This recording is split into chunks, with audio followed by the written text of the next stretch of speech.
Our story begins in the town of Greggsville, in the country of Norm. It was a normal day. People went about their business.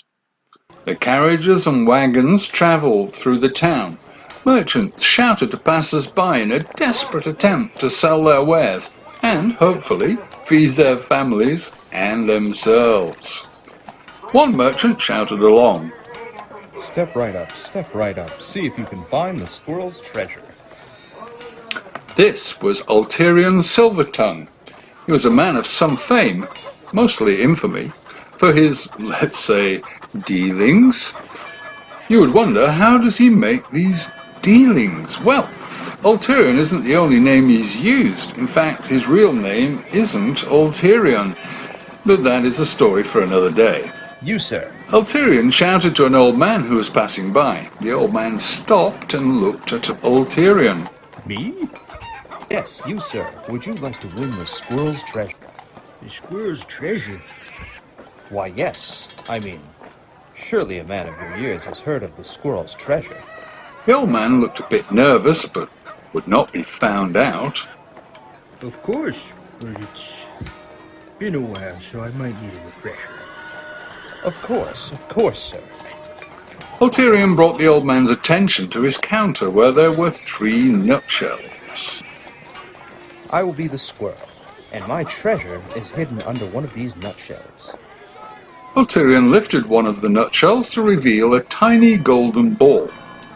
Find the treasure and win some gold. Sounds easy enough. Like when I played before. Of course, sir. Of course. Hold on, sir. You have to buy in. The old man reached for the tiny golden ball, but Ulterion stopped him. Hold on, sir. You have to buy in. Oh, right. I forgot. How much? You can start with 1 gold coin. That's reasonable. The old man reached into his pouch and pulled out a gold coin. He slammed it on the counter. All right, let's begin. Ulterion's hands moved with blinding speed. The old man looked nervous when the shells stopped. Okay, there's my treasure. The old man eyed the nutshells nervously. This one. The old man flipped the nutshell to find the treasure underneath it. Ulterion cheered the old man. Well done, sir. Well done. Ulterion put a coin on the counter next to the old man's coin. You've doubled your coin. The old man looked down with disappointment clearly on his face. What's the matter, sir? You won. I was hoping to win more. Well, you have to ante more, sir. That's how the game is played. The old man reached into his pouch and grabbed several coins and slammed them on the counter. Let's do this. My kind of gambler.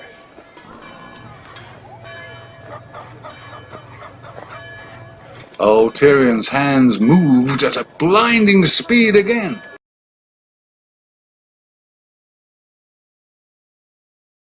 Meanwhile, in another part of the town, a dark stranger hobbled through the town with a sack over his shoulder. He was on a mission to the most extravagant inn in town, the Happy Hog. He had regretted picking an inn at the other end of town.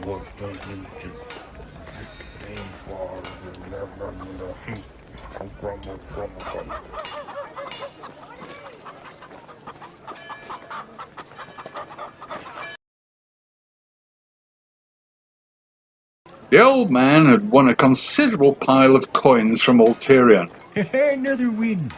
Ulterion looked worried. I hope you're done. You've almost cleaned me out. Nice try, young man, but I'm going for it all. All right. Here we go. The old man watched Ulterion's hands move the nutshells with cockiness. The young man's hands had moved a bit slower this time, probably from dejection from his many defeats that day. Ulterion's hands stopped. The old man flipped a nutshell to find nothing. But... Oh, tough break, sir. Ulterion started bringing in his winnings. The old man grabbed Ulterion's arm before the squirrel could take his treasure. Wait a minute. Sir, you've lost. Please take it with some dignity. Not when someone's trying to swindle me. The old man grabbed Ulterion's wrist and lifted it up. You're hiding it up your sleeve. The old man pulled down Ulterion's sleeve to find nothing. But, hey... Ulterion flipped over one of the nutshells to reveal the tiny golden ball. Ulterion turned his head from the old man indignantly. I would appreciate if you'd leave, sir. Hey... Ulterion continued to ignore the old man. The old man walked away dejected. As he left, Ulterion side-eyed him and smiled. Fool. Ulterion had not hidden the ball in his sleeve, it was in his other sleeve. During his scuffle with the old man, he'd slipped the ball under one of his nutshells. This is one of the reasons Ulterion was considered one of the best.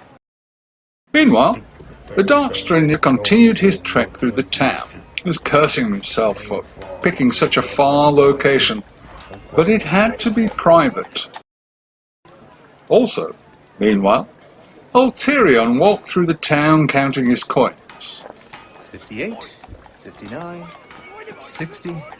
Man, what a haul. Ulterion stopped in his tracks as he saw something. Hold on. Ulterion spotted the Dark Stranger in the distance, carrying a large sack. A smile came to his face as an idea started to form in his head. I wonder what he has in there. Ulterion spotted an old lady carrying a sack of dirty laundry over her shoulder. Ulterion's smile widened. The old lady trudged through the town with her heavy load. I need to retire. The old lady stopped. I need to stop for a moment. The old lady dropped the sack on the ground. As the old lady tried to straighten herself out, she did not notice Ulterion deftly making off with her sack. Oh, all right. Let's get back to it. The old lady reached for her sack, but couldn't find it. What the? The old lady looked around, but could not find her sack. I really need to retire. The Dark Stranger was still making his way to the inn. He saw it in the distance. It wasn't much further. He was going to take a solid nap when he got there, and then he would... The Dark Stranger's journey and thoughts were interrupted by a man crashing into him. Ulterion picked himself up and ran to the aid of the Dark Stranger, who he had just knocked over. My goodness, sir. Let me help you. The Dark Stranger waved Ulterion off as he picked himself up. Get off of there. Ulterion backed away. Sorry, sir. Do you... The Dark Stranger picked himself up, grabbed his sack, and limped away. Get away from here, then what? I don't need your help, boy. All I need you to do is watch where you're going there. The Dark Stranger limped away. Ulterion shrugged and smiled. They're lost. Ulterion picked up his sack. Well, the new sack. You see, Ulterion had switched sacks with the old stranger after he accidentally crashed into him. Ulterion threw the sack over his shoulder and ran with his ill-gotten gains. Ulterion ran, laughing to himself. He couldn't believe how easy this scam was. He did wonder about a few things. The stranger's dark accent was weird. He'd never heard it before, and when the stranger fell to the ground, his robes opened to reveal that his leg was... No, it couldn't. Ulterion shook his head and continued running. Ulterion made his way back home, essentially a tent in the woods. Ulterion searched through his sack and his newfound treasure. What is this? Instead of treasure, he found junk. What am I going to do with this? Ulterion was a clever man. He would soon find out what to do with the junk. Speaking of finding out... What is this here damn what? The dark stranger had found his own surprise. How did... That crumbs of food there. He done tripped me here damn what? The dark stranger gritted his teeth and clenched his hand in rage. His hand glowed with a red energy, and his sack started to burn. The next day came, and it was business as usual. Step right up, step right up. Get yourself an item from faraway exotic lands. Ulterion had himself a few hard sales, but hard sales were one of Ulterion's specialities. Ulterion is talking to an old woman about a couple of dry leaves. These special herbs will help you with your pregnancy. But I'm not pregnant. Oh, I mean, if you're trying to get pregnant. Ulterion talked to a man about a small stick. He swung it about. This stick will help with... Ulterion hit the man with the stick. Ow! Oh, it's for home defense. Ulterion saw the old man again. Ulterion held a blue gem. Ulterion glares at the old man. The old man reached into his pouch. How much? Ulterion managed to sell all of his wares. He walked through the town counting his coins. 77, 78, 79. What a haul. This has been a great 2 days. It can only go up from here. Things did not go up from there. A large white castle stood over the land. King Ulterion sat in his throne room amongst his concubines who worshipped him. One fed him grapes.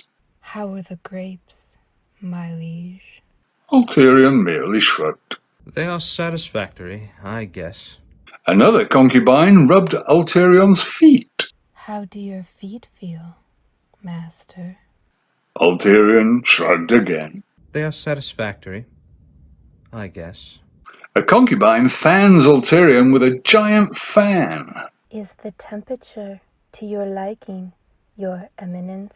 Ulterion shrugged again. It is satisfactory, I guess. Another concubine glared at Ulterion angrily. Where's my stuff here damn what? Ulterion shrugged again. It's Ulterion looked at the concubine in shock. Wait, what did you say? You stole from me, boy. The concubine stopped comforting Ulterion and glared at him with hate and rage. What are you doing? The concubines lunged for Ulterion and held him against his throne. Wait, stop! Get away! No! The concubines were abnormally strong as they held Ulterion to his throne. There was so much pressure on his being. His body screamed with pain as he was crushed. Surprising, colossal strength of his concubines. Stop! You're killing me! You're... Ulterion woke up on his bedroom, in his tent, looking at the dark stranger. He felt an invisible force pressing him against the ground. The dark stranger sneered down at the thief. Killing me! The pressure on Ulterion's body increased, causing him more pain. He wasn't sure how he would get out of this situation. That's the idea here damn what? To be continued. Ulterion fought in vain against the invisible force pushing him to the ground, created by the dark stranger. Peace with your God here damn what? This worried Ulterion on account of him not being a very religious man. He had to think fast, and that's just what he did. I'll replace everything. Ulterion was surprised to find the invisible force lighten up. The dark stranger looked at Ulterion with interest. What was that there? Ulterion had only shouted out what his assailant wanted to hear. He had procured some items from the dark stranger and sold them. The dark stranger had spent a long, long time gathering those items. So it's safe to say that the Dark Stranger was displeased with Ulterion. Ulterion shouted it again. I'll replace everything.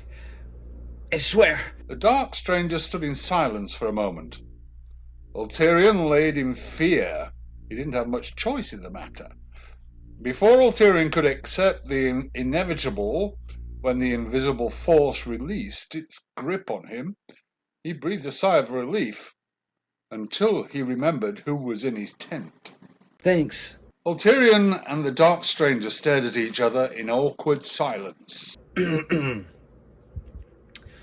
All right, this was fun. I'll be going then. The Dark Stranger flicked his hand. The invisible force returned to keep Ulterion in his tracks.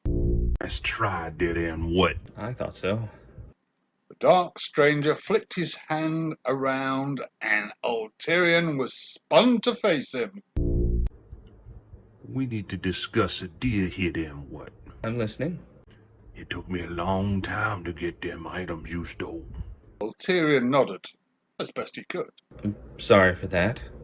The Dark Stranger sneered at his captive. Sorry you got caught there. Can't argue with that. Anyway, I'll give you the opportunity to get them all back. That's fine. I'll just talk to all the people I sold them to and... No. No. No. Okay. Those items have been, tainted there. So I need you to get fresh ingredients. Here then what? Ingredients? What are you making? That be none of your concern, boy. What you need to do is get me fresh ingredients. Easy enough. From around the world. A little more challenging. Within a year, here then what? Ulterion stared at the Dark Stranger for a moment. The Dark Stranger smirked. Problem there? Nope. Shouldn't be an issue. I mean, that's how long it took you, sir. My boy, it took me decades to find those ingredients. Ulterion's jaw dropped. Decades? The Dark Stranger closed his hand into a fist. We should get you started, boy. The Dark Stranger released his invisible grip on Ulterion. Ulterion fell to the ground. Thank you for the opportunity and a redemption, sir. I will have everything to you in a year. Take care of yourself. I'm entertained by your fight against commitment, boy. The Dark Stranger points his hand at Ulterion's arm. Ulterion felt something metal and heavy appear around his forearm. Ulterion looked down to find a black metal bracer with a red gem in it clamped to his arm. Ulterion looked towards the Dark Stranger. What is this? That, my boy, is an insurance policy there and what? It'll allow me to keep an eye on you there. Ulterion pulled at his new accessory. It's quite beautiful, but, how do I take it off if I need to? The Dark Stranger shook his head and ignored his new servant. And here's the list here then what? Dark Stranger snapped his fingers. A scroll suddenly appeared in Ulterion's hands. Ulterion looked at the scroll. Doesn't seem like too much. As Ulterion unfolded the scroll, it got longer and longer and longer. Oh. The Dark Stranger smiled knowingly. Is that a problem there and what? Ulterion shook his head, holding back tears. Nope. Not at all. Good. But we settled here then what? I'll be on my way there. If you need to contact me, speaking to the bracer. Who am I contacting? The Dark Stranger smiles as he opens his robes. Ulterion saw the Dark Stranger's leg. At least, what used to be a leg. Ulterion found himself looking at an animated, skeletal leg. I'm Bonefoot. They call me Bonefoot on account of this Bonefoot here then what? Ulterion nodded uncomfortably. Right. Good to know. Good. You got the details there, boy. Good luck. The dark stranger, Bonefoot, disappeared into a cloud of smoke. Ulterion stared at the space where Bonefoot was for a few moments. He proceeded to lay down on the ground in a fetal position and cry. To be continued. After Ulterion composed himself, he cried for about 5 minutes. He checked the list. All right, Ulterion. Get it together. Let's get this done. We can do this. Simon Norm. Let's get something Norm-ish. Ulterion thought for a moment. Norm-ish. Is that right? Ulterion shook his head. Whatever. What do we have here? Ulterion traced the list with his finger until it landed on Blandelion. Blandelion? Only in Norm. In a forest just outside the city of Greggsville, the city that Ulterion was currently working in, a clearing had several dandelions, as well as some blandelions. The blandelion was an interesting flower on account of it being so uninteresting. It looked almost like its average cousin, the dandelion, but everything about the blandelion had no colour, except being a very dull white. It was sought out by magic users as a component to spells and or potions for being due to its bland nature. It was very hard to notice. One blandelion grew amongst its dandelion cousins. It grew just an inch over the other dandelions to absorb the sunlight. If its little plant mind could feel, it would have a sense of joy and pride that it's got its time to bask in the sun. Until the giant beaver-like monster stomped on it. Ulterion packed his things and made his way to the forest outside of Greggsville. I know I saw a patch of flowers coming into town. I think it was right over... Ulterion stopped in his tracks as he came across the site. here. Ulterion saw the flowers crushed within a strange-looking hole. He walked over and inspected the crushed flowers. Oh no, these are pulverized. Ulterion looked around and then shrugged. Well, maybe it'll do. As Ulterion reached towards the crushed blandelion, something stopped him in his tracks. That won't work, boy. Ulterion looked around frantically. Who? What? Huh? Ulterion looked down at his bracer to find the red gem glowing and Bonefoot's voice coming out of it. I told you that I would keep tabs on you here, damn what. Oh, right. I forgot. Ulterion hung his head. All right. I guess I could travel further into the forest. Looks like you might, dear damn what. Ulterion sneered. Let's do this, I guess. Ulterion walked deeper and deeper into the forest. He noticed that it was getting darker and darker, and he was getting nervous and more nervous. Ulterion grew fearful as the forest filled with suspicious noises. I hope I find this damn weed soon. Suddenly, Ulterion heard something that stopped him in his track. That was just the wind. Please just be the wind. It was not the wind. Ulterion slowly turned around to find himself facing a large, demonic-looking beaver-like monster standing before him. Its fur was a dull burgundy, and its buck teeth ended in jagged fangs. Its red eyes focused on Ulterion. Ulterion stared in horror at the monster. A hell beaver. The hell beaver was a giant, monstrous beaver from hell. Pretty self-explanatory. Anyway, Ulterion came up with a plan on the spot. He ran. Ulterion took cover behind a tree. That was pretty scary, dear damn what. I wish you would warn me, Bonefoot. What's the fun in that, there? Well, as you can tell, I'm in a bit of trouble. I'll say, boy, you're trying to hide from a hell beaver behind a tree. Why is that an ish? Ulterion filled with horror as he felt the tree at his back become open air. Then he felt the air become hot pants.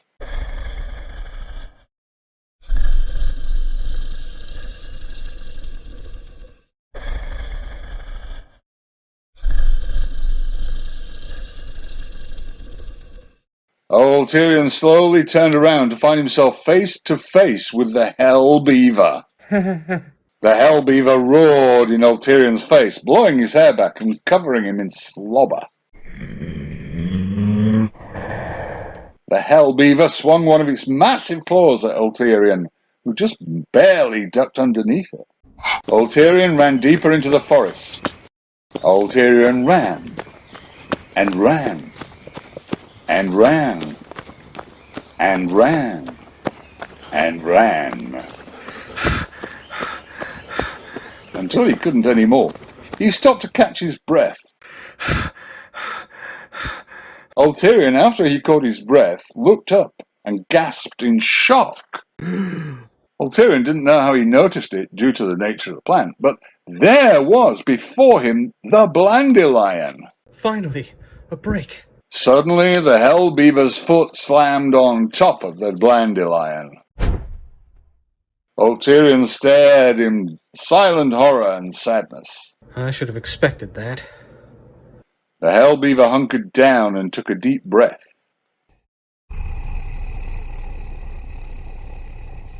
Ulterion stared at the Hell Beaver in fear and confusion. What are you... Ulterion saw a ball of fire form in the creature's mouth. Oh my god. The Hell Beaver spat forth a ball of fire.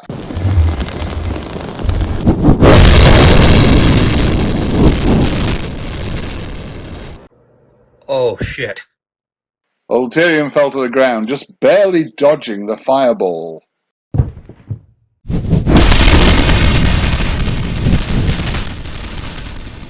Ulterion looked back to see a tree, well, what used to be a tree, laying in pieces, smouldering.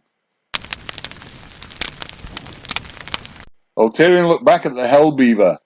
The monster charged forward. Ulterion jumped to his feet and ran away. Ulterion ran some more, and, again, became exhausted. Ulterion slowed to a halt, again. I can't keep going like... Having trouble there? Don't do that! I need my fun here, then what? You didn't tell me it spit fireballs. You didn't ask there. Also, I didn't care. How do I stop it? There's some plants hellbeavers can't eat. Uh-huh. That Ulterion stood in anticipation. is for you to figure out. Ulterion swore over Bonefoot in his head until he heard... Oh, come on. Ulterion ran some more. Once again, Ulterion grew tired. Ulterion slowed to a stop, again. Please, don't catch up. Ulterion was not that lucky as the Hell Beaver jumped out of a bush and landed in front of Ulterion.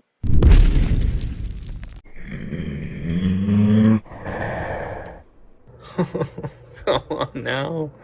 The Hell Beaver charged forward towards Ulterion, who was out of steam. Although the Hell Beaver was moving at a high pace to Ulterion, who saw this as the inevitable, the Hell Beaver moved at a slow pace.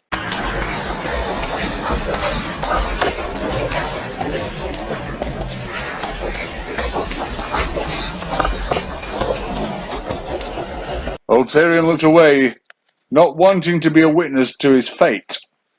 He gritted his teeth. Ulterion's eyes landed on some plants with 3 leaves. Ulterion smiled. Of course. Poison oak. Ulterion looked back to find that the Hellbeaver was in his face. The Hellbeaver swiped at Ulterion, but Ulterion was able to duck under the swipe and leap towards the poison oak. He rolled towards it. Ulterion grabbed the poison oak and pulled, but it resisted. Ulterion looked back to find the Hellbeaver bearing down on him. Ulterion panicked and pulled the poison oak harder, while the Hellbeaver continued to charge towards him. Ulterion continued to pull the poison oak until the plant came loose from its roots. The Hellbeaver was inches away from Ulterion. It opened its massive maw to make a meal of Ulterion, but what it got was a mouthful of poison oak. The Hellbeaver was surprised by the plant that went into his mouth. It was surprised and enraged. The Hellbeaver suddenly felt a terrible itch in its mouth. The Hellbeaver shook its head vigorously as if that would stop the burning itch in its face. The Hellbeaver jumped around in its fight against the itch. But it was failing.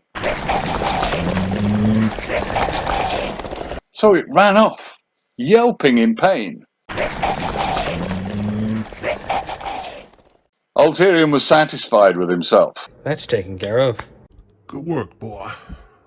Ah, I wish you would stop that. Did you find the dandelion dead and what? No. That's fine, boy.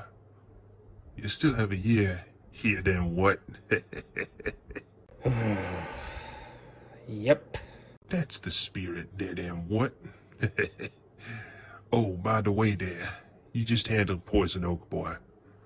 I'll get that checked out, dead and what? As if on cue, the burning itch started on Ulterion's hand.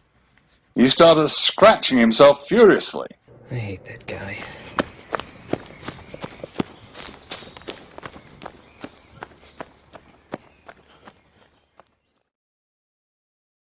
Ulterion ran back to town and scoured the streets for a poison oak treatment. 3 days later, much to his chagrin, he found the dandelion. Ah, here it is. A thought came to Ulterion. Wait. Ulterion turned his attention to his bracer. Bonefoot. Boy, How do I get this dandelion to you? touch it to the bracer here, then what? Ulterion looked at the dandelion and his bracer curiously for a moment. He shrugged. All right. Ulterion slowly touched the dandelion to the bracer. The dandelion disappeared in a flash. Oh, that's convenient. I figured I'd give you a break there. Ulterion smiled. May have 3 less days to get my ingredients here, then what?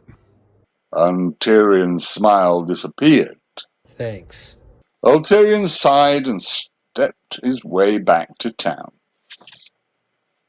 To be continued. Pedron was a country known for its military might. It was home of the Order of Knights known as the Moose Riders of Pedron. The capital was Hillfort, a majestic, large city with the castle of the council, where the governing body of Pedron presided over the country. A lone wagon made its way into the city. Something fell off the wagon.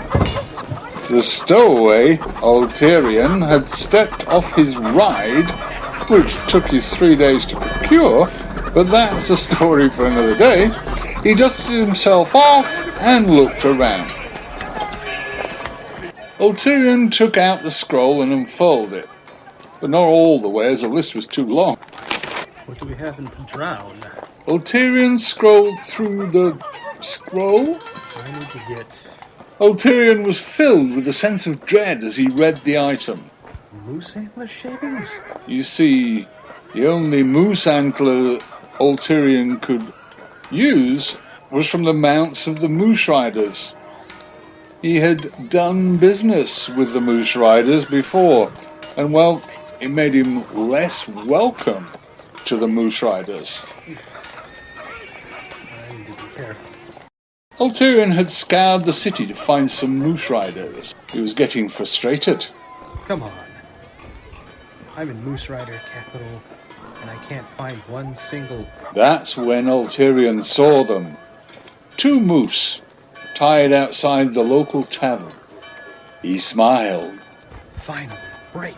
Ulterion covered his mouth after shouting. He looked around to find no one looking at him. Got to do this quickly. Ulterion took out a small knife and slowly made his way towards the moose. He carefully got closer, and closer, and closer. He finally made it to one of the moose, and slowly he reached the knife towards the moose's antler. Hey! Ulterion stopped and slowly turned around. He found himself facing 2 moose riders who glared at him angrily. What you doing with my steed there? Ulterion smiled nervously at the 2 moose riders. Hello, gentlemen. You see, Ulterion broke into a run. Get back here there! You're running from the law, don't you know? After a long chase, the 2 moose riders finally caught Ulterion and had him cornered in an alley. Ulterion pleaded. Please, I don't mean any harm. I just need a bit of moose antler. The moose riders kept approaching, drawing their swords as they did. Ulterion shook in fear, scrambling to think of what to do. The moose riders, as they got closer to their quarry, suddenly stopped. Hold it, don't you know? What is it there? A sinister smile crossed the face of one of the moose riders. I know this fella, eh? Ulterion's eyes widened in fear as he recognized the moose rider. It was one he had had dealings with. This was a scarier situation than Ulterion had anticipated. The moose rider that recognized Ulterion sneered. Do you remember me there? Can't say that I do, friend. Sorry. The moose rider nodded. He knew Ulterion was lying. Ulterion knew that he knew he was lying. Ulterion worried until the moose rider sheathed his sword and smiled at Ulterion. Let's go. Get a drink, buddy. Ulterion was very confused, but grateful. Sure. Sounds good. The other moose rider looked at his companion in confusion. Etienne, what you doing there, eh? The first moose rider, Antien, looked back at his companion with a smile. Killing 2 birds with 1 stone, don't you know, Stuart? The second moose rider, Stuart, stared at his companion in confusion. Ulterion sat nervously at a table in an inn. Antien had gone to the bar to retrieve tankards of ale. You thirsty there, buddy? Ulterion was suspicious of the tankard being thrust towards him by the moose rider, but he was thirsty. He grabbed it nervously. Thank you. Ulterion slowly drank the ale as Antien and Stuart watched intently.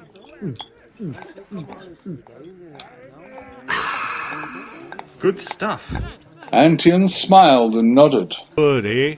Glad you like it. The moose riders and Ulterion stared at each other in another moment of awkward silence until Ulterion broke it. So, am I under arrest? Antien smiled and shook his head. Nope. Ulterion nodded and shrugged. Well, thanks for the ale. I'll be... Get down there. Ulterion slowly sat back down. Antien composed himself. You didn't let me finish there. You're not under arrest. For now, eh? What do I do if I want to stay not under arrest? I'm glad you asked there. Follow me when you're done with the ale, eh? Ulterion shrugged. Choice? The moose riders led Ulterion to a farm outside of the city, which Ulterion smelled from a mile away. He had his nose pinned. What are we doing here? Antien points towards some cows. Count them cows there. Ulterion looked at the cows and then back at Antien. What?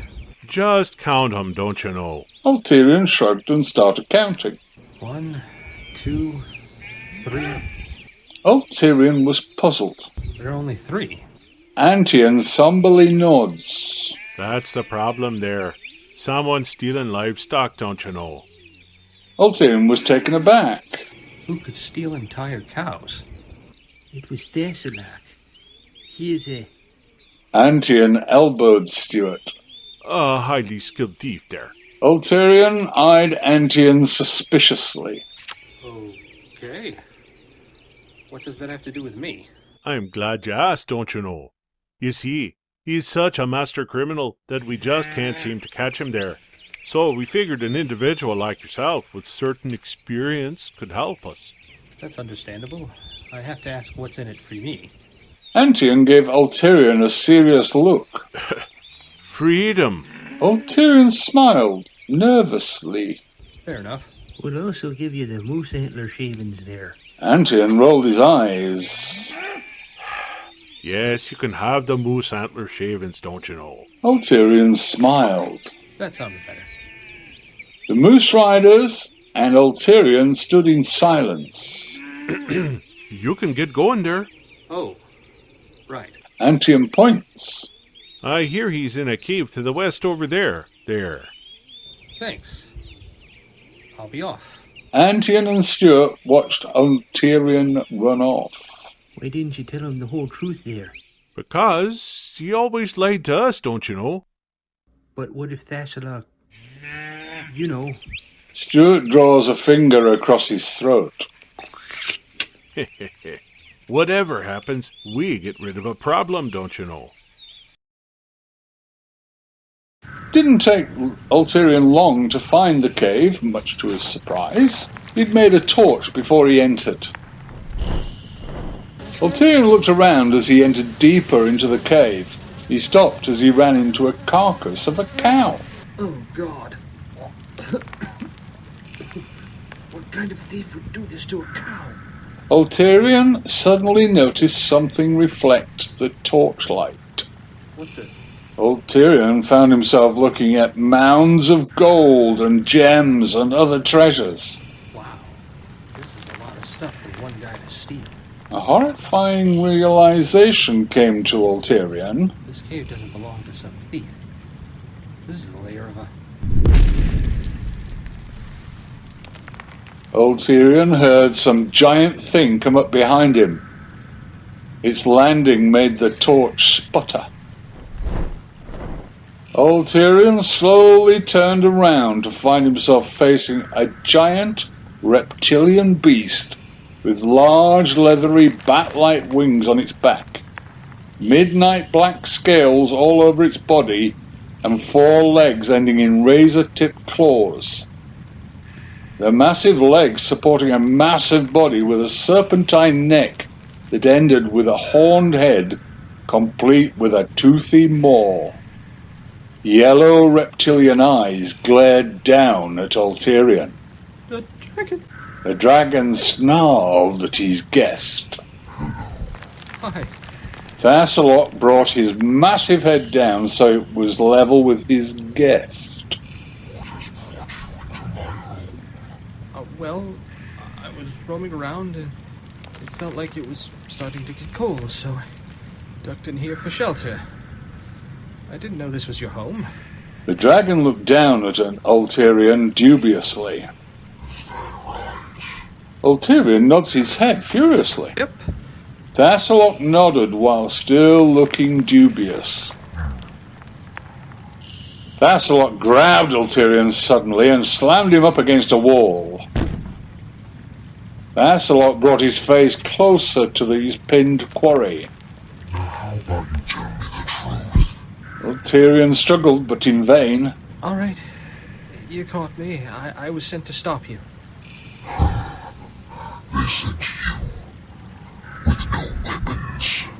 Ulterion nodded. I figured I'd try diplomacy. It was worth a try. Thassalok composed himself.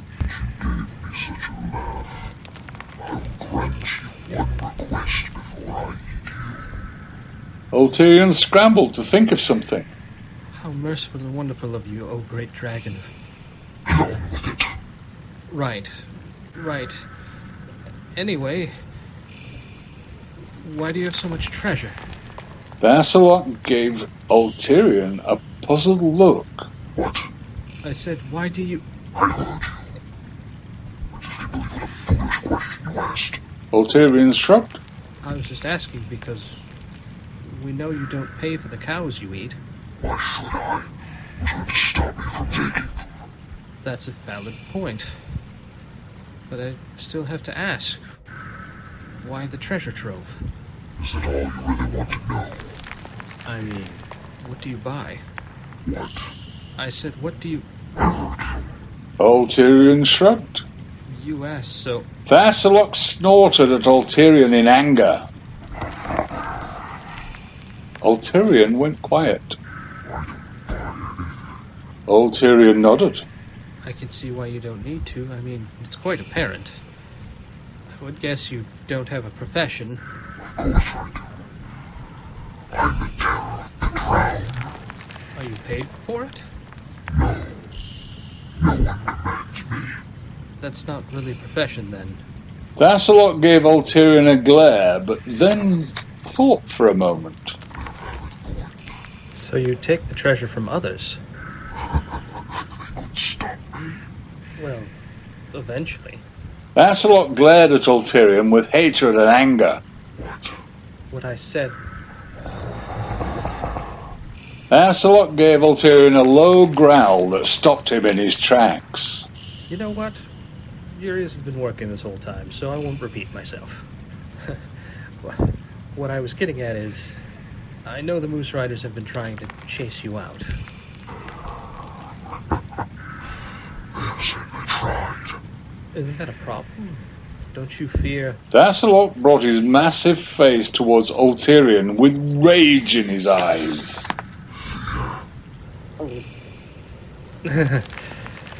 Maybe fear isn't the right word. Isn't it irritating that the Moose Riders might eventually slay you?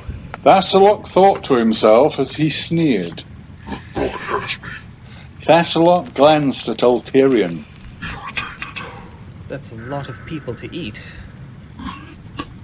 Problem? Humans taste awful. Really? Your people are stringy, gamey. With waste. Take the cows. Their meat is more succulent. Well, that's another problem, isn't it? Vassalok thought to himself. You're right. It is a problem. It's also... Vassalok let go of Ulterion as he sat down with a look of hopelessness on his face. Ulterion fell on a pile of treasure. Ulterion looked around at all the treasure and started furiously collecting it. Ulterion started tiptoeing away. He looked back and stopped. Vassalok sat in his existential dread. Ulterion was surprised at himself for feeling pity for this horrible beast. Hey, Vassalok. Vassalok gave Ulterion a dejected look. What? What if the Moose Riders wanted you around? Vassalok stared at Ulterion as the guest had a big smile on his face. A few years had passed since that moment, and villagers were lining up to have accounts at Hillfort's new bank. One villager was at the front of the line shouting at a clerk. I'm telling you, I deposited 20 gold. The clerk looked at a book. I'm sorry, sir, but it says here that you only deposited 10 gold. What I hear is someone trying to rip me off.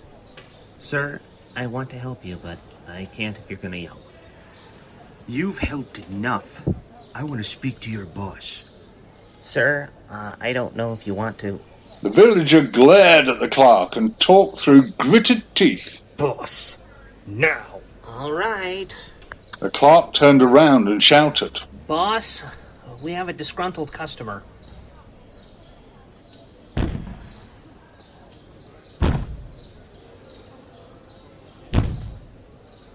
The villager looked scared as Vassalok came from the back.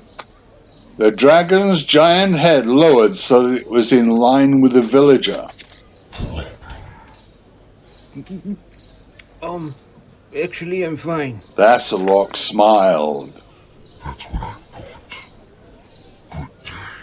Thank you. The villager ran off.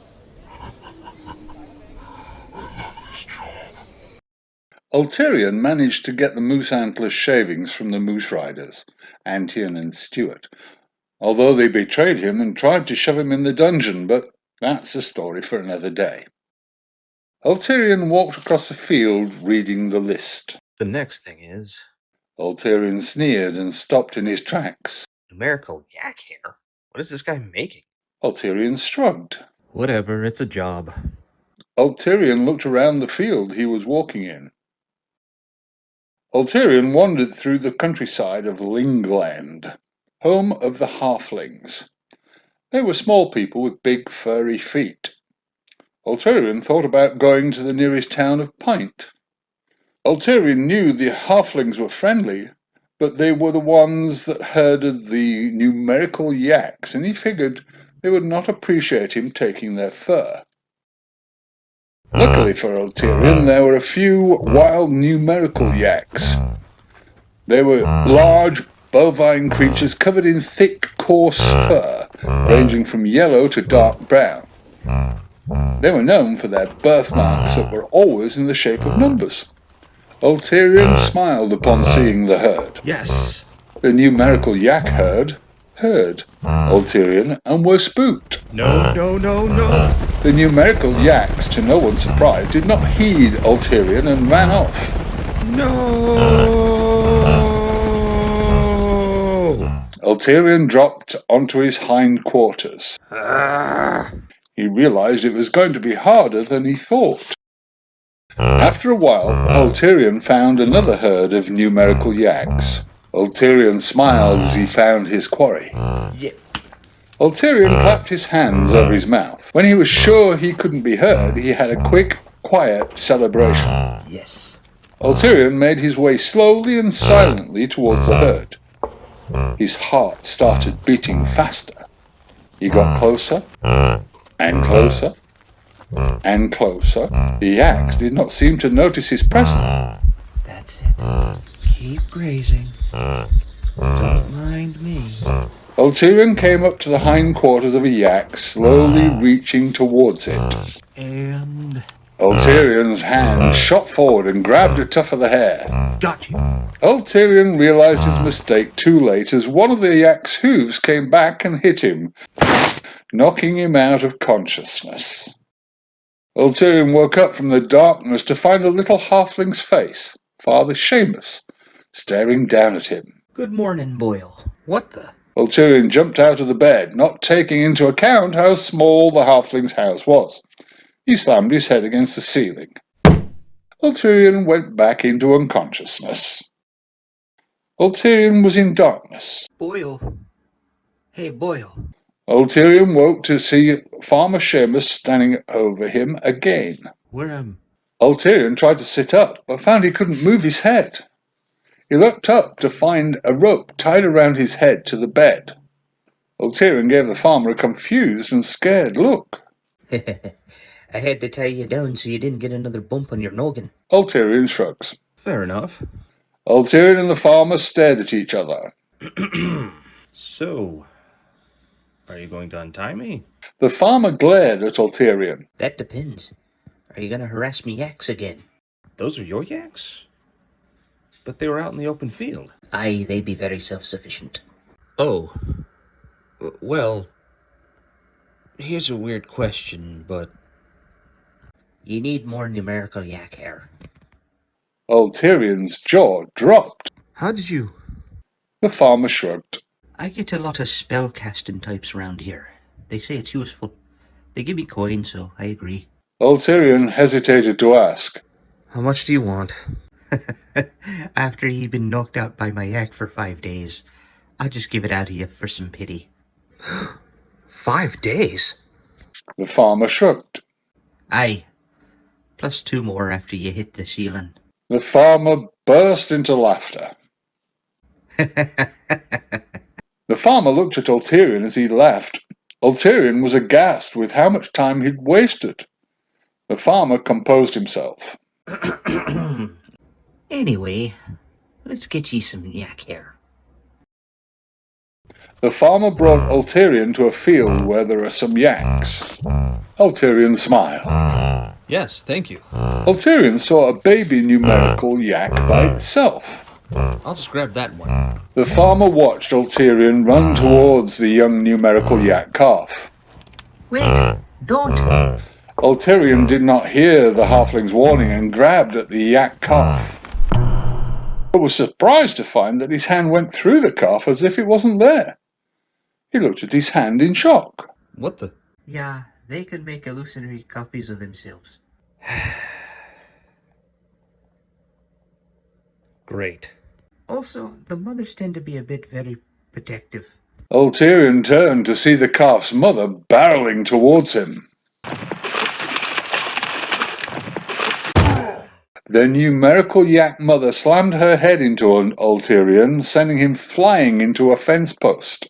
The farmer winced as Ulterion hit the ground. Ooh, you poor daft bastard. Ulterion woke up to the farmer's face again. Top of the morning to you. Ulterion rolled his eyes. 3 days. The farmer smiled. I'll just grab the hair for ye. Ulterion nodded with shame on his face. Yes, that would be best.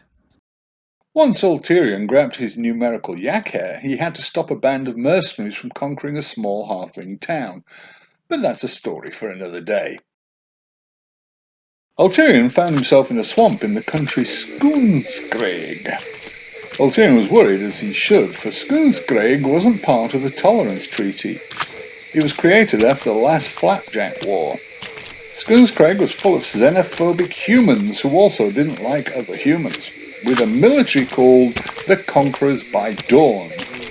They were called such due to the belief that one day the sun will shine on their empire. Anyway, enough history. Ulterion wanted to leave as soon as he could. He read his list. What am I grabbing in this supper place? Ulterion smiled when he found the item on the list. A swamp lily. Ulterion's smile faded. A swamp lily? Ulterion's change of mood was due to the swamp lily being a very rare plant. Meanwhile, a few conquerors moving through the swamp. They were miserable trudging through the swamp water and mud. Even with their armor, the mosquitoes were riddled then. They were following their leader, Durgis, which they were not too happy about. They were displeased due to their leader being a teenage boy. He was the youngest man to become a sunrise, as symbolized by the sunrise tattoo on his forehead. He had earned every line in that tattoo through heroic deeds. At least that's what the Empire would call heroic, and made his fellow older soldiers not appreciate being bossed around by a snot-nosed brat. Durgis heard the complaints but did not care. His mind was on the mission and not on the clucking hens. His second-in-command, Throt, walked up to the young leader. We have scouted this area for days, sir. I don't think we have any threats. Durgis gave Throt a sardonic look. Most of those days were us leaving the capital. Yes, but... So that means we didn't scout the perimeter. Now, remind me, what is our mission? Scout the perimeter. Good, you remembered. Wonderful. Now we can get back to our duty. Throt sneered. Yes, sir. Durgis went back to looking for problems. Something caught Durgis' eye. Floating in the puddle in the swamp water was a purple swamp lily.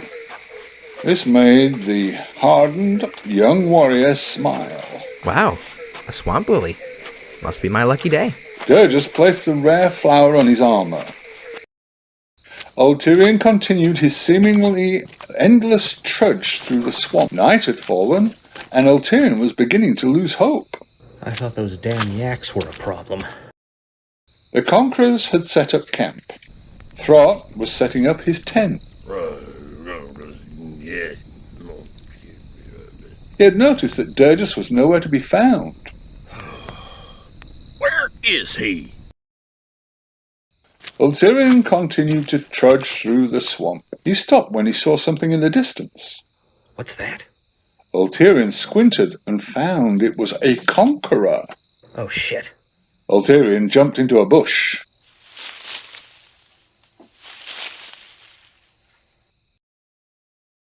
Durgis looked around when he heard some bushes rustle. He went to investigate. Throt saw Durgis walking towards something. A thought came to him. No one was watching. The young leader could have just had an accident. Throt slightly unsheathed his sword. Throt followed his leader. Ulterion hid in his bush, quivering in fear. Don't find me, don't find me, don't find me. Durgis approached the quivering bush carefully. Durgis slowly reached for his sword. Ulterion saw the young conqueror coming closer. Throt saw Durgis back. This was his opportunity. He slowly unsheathed his sword. He crept slowly and quietly closer. He was only a few feet away from ousting his leader when his foot found a dry twig. Durgis heard the twig snap. He spun around to find himself facing Throt. What are you doing? Throt was nervous. He had to stay calm. I saw you go after something. I thought I might help. Durgis was dubious, but he kept his calm. Is that right? Throt nodded. The two men stared at each other in awkward silence. Finally, Durgis broke the silence. How's camp coming along? Throt shrugged. Almost done. Don't bother me until it's fully done. Throt sneered. Yes, sir. Throt walked away. Durgis watched his subordinate walk away. He knew he could not trust Throt. He was also aware something was watching him from the bushes. He had an idea that he figured would bring the thing out. Ulterion watched the young conqueror walk away. As soon as Ulterion thought the threat was far enough away, he ran off. Ulterion made his way as far as he could away from the camp. It was too close for comfort. I almost forgot about you. I figured you did, boy.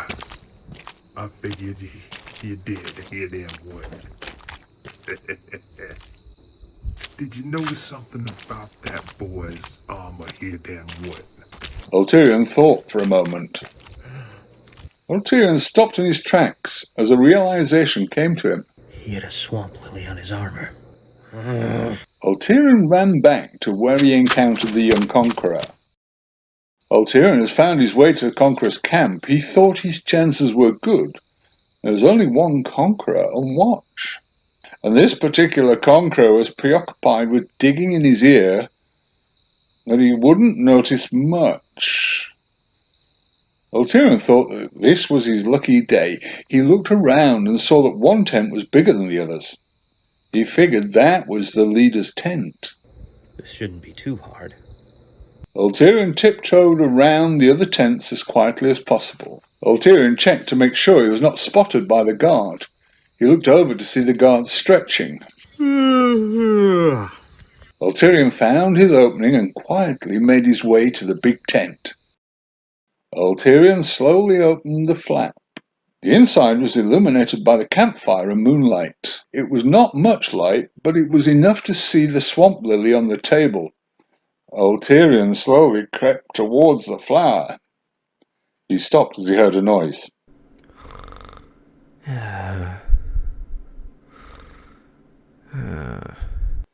Ulterion was relieved for a moment. He grabbed the lily and started sneaking out. He looked back at the sleeping Durgis.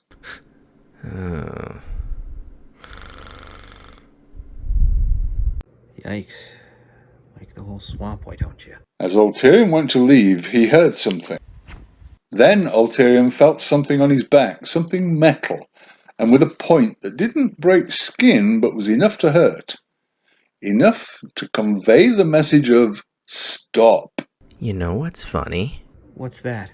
Durgus got closer to Ulterion's ear. I don't even snore.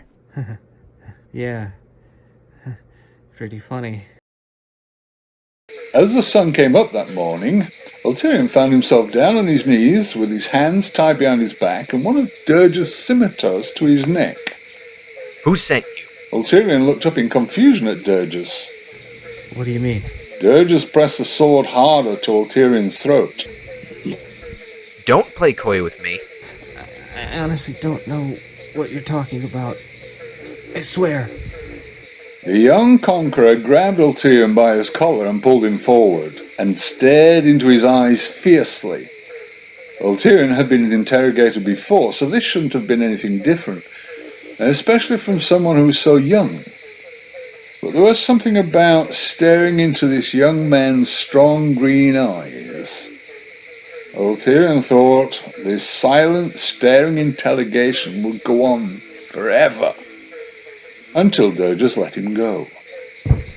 He's harmless. Ulterion and the other conquerors stared at Durgus in shock. What? Durgus sneered at Ulterion. This man is self-serving. He is of no real threat to us. Let him go. Throt saw this harmless man as an opportunity. Sir? Durgus glared at Throt. What is it? This man tried to steal from you. Throt gestured towards Ulterion. Do you not seek retribution? He just wanted a flower. A flower you found, which makes it your property.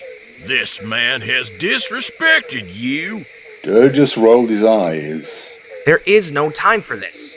We have more pressing matters. If that is your will. Although, if a leader is to allow a thief to disrespect him... Throt looked to the other conquerors. I wonder if his men could get away with disrespect. Durgus gave his men a nervous glance as they talked amongst themselves. Durgus glared back at Throt, who had a sinister smile on his face after the stare down with his second command. Durgus turned his gaze of rage towards Ulterion. We shall duel, thief. Ulterion was filled with fear. I don't need the flower that badly. Ulterion found himself in a circle made up by the conquerors, with Durgus. I guess we're doing this. Durgus stared at Ulterion as he cracked his neck. Let us get this over with. Durgus unsheathed his swords. Are you ready? Ulterion shrugged. Not really. I am unarmed. Durgus rolled his eyes. Here. Durgus threw Ulterion a sword. Ulterion looked down at the sword and then looked back to Durgus with a nervous smile. Thanks. Ulterion slowly picked up the sword. Are we doing this today? Ulterion stared nervously at Durgus. Not quite. Now what? Well, it's just that you're in armor and I am not. Durgus took the last piece of armor off. Durgus stood in the leggings and nothing else. Ulterion was jealous of the young man's muscular build, but he knew he had no time to admire it as the boy looked annoyed. Is it fair now? As fair as it can be. Durgus and the other conquerors cringed as Ulterion swung the sword around sloppily. Durgus shook his head in embarrassment for his opponent. Ulterion shrugged, looking confused. What? I'll make it more fair. Durgus stabbed his sword into the ground. Ulterion watched this action in confusion. Are you sure? Durgus smirked. Very. Throt smirked. He knew the would-be thief was no match for Durgus. He didn't need to be. All Throt needed was a distraction to make his move. It was just a matter of time at this point. Durgus gestured towards Ulterion aggressively. You asked for it. Ha ha! Ulterion summoned up all his might and charged to attack Durgis, but Durgis merely stepped to the side and put out his leg. Ulterion tripped over the outstretched leg, falling on his face in the mud. Ulterion, feeling embarrassed and furious, he jumped to his feet and readied his sword. Lucky shot. Durgis looked at Ulterion dubiously. Sure. Durgis' snide remark enraged Ulterion further,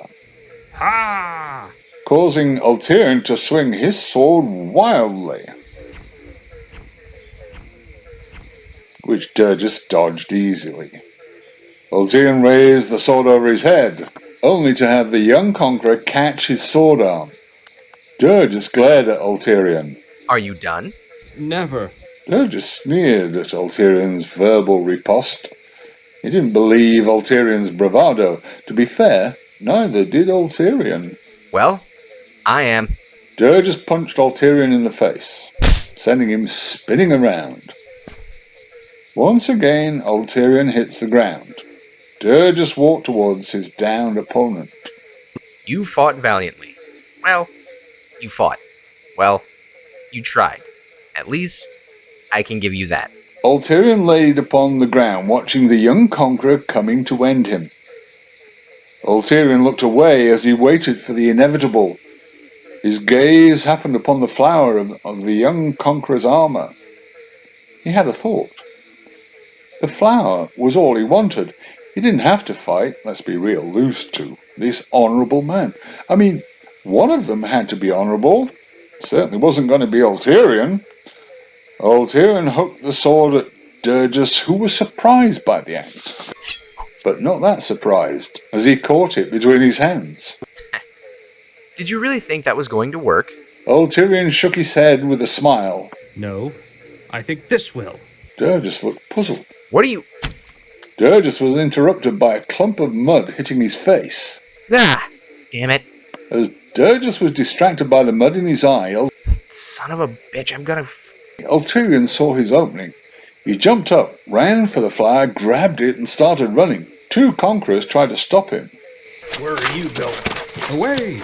Ulterion managed to avoid the grasping hands of the conquerors and make his way into the swamp. Throt saw his chance. His leader was blinded and the others were after the thief. I swear when I get my hands on you, I am going to fucking... You would not get a more perfect situation than this. Throt slowly unsheathed his sword and made his way towards Durgis. As Ulterion ran away, he looked back to see the young conqueror's second in command was standing over his leader, about to dispatch him. Ulterion didn't know why, but he felt the need to help this young man. He shouted to the young conqueror, "Hey kid, look out!" Durgis heard the voice of his enemy, much to his surprise. Durgis didn't have time to wonder about his enemy's warning as he heard his ally coming up from behind. Although his eyes were compromised, his other senses were very keen, and he was able to figure out where Throt would be. Throt brought his sword down on a patch of mud. What the? You missed, old man. Throt turned his head to find Durgis standing next to him, with mud-cleared eyes staring at him. Through him. He'd been caught. Oh, no. Durgis grabbed Throt by his collar and brought him inches from his face. He sneered at his ally. You've gotten slow in your old age, Throt. I think it's time you retired.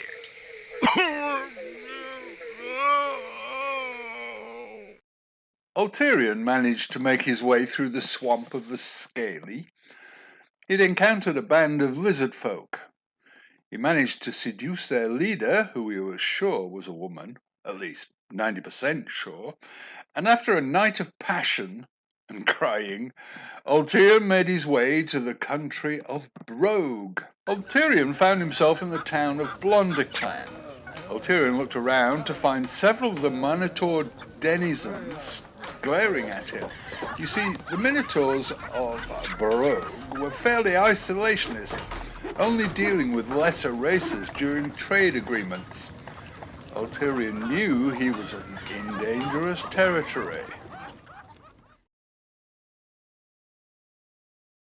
Ulterion entered the tavern, the propped hoof. He looked around to find that the patrons didn't necessarily mind his presence, but they were keeping an eye on him. Ulterion walked up to the bar where the bartender, a minotaur of brown fur, was cleaning a glass. Ulterion gave the bartender a friendly smile. Good day, sir. However, the bartender wasn't having any of it, as he merely glared at the human and snorted. Ulterion nodded. Right then. Could I bother you for a drink? The bartender continued to glare at Ulterion. Ulterion continued to smile, although it was a bit strained now. Please. The minotaur snorted and proceeded to go into the back. I hope he comes back. As Ulterion waited for his drink, which he was sure wasn't coming, he looked through the list. Let's see. What ingredients do I need here? Ulterion scanned through his list and came to the item he needed. In horror. Minotaur horn? Ulterion realized he'd spoken loudly. He looked around, but found no minotaurs looking at him. He breathed and sighed of relief. But he was horrified again as he reread the item. Minotaur horn? How am I... As Ulterion spoke, he flailed his hands and ended up smacking a beer stein out of the bartender's hand. The world seemed to slow down as the stein flew through the air, spilling its contents.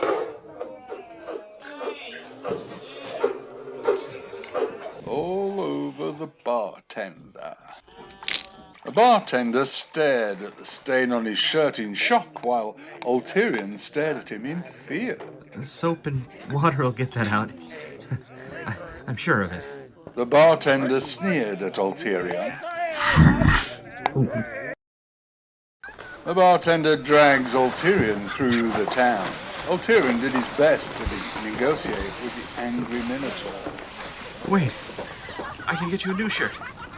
Better shirt. Please don't kill me. The bartender scoffed as he continued to drag Ulterion. I ain't no savage. I be bringing you to justice. But it was an accident. I didn't need your human lies. I knew you were trouble. The tribunal will deal with you. The tribunal? The bartender threw Ulterion to the floor. Ulterion looked around at the beautiful courthouse. Stone minotaurs held the building on their backs, while tapestries showed the derring-do of minotaur heroes. Sitting behind a long table were 3 elder minotaurs.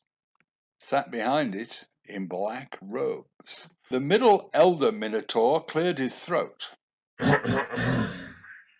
What are ye bringing before us, laddie?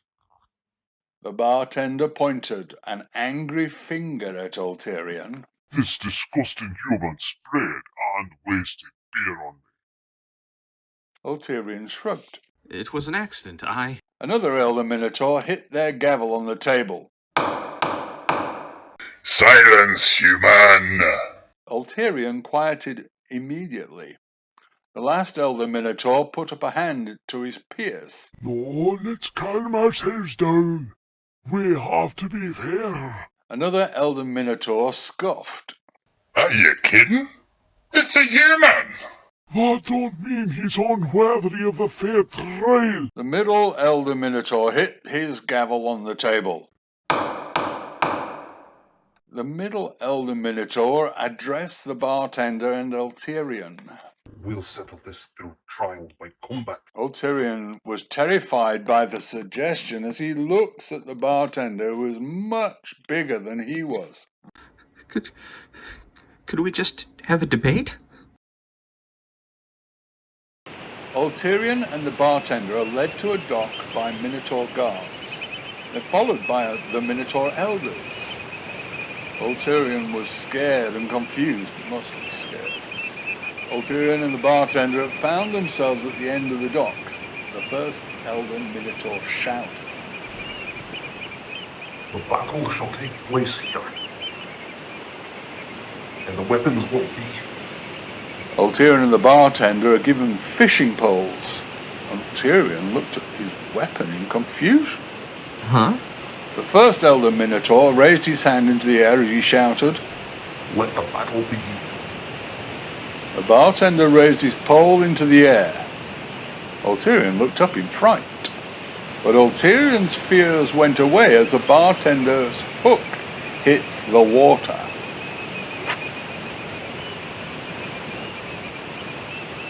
That doesn't sound so bad.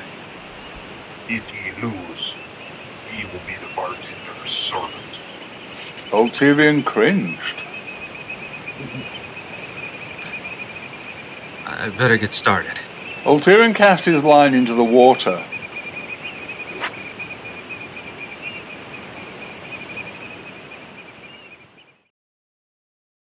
Ulterion and the bartender fished, and fished, and fished. Ulterion looked to his opponent with a smirk. Getting tired? The bartender glared at Ulterion. Ulterion gulped in fear and went back to concentrating on fishing. The combatants continued to fish and fish and fish without either catching a fish. The first elder minotaur sighed.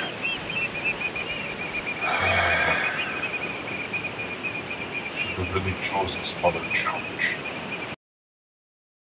Ulterion and the bartender continued to fish and fish. You know what, you get it. Ulterion yawned. He looked over at his opponent, who was fast asleep.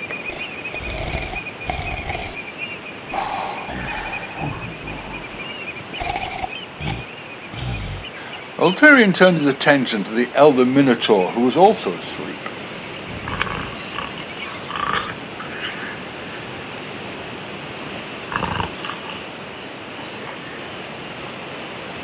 Here's my chance to escape.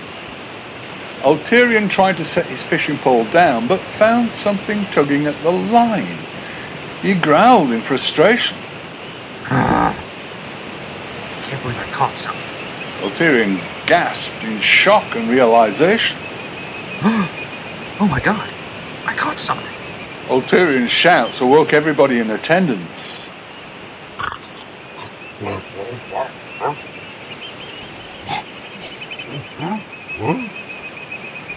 How? Ulterion pulled his pole and pulled out a guppy. Ulterion picked up the fish and looked at the minotaurs in excitement. I caught a fish. The minotaurs glared at Ulterion. He shrugged. What? The elder minotaur sighed and shrugged. All right, you win. The bartender was outraged. What? The elder minotaur glared at the bartender. Do you really want to keep fishing? The bartender stared at the elder minotaur for a moment. He turned his attention to Ulterion. I forgive you. Ulterion smiled. The bartender glared at Ulterion. What? Never come to my tavern again. Ulterion shrugged. Fair enough. Ulterion walked the docks. He was whistling a happy tune. When the ruby on his bracer glowed and a familiar voice came out of it. Hey there, boy. How you doing there, then? What? Ulterion shrugged, still in his good mood. I'm trying to find a boat out of here. So you found a minotaur horn there, then what? Ulterion smiled. Ulterion's smile faded. Damn it! Ulterion ran off. Ulterion ran down the dock. He stopped when he saw an old minotaur fisherman carrying a net full of fish. Ulterion smiled. Maybe this older minotaur would be nice. It was a long shot, but worth it. Ulterion shouted to the old fisher minotaur. Sir? Ulterion ran up to the old fisher minotaur, seeing as he wasn't being heard. Sir? Sir? Ulterion thought that due to this man's advanced age, perhaps his hearing wasn't as good. He had to get his attention some other way. He reached for the old fisher minotaur's net. Sir, Ulterion did not expect the old fisher minotaur's net to be so old and torn up. So when his hand grabbed the net began to rip. The old fisher minotaur looked over his shoulder as his load grew lighter. What the? The old fisher minotaur saw all of his fish dropping onto the dock and falling into the water. My fish! Sadly, the old fisher minotaur's reflexes weren't what they used to be as he watched all of his fish return to the water. The old fisher minotaur glared furiously at Ulterion. What the hell is wrong with you? Ulterion laughed nervously as he shrugged. Maybe we could talk later. Ulterion sighed as he found himself before the Minotaur elders again. The Minotaur elders glared at Ulterion. What are you doing back here? Ulterion tried to explain himself. He tried to steal me fish, the bastard! No, I was... The first elder Minotaur held up his hand. Silence. We don't interrupt our elders. But he... The elder Minotaurs glared intensely at Ulterion, which shut him up. The elder Minotaurs turned their attention back to the old fisher Minotaur. What is your grievance, sir? The old fisher Minotaur pointed angrily at Ulterion. This human bastard ripped me net and caused me to spill all me fish. An entire day wasted. I will compensate you, sir, if you would... The elder Minotaur stood up. Silence! Ulterion sneered. We shall solve this with a trial by combat. Ulterion gasped in horror. No. Please, no more fishing. The elder Minotaurs shook their heads violently. No. Ulterion breathed a sigh of relief. Ulterion's relief quickly became worry. Wait, what's the challenge? Ulterion and the old fisher Minotaur are brought to a forest clearing. The elder Minotaur addresses the combatants with his arms behind his back. Let the battle begin.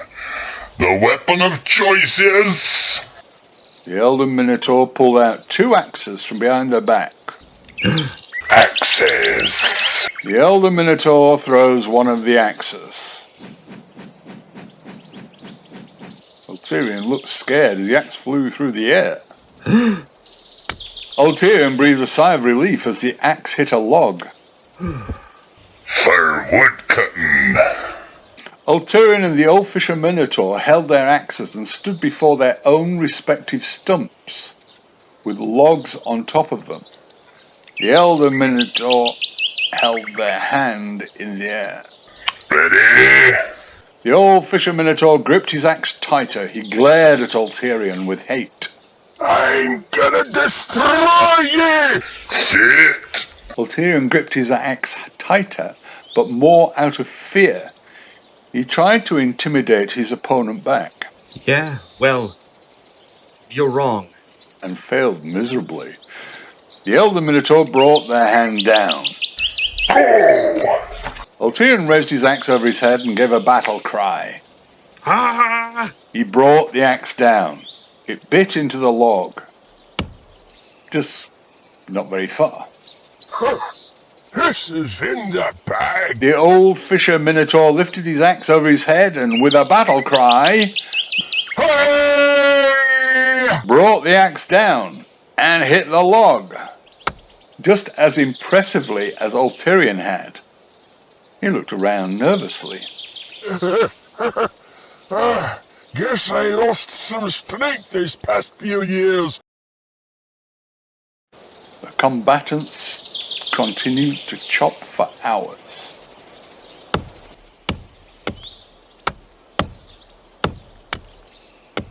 the same logs.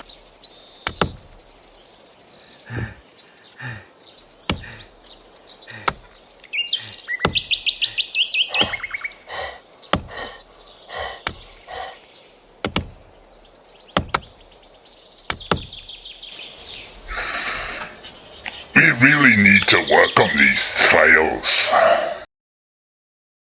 The two combatants continued to chop their logs.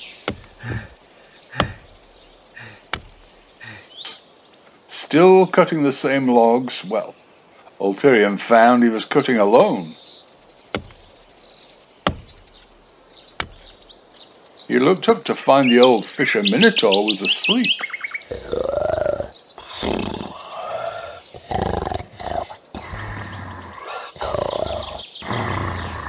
Ulterion shook his head in disbelief as he continued to chop. I've had really weird luck today. Suddenly, Ulterion's log finally split in half. The elder Minotaur jumped up in excitement to see that the trial was finally over. The human wins. The elder Minotaur's excitement quickly faded as he realized what they were cheering. Again. The elder Minotaur's shouts awoke the old fisher Minotaur.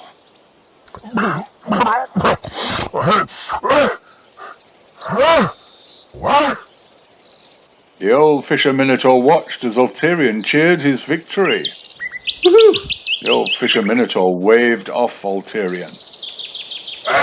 To hell with you! And stormed off. Ulterion was walking on the dock again, but was interrupted again by Bonefoot's voice. Oh boy. Ulterion looked down at his bracelet curiously. What? Realization dawned on him. Oh, damn it. Ulterion ran off to actually finish his mission. Damn it, damn it, damn it, damn it, damn it, damn it, damn it, damn it. Ulterion ran around the Minotaur town looking for a beatable Minotaur until he saw her. Bovary Milkin was the fairest in Blonder clan, at least by Minotaur standards. Her hair and fur were golden blonde, and her eyes were blue as the sea. She came from a long line of warriors. In fact, both her parents were warriors. They had trained her very well, which came in handy against her aggressive suitors. She was considered an odd girl by everyone. There were no Minotaur boys that she liked. For whatever reason, Minotaurs did nothing for her. There were no romantic feelings, no urges, nothing for her bovine brethren. It worried her parents, it worried her. These thoughts went through her mind as she chewed on a massive turkey leg.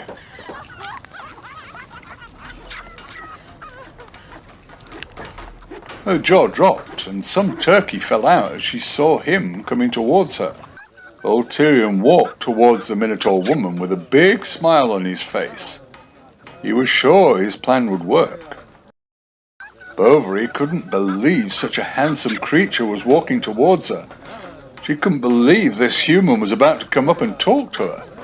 She couldn't believe that he had smacked her turkey leg out of her hand. She watched it fall on the ground. Bovary looked at her human suitor with confusion and rage. Are you daft? Why would you do such a thing? Ulterion smirked. Huh. What are you going to do about it? Take me to the elders? Bovary snorted in rage at the human. That's exactly what I'll do. All right then, let's go. The two of them stormed off. Bovary was enraged as she followed the human to the courthouse, angered and a bit turned on, surprisingly. The elder Minotaurs were not happy to see the human again. What is it now? Bovary addressed the elders as she gestured towards Ulterion. This wee daft bastard knocked food out my hand. The elder Minotaurs gave Ulterion curious glances. Why? What's wrong with you? Can't we get rid of you? Ulterion shrugged. Does it really matter? Let's just do the trial. The elder Minotaurs talked amongst each other. The elder Minotaurs nodded and gave Ulterion malicious smiles. All right. We have a trial for you. Ulterion's confidence began to wane as he saw the smiles of the elder Minotaurs. Should be easy enough. What's the trial? Hand-to-hand combat! Ulterion laughed nervously. like arm wrestling? The elder Minotaur just stared and snickered at Ulterion. Ulterion looked at Bovary in fear. They mean arm wrestling, right? Bovary merely snickered as well. Ulterion was terrified. What have I done? Ulterion and Bovary found themselves facing off against each other in a makeshift ring. A few boxes and ropes were set up to create a perimeter for the two combatants to stay within, much to Ulterion's chagrin. They circled each other. Bovary glared at Ulterion with fury. You're going to pay for what you did. Ulterion stared back at Bovary with the same intensity, although his feelings were fear instead of rage. Pay? You want pay? I'll give you what you... Bovary grabbed Ulterion's throat. Your gobbin fight! Bovary delivered a punch to Ulterion's face, sending him to the ground. Ulterion laid on the ground, reeling from the blow. I think this has all been a horrible misunderstanding. Bovary picked Ulterion up off the ground. She brought him inches from her face. You smacked a turkey leg out my hand. What's to misunderstand? Ulterion stared at the female Minotaur and sputtered. Well? I'm thinking. Bovary growled in frustration as she tossed Ulterion into a pile of boxes. Have you had enough? Ulterion nodded furiously. Yes. Yes, I have. Bovary lifted Ulterion up again. Well, I haven't. Bovary threw Ulterion into another pile of boxes. Ulterion had to think fast before this crazy cowwoman killed him. He thought of doing something crazy. He was going to tell her the truth. Bovary charged towards Ulterion. Ulterion put his hand up and shouted. I did it because I needed your horns. Bovary stopped in her tracks and practically gave Ulterion a look of confusion and disgust. What? Ulterion picked himself up and continued to address his opponent. I'm sorry for the pretense. I just needed access to Minotaur horns. Bovary shook her head in confusion. What? The question caught Ulterion by surprise, although it made sense. But Ulterion thought about how ridiculous his situation was and decided that the truth wasn't the best policy, so he shouted, I love Minotaur women. Bovary was taken aback by this. What? Ulterion had surprised himself. What? Explain yourself, you crazy bastard. Ulterion shrugged. He had to go with it now. Yes, it's true. When I saw you, I thought, what a vision of loveliness. What a beauty to behold. What a... Bovary sneered at Ulterion. Load of malarkey. No, really. I smacked the turkey leg out of your hand because I didn't know how to talk to you. Bovary stared at Ulterion curiously and hopeful. Really? Ulterion nodded as he gave Bovary the soft eyes. This classic worked on the ladyfolk. It made him seem more sensitive. Of course. Bovary and Ulterion stared at each other for a long time. They forgot that the elder Minotaurs were watching. Bovary looked towards the elder Minotaurs and shook her head. The elder Minotaurs were very disappointed. Ulterion walked on the dock looking for a boat. Ulterion's braces ruby glowed as a familiar voice came out of it. Ulterion looked down at the braces. He was about to ask what the wizard wanted, but realization came to him. Damn it. Ulterion ran back into the town. Bovary was in her bedroom, brushing her fur in her evening gown, getting ready for bed. really the only feminine thing she did, when she heard a knock at her door. Who could that be? Bovary opened the door to find Ulterion standing there with a nervous smile on his face. Bovary glared at the human. And I thought you were running out of your deal. What? Me? No, never. Bovary sneered. I'm sure. So, about the horn. Bovary had a sly smile on her face. You can have the horn. Ulterion gasped in excitement. Oh, thank you so much. Ulterion held out a hand.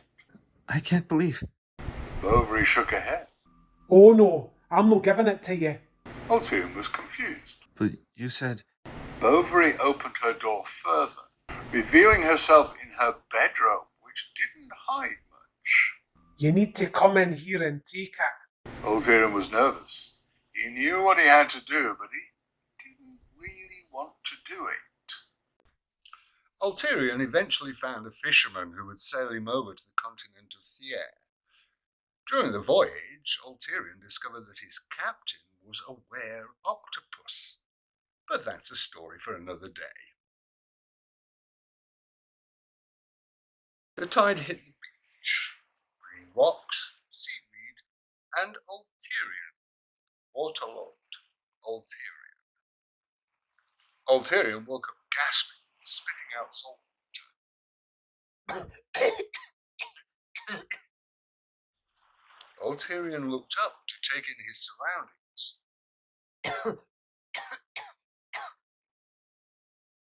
Where am I? And all he saw was beach and forest. Great. I'm lost.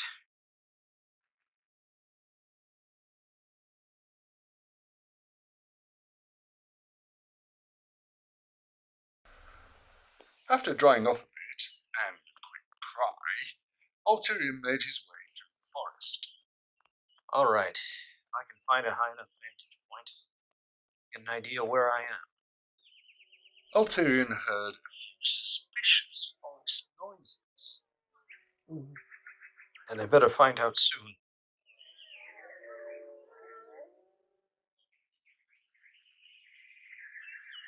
Ulterion got to the top of the hill with a strange feeling. This feels familiar. As Ulterion got to the top of the hill, his heart skipped a beat, and a smile came across his face.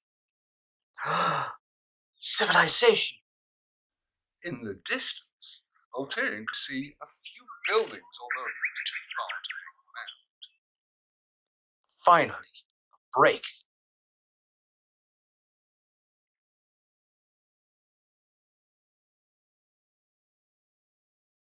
Ulterion, with renewed energy, started running towards civilization. As Ulterion got closer to civilization, noises and his nose caught a plethora of scents. Those pastries are like music to my nose. Ulterion stopped running and realization. Wait. Those are pastries. Familiar pastries. This is... Oh no. It can't be. Ulterion walked down the cobblestone, looking around with profound suspicion. He looked around to see many thin, pale, pretty people who paid him no mind. This was the land of Frank's home of the elves. Ulterion didn't know what city he was in. But if it was like any other Frank's homes, he knew he would hate it.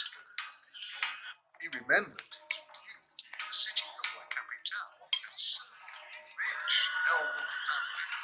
He was treated no better than a beast of burden. Let's see. Ulterion shook his head again, regained his focus. He didn't have time for nostalgia. He had a mission to complete, less time to complete it. He unrolled his list.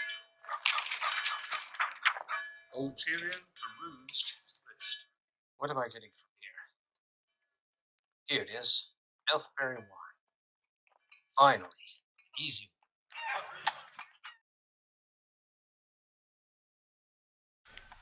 Ulterion talked to the clerk at a cafe. What? The clerk merely sneered at Ulterion. I told you, 1,000 gold or away with you. That's ridiculous. So's your face. Ulterion sneered at the clerk. Can't we negotiate here? The clerk shrugged. I can give you the human discount. Ulterion smiled. Really? Yes. 2,000 gold. That's double the price. Oh, good. The human can do mass. Now leave my shop. Ulterion stormed out of the cafe grumbling. Meanwhile, Lumiex and the Revolution, mostly a short, fat human named Blaze, who struggled to carry a small keg. Burn your food, or we will miss it. Lumiex was a man of the people, mostly human people, considering he was half elf. His father was an elven noble, and his mother was a human servant. His mother was let go shortly after his birth to avoid complications. His father certainly couldn't afford to have a bastard half-breed roaming about, considering Lumiex was a product outside of his marriage. Since his mother was free of service, she survived by providing company to lonely lords. Since his mother was always busy, so he practically raised himself. He had achieved leadership over the human children being displayed, and it was his life mission to get revenge on his human friend were his means to do so. Come on. Come on. The revolution quickened his pace.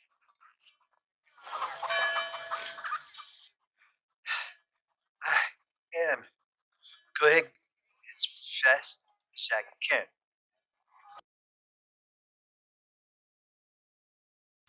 Also, meanwhile, Almadriel was taking her bath while her maid stood ready for her beck and call.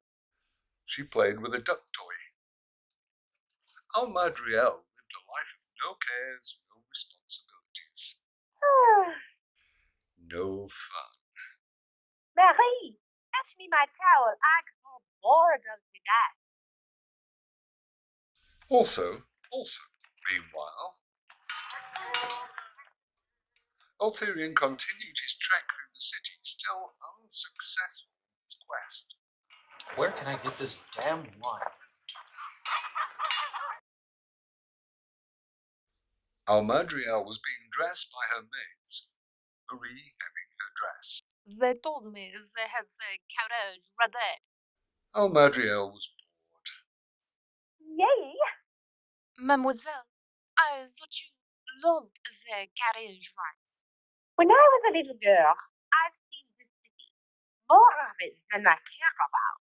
Do you wish to cancel? Oh, no need. I might as well be bored in the carriage. At least then I can pretend I am going somewhere interesting.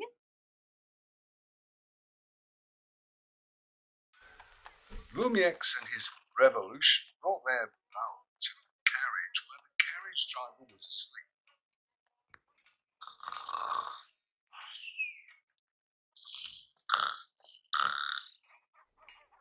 Lumiex called his revolution over to the carriage. Come on, let's go. We don't have much time.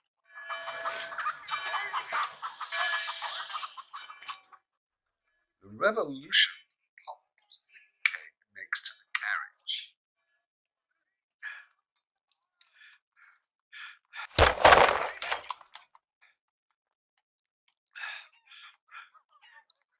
Lumiex tensed up. Careful, stupid. Blaze nervously saluted Lumiex. Yes, monsieur, capitaine. Lumiex put a finger to his lips and shushed Blaze. Shh. Blaze clamped a hand over his mouth. Lumiex rolled his eyes and he checked on the carriage driver. The carriage driver was still asleep.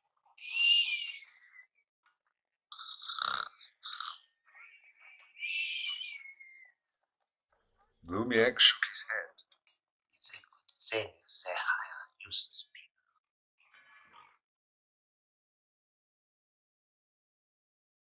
Ulterion continued his aggravating trek through the city. Ulterion saw two other humans and smiled. Maybe they'll be more helpful.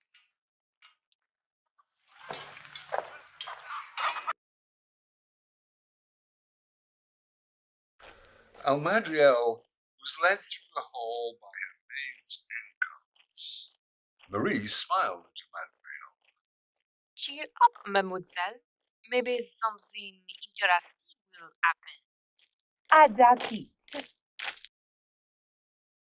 Lumiek struck two flint rocks together over the powdered trail.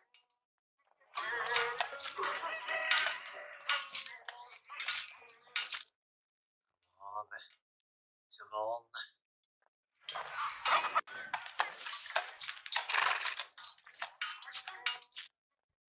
Excuse me. Lumiek and the Revolution jumped up in fear. The two revolutionaries turned. Lumiek had rage on his face. How dare you interrupt us? Ulterion looked worried. Sorry, I'm just looking for help. Lumiek looked to his revolution. We have to hurry. Blaze nodded as Ulterion looked confused. What is going... Lumiek smacked the flint rocks together again, which caused a spark, which lit the trail of the gunpowder, which confused Ulterion. Huh? Lumiek threw the flint rocks into Ulterion's hand. What the? Lumiek shouted at Blaze. Blaze nodded. Oui, Capitaine. The two men ran off, which upset Ulterion. Hey, what are you... Ulterion saw the gunpowder trail burning towards the barrel hidden under the carriage. Oh no. Ulterion followed the burning gunpowder. I have to stop this. Almadriel and her entourage descended the stairs of the palace towards the carriage. The guards saw the carriage driver sleeping.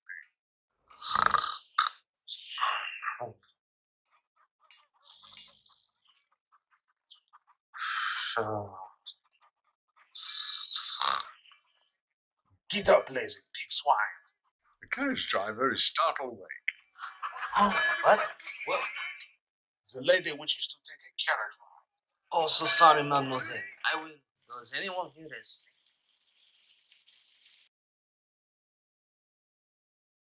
Ulterion ran after the burning trail of gunpowder.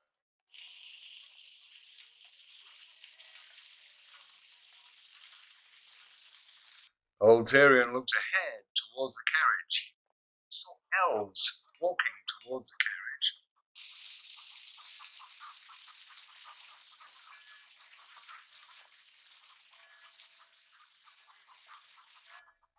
Ulterion picked up the pace.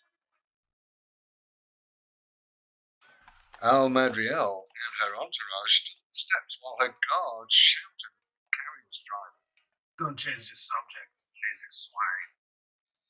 I am not. I heard something and... The carriage driver sniffed the air. Something is burning. Get away from the carriage!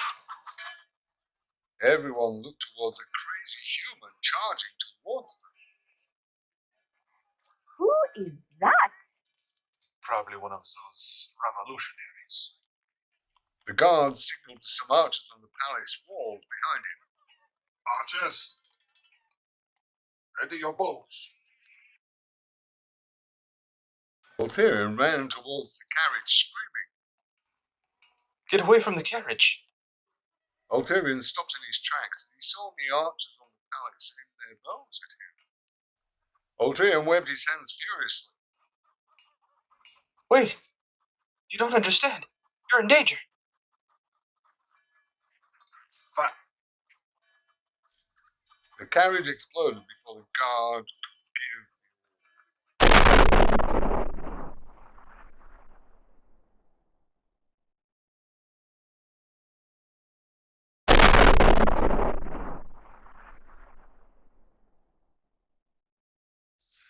The explosion threw Ulterion back.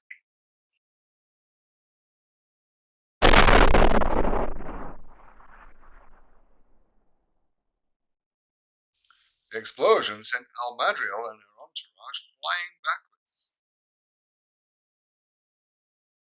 Ulterion falls on his back on the ground. Almadriel and her entourage hit the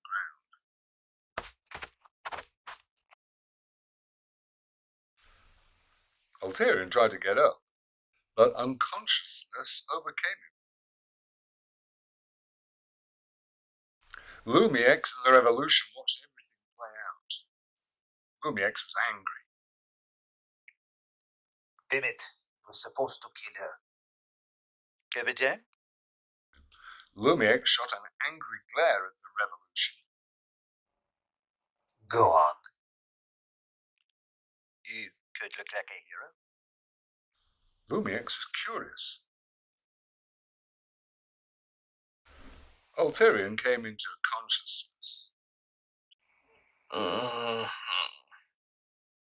find he was no longer on the uncomfortable ground. What the? But on an uncomfortable cot in a prison cell. Where am I? He looked through the bars to see Almadriel's guard and an elven noble staring at him. He waved nervously. Hello? The elven noble continued to glare at Ulterion. Bonjour. Ulterion looked around his cell confused. Why am I in a cell? The elven noble smirked. You don't have to stay. Ulterion smiled. Great, The elven noble's smile faded into a very serious glare. As soon as you tell me where my daughter is. Ulterion's smile faded to a look of confusion and fear. I'm sorry, what? And meanwhile, at an abandoned winery, Almadriel awoke and looked around. Where? Almadriel found herself in an old wine cellar. Oh my God! This place is disgusting. Lumiex and the Revolution stood outside of the prisoner's cell, talking. Great plan, Blase. But why did we kidnap this girl? So we can ransom her, Captain. She will have to take us seriously.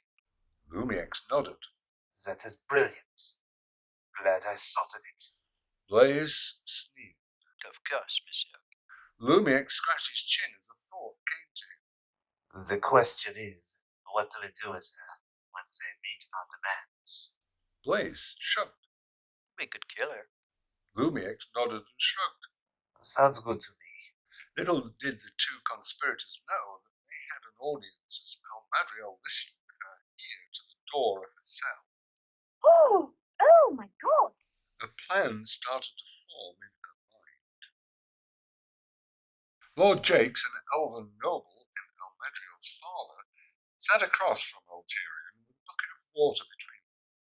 Two elven guards held Ulterion by his arms. Lord Jakes smiled. Are you thirsty, monsieur? Ulterion looked at the bucket of water, then towards Lord Jakes. Not really. Lord Jakes nodded. Oh, good. Lord Jakes' smile disappeared. Then tell me where my daughter is. Ulterion shook his head. I don't know. Is that right? Lord Jakes nodded to the guards. The guards nodded back. Ulterion was puzzled. What are... The two guards shoved Ulterion's head into the bucket of water. Ulterion struggled to get up, but was not strong enough to rebuke the two guards. And doing his best to force the water out of his mouth and nose. Before unconsciousness could take him, Lord Jake shouted, "Hold him up!" and the guards pulled him up. Lord Jake leaned forward and glared at Ulterion intensely. Now, where is my daughter? Ulterion gasped for air. I don't know. Lord Jake shook his head. He looked to his guards. Again. The guards nodded. Ulterion shook his head furiously. Please, wait, don't! The guards dunked Ulterion's head back into the bucket.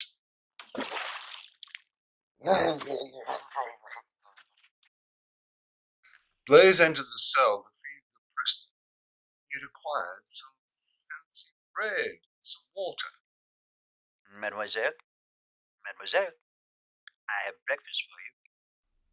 Almadriel's naked leg appeared from behind a barrel. Thank you so much. Blaze was taken aback. I brought you bread and water. Almadriel pouted in a seductive manner. No wine? Sorry, Blaze realized what was going on. Wait, I mean, you take your bread and water. Blaze shoved the bread and water into Almadriel's hands forcefully. And I don't want to hear any complaints. Almadriel kept up the seduction. Oh my, you are so forceful and strong, monsieur. Blaze looked at Almadriel in surprise. Really? Blaze shook his head and became strong again. Eat your food and quiet yourself. We need to talk ransom with your father.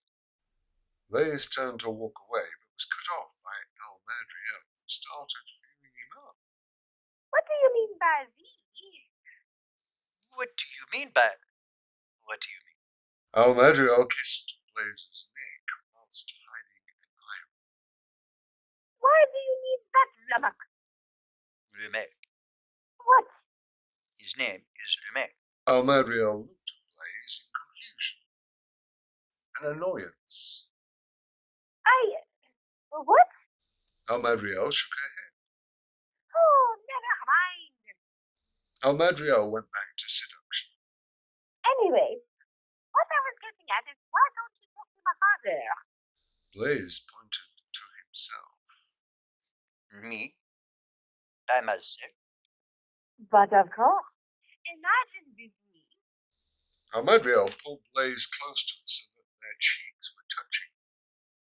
You turn in your friend and me.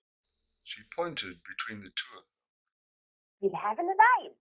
Me, a princess, and you. Almadriel gave Blaze's lips a kiss. My hero.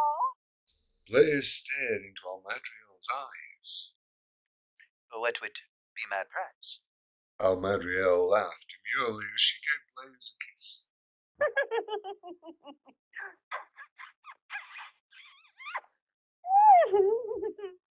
How about the taste? Meanwhile, Ulterion was chained to a rack. Lord Jake sat in a chair facing Ulterion. I think this will put the truth out of you. Ulterion gave the Lord a puzzled look. Pull the truth out? Is that even a saying? What does that even mean? Lord Jake smiled. I am glad you asked. Lord Jake nodded to a guard who was operating a wheel. The guard nodded back and started pulling the wheel.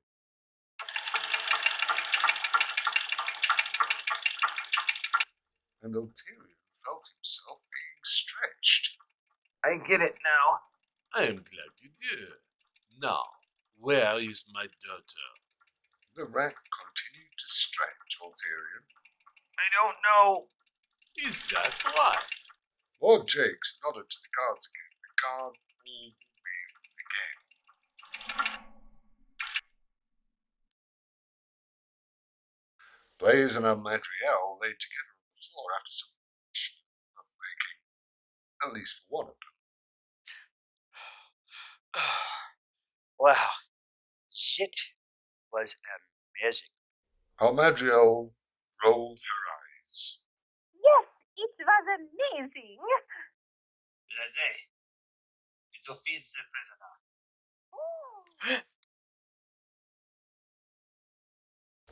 Ulterion was bent over a block with his back exposed. Lord Jake sat in front of him as two guards whipped him. Where is my daughter? I don't know. A guard whipped Ulterion. Ah! Where is my daughter? The other guard whipped Ulterion. I'll tell you. Lord Jakes nodded to the two guards. They backed away. He leaned closer to Ulterion. Yes? I don't know.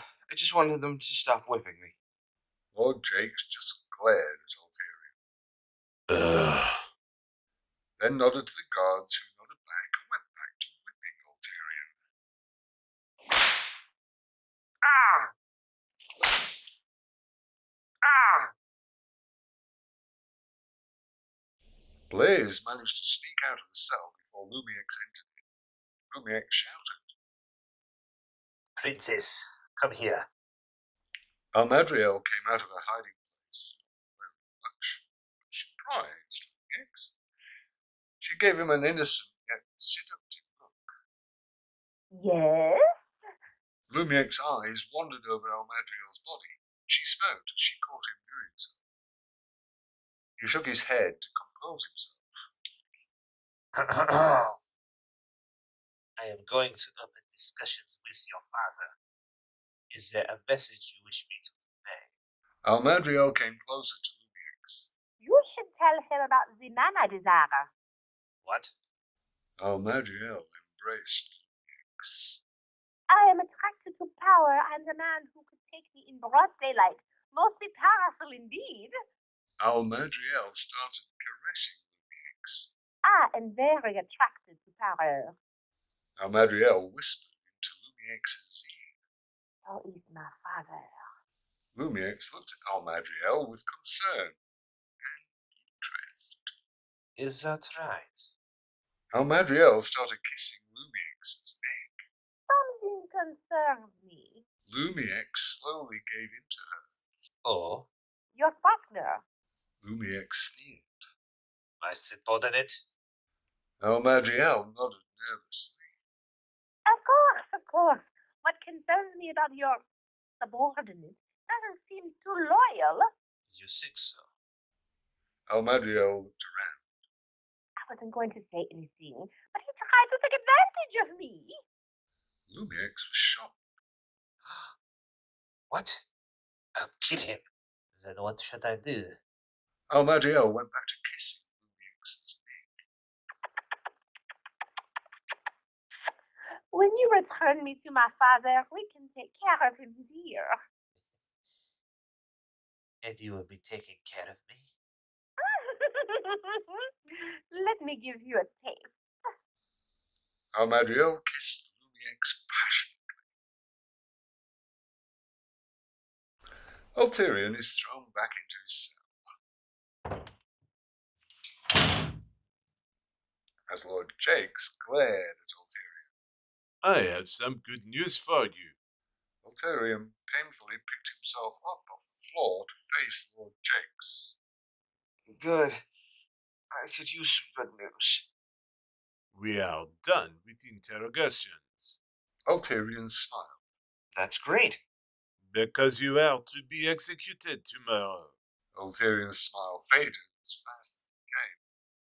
That's less good. Blaze and Lumiex stood outside of the cell, eyeing each other suspiciously. Were you able to send the letter? Yes, but I'm curious. Oh? I was curious as to why you couldn't join me this time. Lumiex felt a twinge of fear from the comment, but remained calm. He had been conversing with the prisoner. I was making sure the prisoner wasn't scheming. Speaking of which, did she say anything when you brought her home? The food. I didn't see you for a while after that. Blaze was taken aback, but remained calm. I was hungry myself. Had to find food for me. Is that so? What did you have? Blaze started to sweat.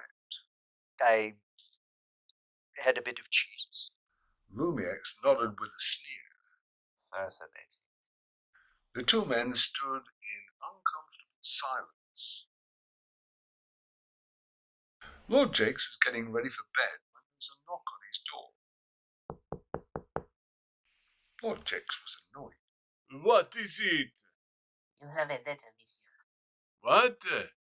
Ulterion tried to get comfortable in his cell, as comfortable as anyone can be in a small cell, when Lord Jakes barged into the dungeon with a letter in his hand. Several guards followed him. Lord Jakes was not very happy as he shook the paper at Ulterion. Explain this. Ulterion looked from Lord Jakes to the paper and back to Lord Jakes. This is a piece of paper. Lord Jakes sneered. Don't get wise with me, swine. Me? Wise? Trying to save an elven princess got me in prison and tortured. I'm not wise at all. Lord Jakes looked at Ulterion in confusion. What was that? I said I was trying to save your daughter. Lord Jakes shook hands. Why didn't you tell me this? You didn't ask. Lord Jakes looked from Ulterion to the piece of paper in his hand, and then back to Ulterion. Then who sent me this? Ulterion shrugged. I don't know, Ulterion remembered the rude men he spoke to before the carriage blew up. Wait. Blaze walked with Almadriel.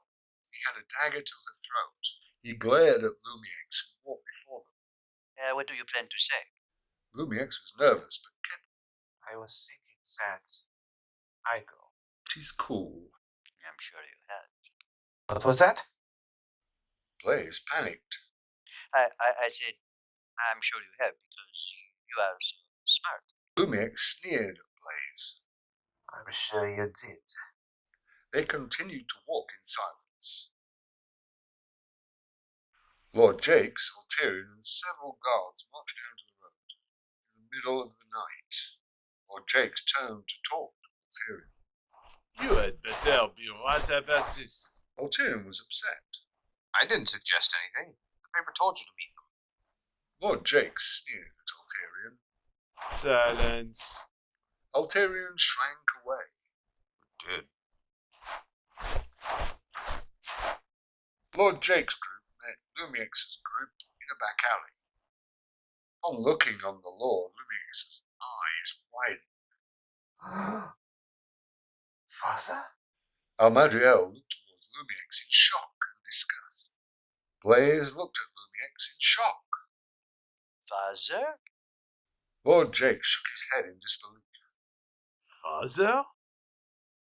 Ulterion shrugged. This seems like a private moment. I'll show myself out. Ulterion tried to leave, but the guard pointed a crossbow at him. Okay. Ulterion remained in place as the family drama continued.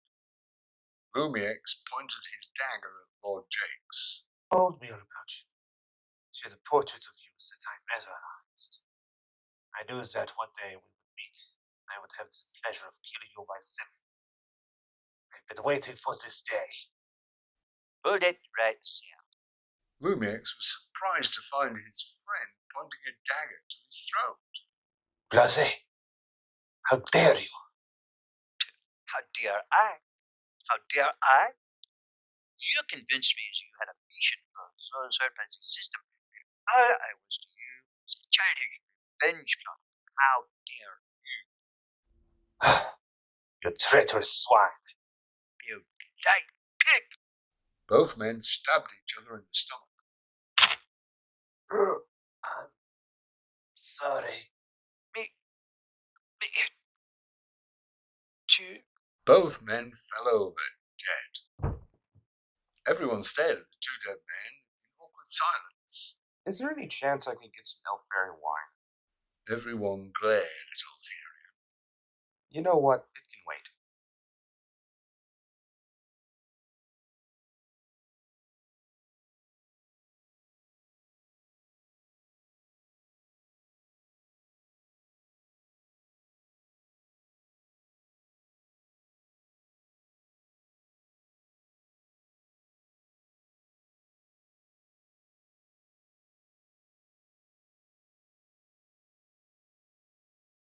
Ulterion got his bottle of elfberry wine and chased out of Franklin's beans after his brief affair with the princess, and, unknowingly, helped her with a coup.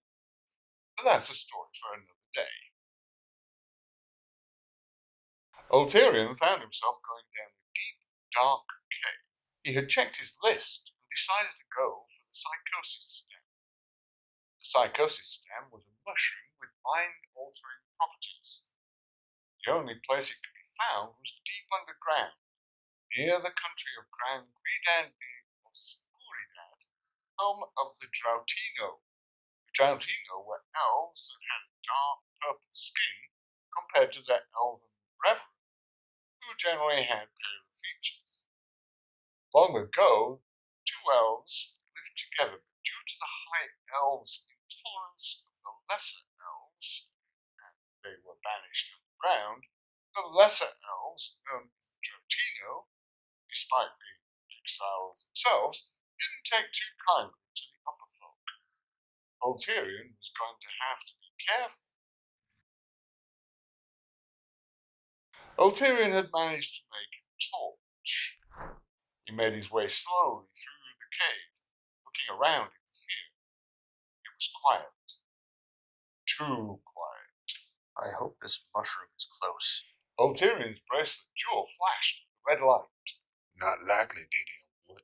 Ulterion jumped up.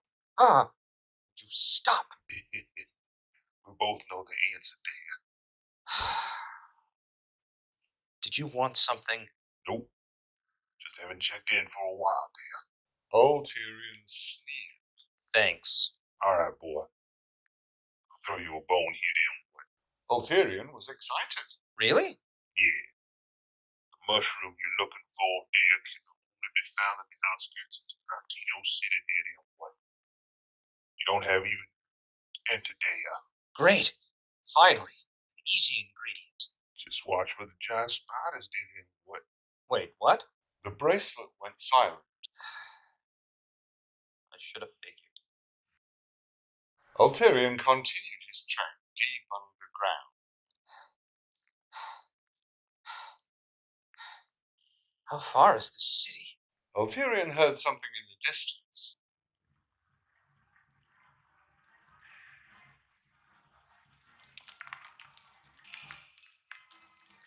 What is that? Ulterion followed the music.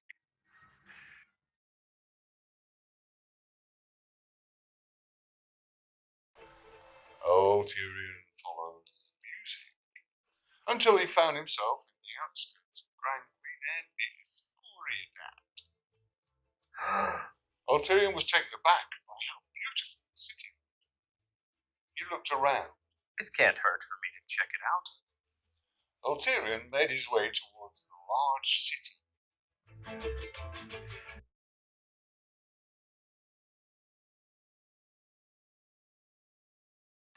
Ulterion hid behind the first building he could find.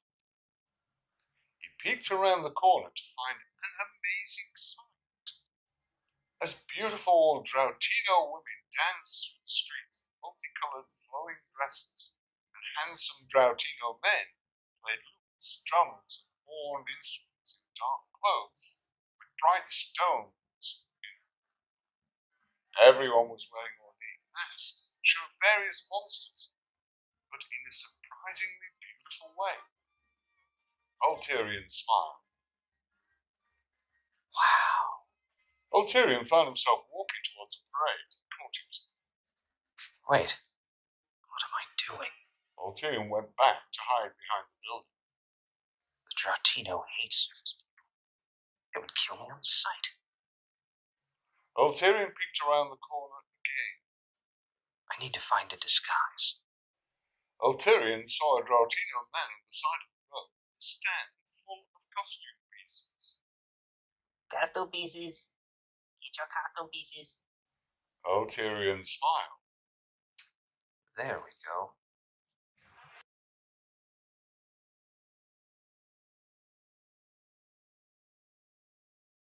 The Drautino man continued to shout. Best costume pieces in town. Without noticing Ulterion sneaking some costume pieces away.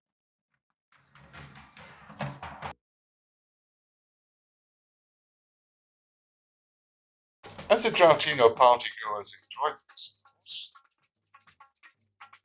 they didn't notice the human stranger partying amongst them.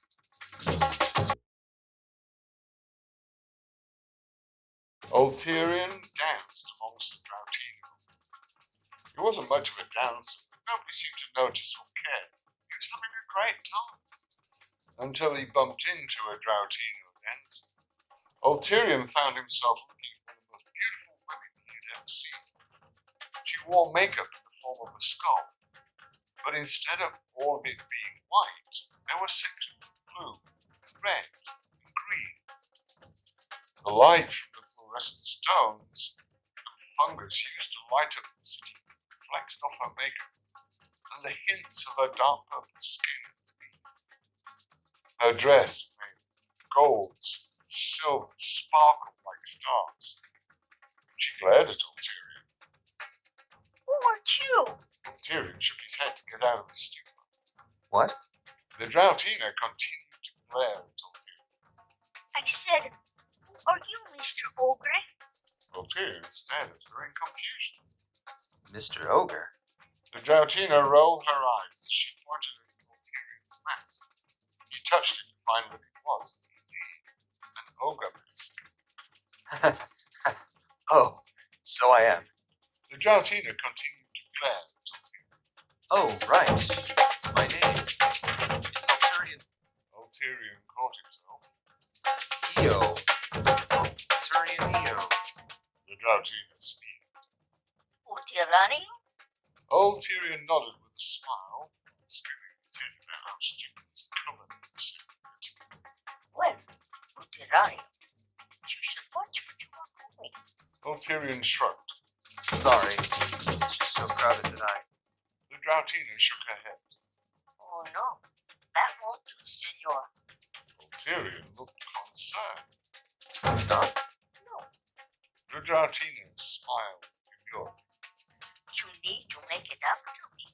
Ulterion smiled as he realized where this interaction was going. Oh. The Droutino, Catalina, and Ulterion had found themselves in the nap, passionately kissing each other.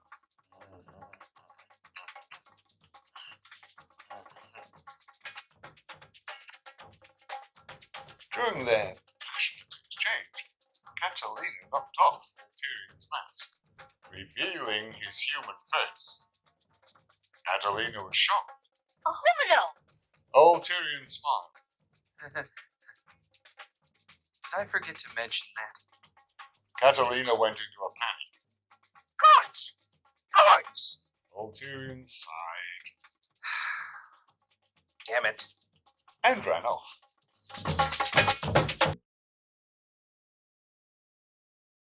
Ulterion ran through the parade, forgetting that he didn't have his mask. Partygoers stared at Ulterion in shock.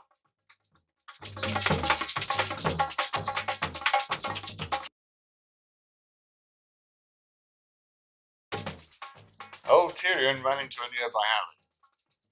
They won't find me here. Ulterion heard someone clear their throat. Ulterion slowly turned his head deeper into the alley to see a group of Droutino guards. Their leader waved. Hola. Ulterion waved back with a nervous smile on his face. Hello.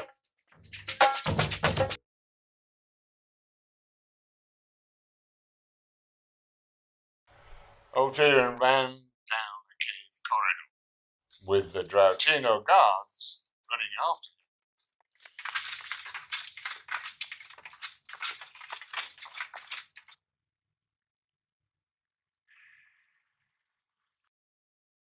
Ulterion ran into a very dark corridor. He looked back to see the guards stopping and looking towards him in horror. Fall back, men. We don't want to deal with the Urania Gigante. The guards ran back towards the city. Ulterion smiled. I guess I'm safe now. Ulterion's feeling of reprieve were quickly ended. when he heard something behind him. Ulterion didn't have to look behind him to know what he was dealing with. Oh, right. The giant spiders.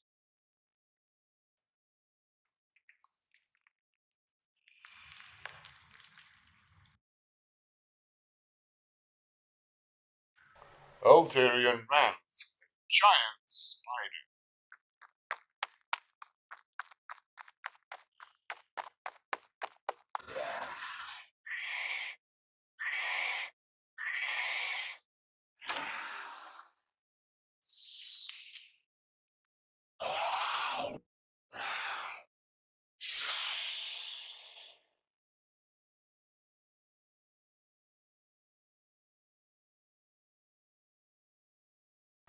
Ulterion ran.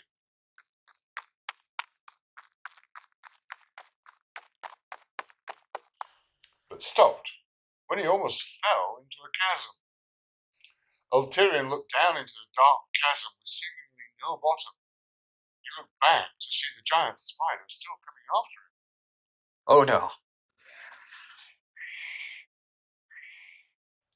Ulterion looked around frantically. He looked up to see a large stalactite. There we go.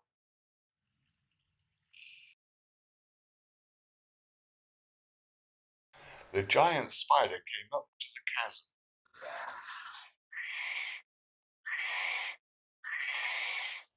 And found that its prey was gone. Ulterion hung from the stalactite and watched the giant spider wander off. He breathed a sigh of relief. As he tried to climb down, he kicked a rock loose. And, to his horror, the rock hit the ground, which got the giant spider's attention. The giant spider looked back to see Ulterion on the stalactite. He laughed nervously. Hello? The giant spider stared up at Ulterion. Ulterion began to get cocky. Ha! Can't get me up here. The giant spider started climbing the wall to the ceiling.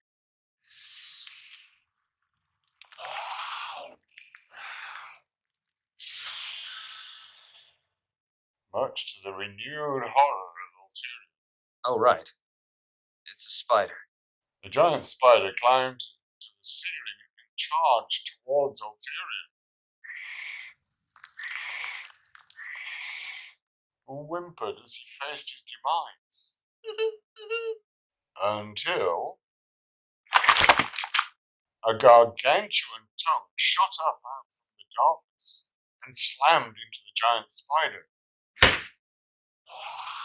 crushing it and taking it back down into the dark chasm. Ulterion sat on the stalactite. Although he was grateful for his rescue, Ulterion wasn't really excited to meet his hero, so he decided he would get his ingredient and leave.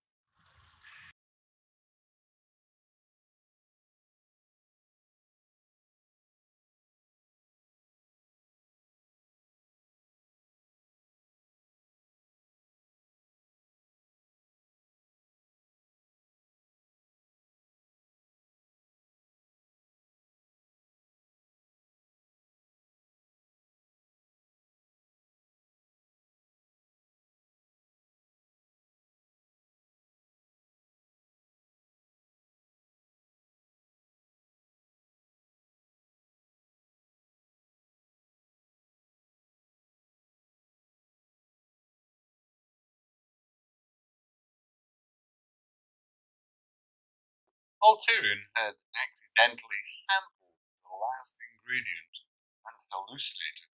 Well, he found a gargantuan groundworm. They really don't have any faces, but that's a story for another day. Ulterion crawled through a tunnel, unsure of how he got there. Luckily, he had found a luminescent stone he could use to see in the darkness. I hope there's an end to this. Ulterion continued to crawl. He saw a light in the distance. He smiled. Finally, an opening. Ulterion found himself above ground. He smiled. Thank goodness. Ulterion took a deep breath. Fresh air. Ulterion trekked for a while, until he found a village. A village? Ulterion ran, practically skipped to the village. Finally, everything's coming up roses.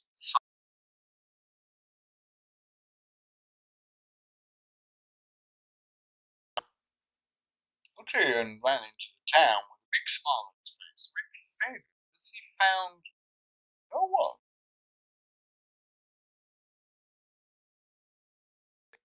Ulterion wandered through the village, trying to find any form of life. Hello? Anyone? Anyone at all?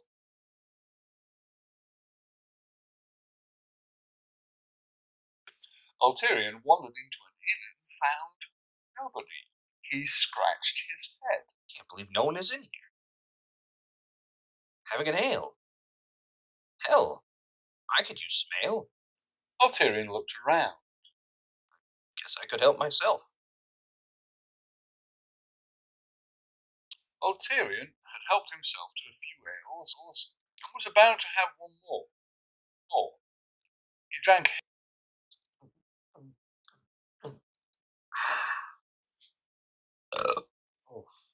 No ale tastes better than free. He was about to take another swig.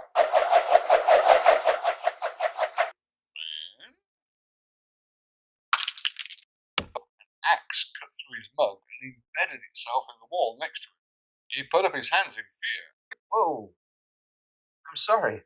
I'll pay for the ale. Ulterion looked in the direction the axe came from. Huh? And found no one. Who threw the... Ulterion's heart filled with fear as he heard the axe begin shifting. He turned around to find the axe loosening itself from the wall. What the? The axe pulled itself free from the wall, turning the blade to face Ulterion. All he could do was stare in shock at the wall. As the axe started spinning towards him. Oh my god. Ulterion ran out of the inn. He stopped in his tracks. As two daggers flew towards him, he ducked before they could stab him. Ulterion stood up and continued to run. Ulterion ran round the corner. He thought he'd got away from the axe and the daggers, which he did. However, he found a spear flying towards him. Oh, come on. Ulterion jumped back before the spear could hit him. Ulterion ran off. Ulterion ran around another corner and stopped at a horrifying sight. You got to be kidding me. Ulterion found himself facing a variety of flying weapons. The weapons flew towards Ulterion.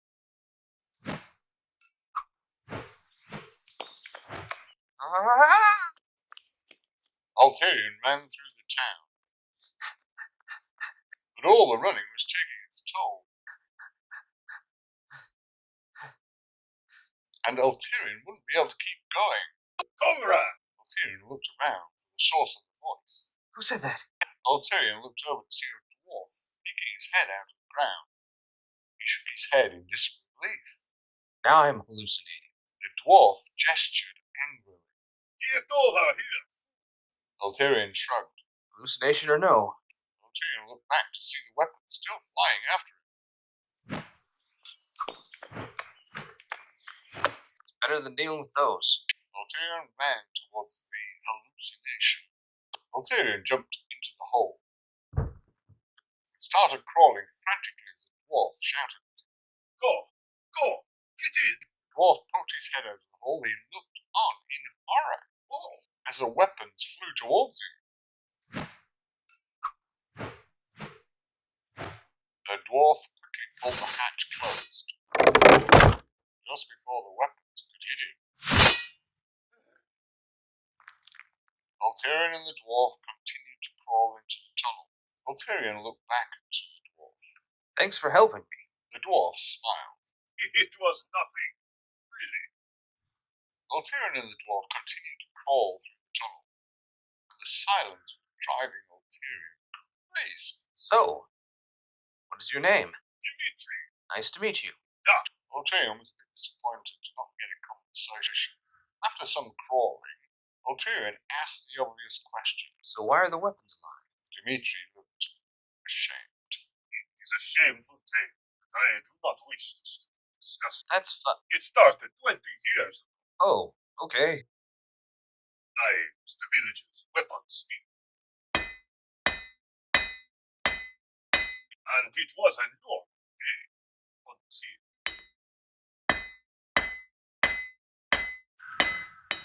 Hello, Gideon. What? He came. Homefoot. What? Nothing. Continue. Okay. Anyway, I greet the strange humans. I greet all potential customers. Greetings, stranger. What can I be doing for you? I got some work for you, Gideon.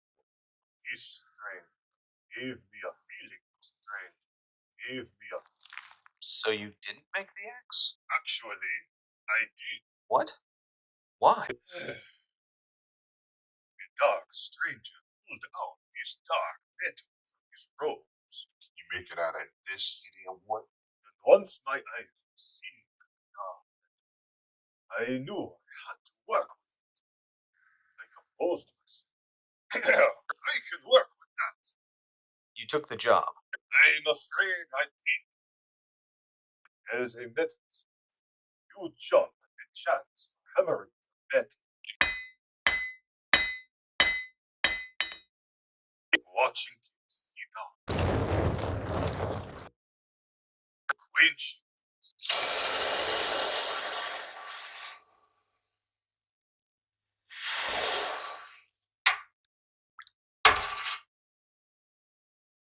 and hammering it again. Shaping it into something beautiful. How long is this tunnel? What? Nothing. Continue with your story. Okay. After I had completed the axe, I marveled. This is my greatest creation. How far are we going? We'll be there soon. Anyway, the dark stranger returned. Do you have my axe? Did it work? I presented the axe to him, beaming with pride. Here you be going, sir. My finest work. I gave him the axe. He took it with a smirk and a nod. Thanks, dear boy. He began to walk off, which was concerning to me. I yelled after him. Excuse me, sir? The dark stranger stopped and looked back at me. Yeah? You started walking away without paying. Did I hit him? What? You did. The dark stranger stared at me for a moment. He waved to me with a sly smile on his face. Well, I did him. What? He proceeded to walk away, which angered me. There! He stopped again to look at me. I started yelling at him. You need to pay. He shook his head and sighed. Just take the loss, boy. I held out my hand, expecting him to give back my axe. You should be taking your own advice. Now, hand it back. The dark figure just laughed at me. All right. Here's your axe, Gideon. What?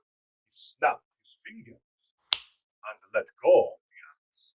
I was horrified to find it did not fall, but floated in the air. I was more horrified when it flew toward me. That bastard had brought all my weapons to knife, and my village. Ulterions continued to crawl. The feeling of sadness and guilt is in a direct line of communication. The bastard. I'm sorry that happened. Ulterion's ruby bracelet glowed as both his voice came from it. Dimitri flashed an angry glare at Ulterion. Are you laughing at me? Ulterion gave Dimitri a nervous smile. Sorry, your story made me think of a funny situation that happened to me. It wasn't about you. Dimitri gave Ulterion a dubious look. Ulterion returned with a nervous smile. Dimitri shrugged, but he couldn't call it a position. Okay. Ulterion relaxed, knowing the dwarf was not lay a blow is just up ahead. Dimitri led Ulterion into a small living space.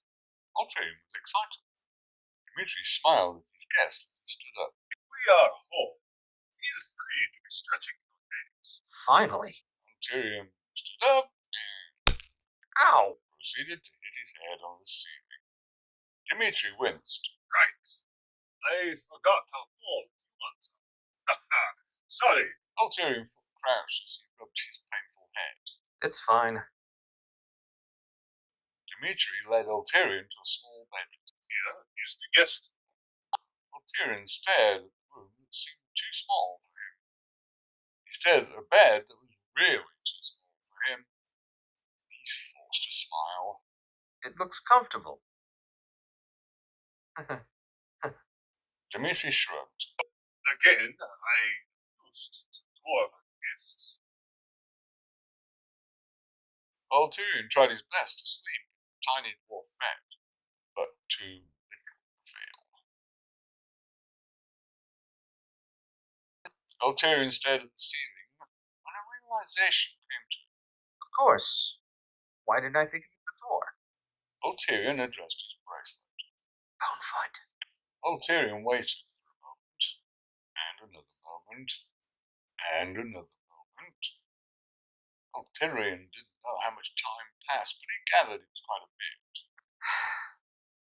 I should have figured. Hey there, boy. Huh. Ulterion was going to yell at Bonefoot for startling him, but he knew the wizard didn't care. He decided to skip it. I'm sure you heard the dwarf's story. I remember that, Danny. What? That was hilarious. Ulterion sneered at the bracelet. Yeah, really funny. Anyway, can you end this curse? I could, dear. What? Oh, I don't want to here, boy. Ulterion shrugged. Well, I'm supposed to get the potaton, aren't I? True, dear. Well, how can I get it with all the weapons flying around? Not sure how that's my concern here, dear. I mean, it kinda does. Well? I'm thinking here, dear, what? There was an uncomfortable silence. Let me think on it here, dear, what? All right, how long do you think that'll take? Ulterion was met with silence. That's what I thought you'd say. A few days passed. You're eating all the mushrooms! And the two men, I'm bigger than you. I need to eat more. were driving. And I have to be covering more. Do you know how hard that is? Each of them mad. Ulterion went to bed angry. I can't take it anymore. Ulterion looked around before talking into his bracelet. Bonefoot, are you there? Ulterion waited a few minutes. What is it, boy? Ulterion winced. He composed himself and talked into his bracelet. Did you consider my request? What request here, dear? What? Stopping the flying weapons. Oh, I stopped that days ago here, dear. What? Ulterion stared at the bracelet with wide eyes. What? You... Who are you talking to? Ulterion panicked. I had a bad dream. Well, be keeping it down. I have to sleep so that I can be collecting mushroom for both of us. Ulterion winced. Sorry. Ulterion brought his attention back to his bracelet. Why didn't you tell me you stopped the flying weapons? Why didn't you ask again, Daddy, or what? I should have thought of that.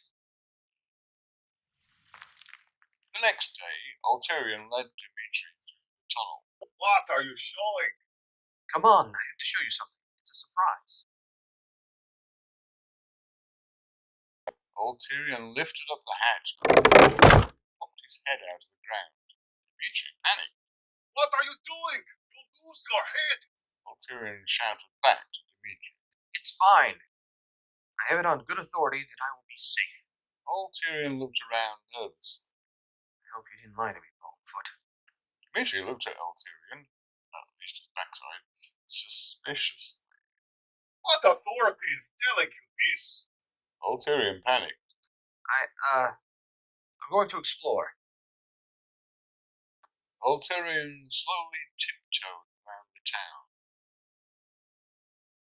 Quickly ducked around a corner and braced for anything to come at him. After a moment, he found nothing coming at him. Bonefoot pulled through. Look out! Ulterion ducked and covered his head with his arms. He got out of that position when he heard Bonefoot laughing. Ulterion sneered. Really funny, Bonefoot.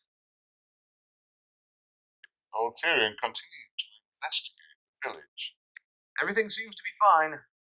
Bonefoot kept his word. I guess I should go tell Dimitri. Ulterion looked around as a thought came to him. After? Ulterion was guzzling ale.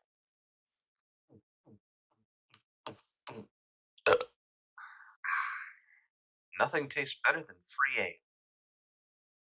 Eventually, after a few free drinks, Ulterion went back and told Dimitri that the danger was over. In his excitement, he found the other villagers and told them the good news. Dwarven villagers returned to their village and went back to their lives. Ulterion was leaving the village when he actually ran into Dimitri with a large pack and several bags hanging off. Where are you going? After being cooped up in the hole for so long, I feel I need to be moving on. Ulterion nodded. I feel that. Say, no. You want to travel? Both men broke into laughter. No. Ulterion held out his hand. It was nice knowing you, Dimitri. Dimitri looked at Ulterion's hand. He looked up at Ulterion, smiled, grabbed the human's hand, and shook it vigorously. Likewise. Ulterion laughed as he shook the dwarf's hand. I hope I never see you again. Dimitri laughed back. Eternity would be too soon. Both men laughed, although they meant what they said. They walked in opposite directions, waiting to it. Goodbye. Be taking care of yourself. Dimitri stopped. The realization came. He turned and shouted after him. Hey! Ulterion stopped walking and turned back. Yes? How did you know about the weapons? Ulterion thought he would confess. Who's been drinking my ale? Ulterion panicked. Would you look at the time? Gotta go. Ulterion ran off.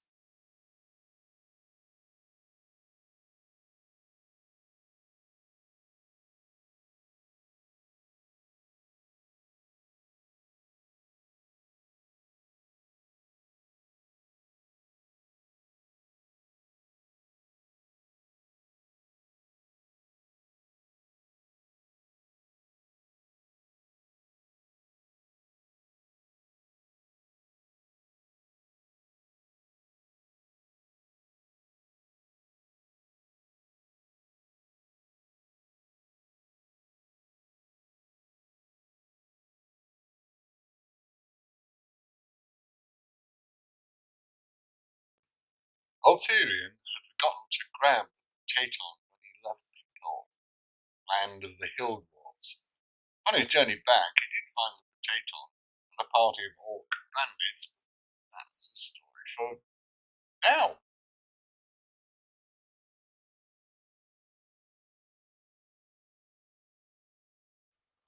Ulterion was thrown to the floor of the mansion by two orcs. Ulterion tried to pick himself up.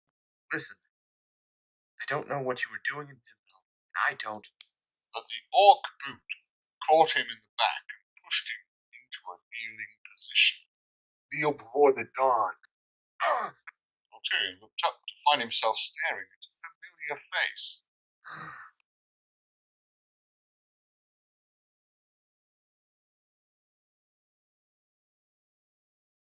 Standing over Ulterion was Don Parmesan. He was an older, rotund orc man wearing the finest black robes. Ulterion had done business with the Don a year or two ago. Ulterion didn't remember that the business didn't end well, at least not for the Don. Good evening, Ulterion. Hello? Don Parmesan glared down at Ulterion. Thirsty? Ulterion looked at him in confusion. Yes? The Don smirked. How do you feel about fish? Ulterion looked up at the Don in horror. When orc crime lords ask about fish, it usually means someone is found in a lake, or a river, or any body of water. Basically, they drown people.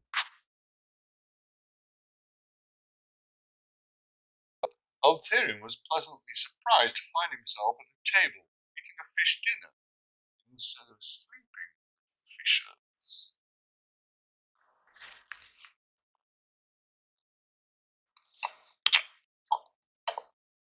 Thanks for the meal. The Don sat across from Ulterion, smiling and nodding. Glad you like it. I made it myself. Ulterion stopped chewing as he stared at the Don while dropping his fork. The Don gave Ulterion a dubious look. If I wanted to kill you, I wouldn't use poison, and it would have been done by now. Ulterion swallowed the last bite he took.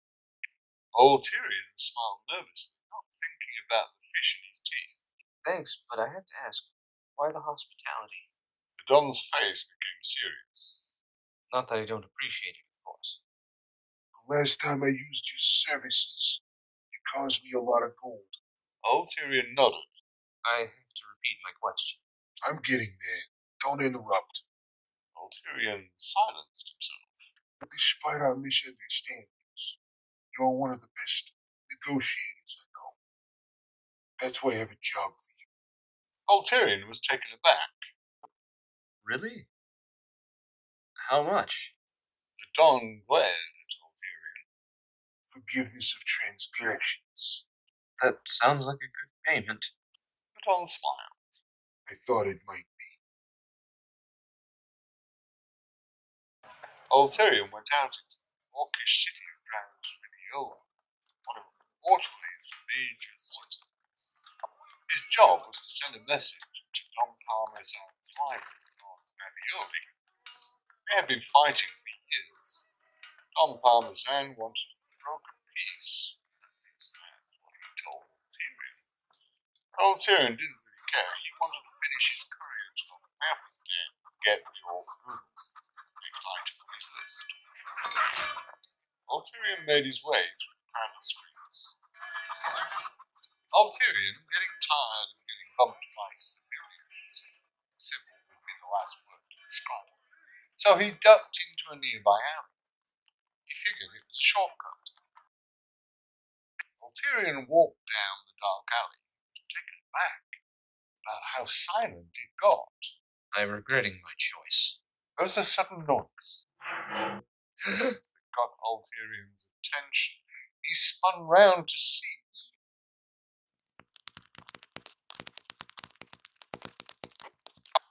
Rats playing in the garbage that littered the alley. I have to be less jumpy. Ulterion turned to find himself staring into the face of an orc thug. You have a message for Don Ravioli? Ulterion jumped back a bit. Oh! Where did you come from? The orc thug smiled. Forget about it. More orc thugs seemed to appear out of the shadows behind the first orc thug. Just hand over the message. Ulterion eyed the orc bandit suspiciously. Do you work for Don Ravioli? Like I said. The orc thug's smile disappeared.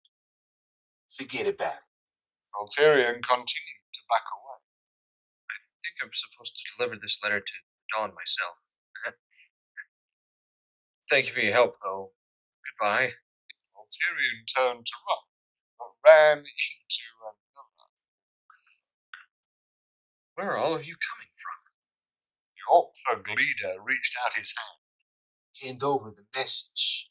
Ulterion watched the orc thugs close in. His mind grasped for any solution that would get him out of this. As he was about to give the orc thug leader the message, someone shouted. Leave him alone. The orc thugs turned around to see a half dressed in red clothes with a red cape. He glared at the orc thug leader. Let him do his job. The orc thug leader looked to his fellows. Buddy, you need to mind your own business. The half-orc unsheathed a rapier and pointed it towards the orc thug leader. This is very much my business. The orc thug leader shakes his head. My friend. The orc thugs unsheathed their weapons. You will regret this. The half-orc sneered. You must be a thief. The half-orc got into a defensive stance with his sword. You stole the words right out of my mouth. The orc thug leader pointed at the half-orc. Get him! The orc thugs charged towards the half-orc and engaged in combat with the stranger.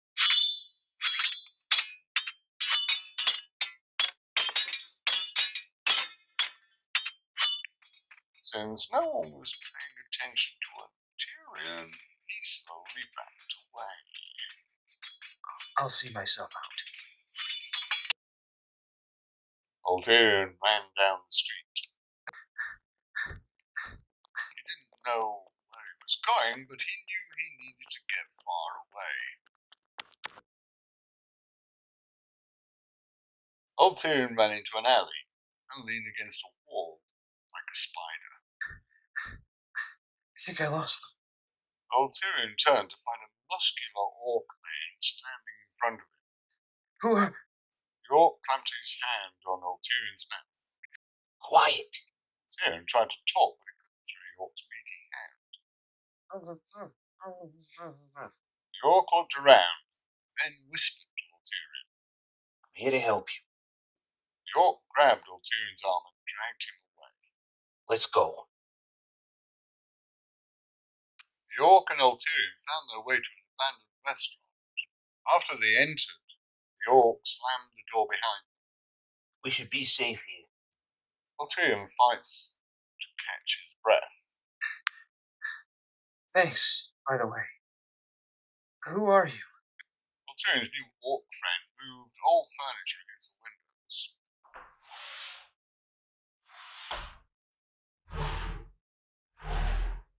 As he addressed Ulterion. My name is Julian. Nice to meet you.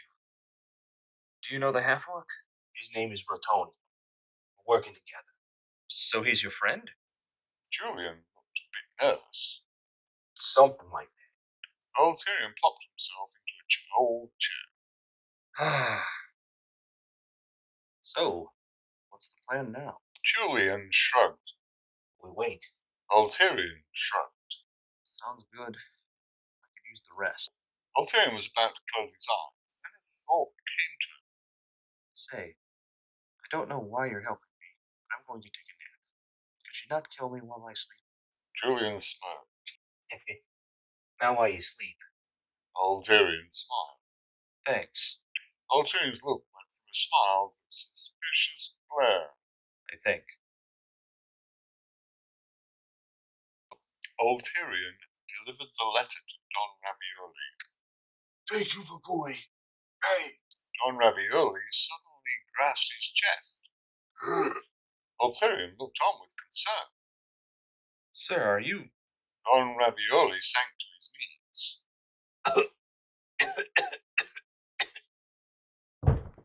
Then fell to his side, dead. Oh my god. Ulterion looked around to find all of the Don's men. One orc thug shouted. Ulterion was the last to touch the Dawn. That means he's the new Dawn. Ulterion looked around in confusion. What? He is the dawn of a new dawn. All hail Dawn Ulterion. All the orc thugs kneel. Huzzah! Huzzah! Huzzah! Ulterion lashed praise. Huzzah! Huzzah! Huzzah! Until he heard, Oh my god, Tony! The voice filled the room, though it seemed Ulterion was the only one who heard it. Huh? Ulterion awoke. To find Julian carrying an injured Rotonio. He's hurt. Ulterion panicked. Oh my god. The wounded Rotonio lay on a table holding his bleeding side. Julian held his hand. I told you not to take all those men by yourself, you dummy. Rotonio smiled weakly up at Julian. I needed to protect you. To protect us. Julian smiled, his eyes running up with tears. Plan don't work if you die, genius. Rotonio tenderly caressed Julian's cheek. Your face is the last thing I see. Julian shook his head in defiance. Hey, don't you talk like that. We're going to help you. Don't you dare die on me. Rotonio looked into Julian's eyes. I love you. Julian smiled and shook his head. I love you too, you dum-dum. The two men shared a deep kiss. Ulterion watched in surprise. Oh. The two orcish men stopped their kiss and looked at Ulterion in surprise.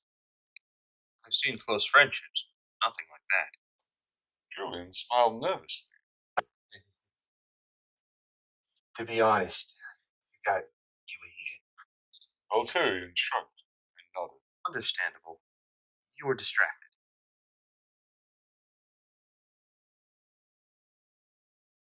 Ulterion looked at Rotonio with concern. Is he alright? Julian looked to Rotonio, grim. I don't know.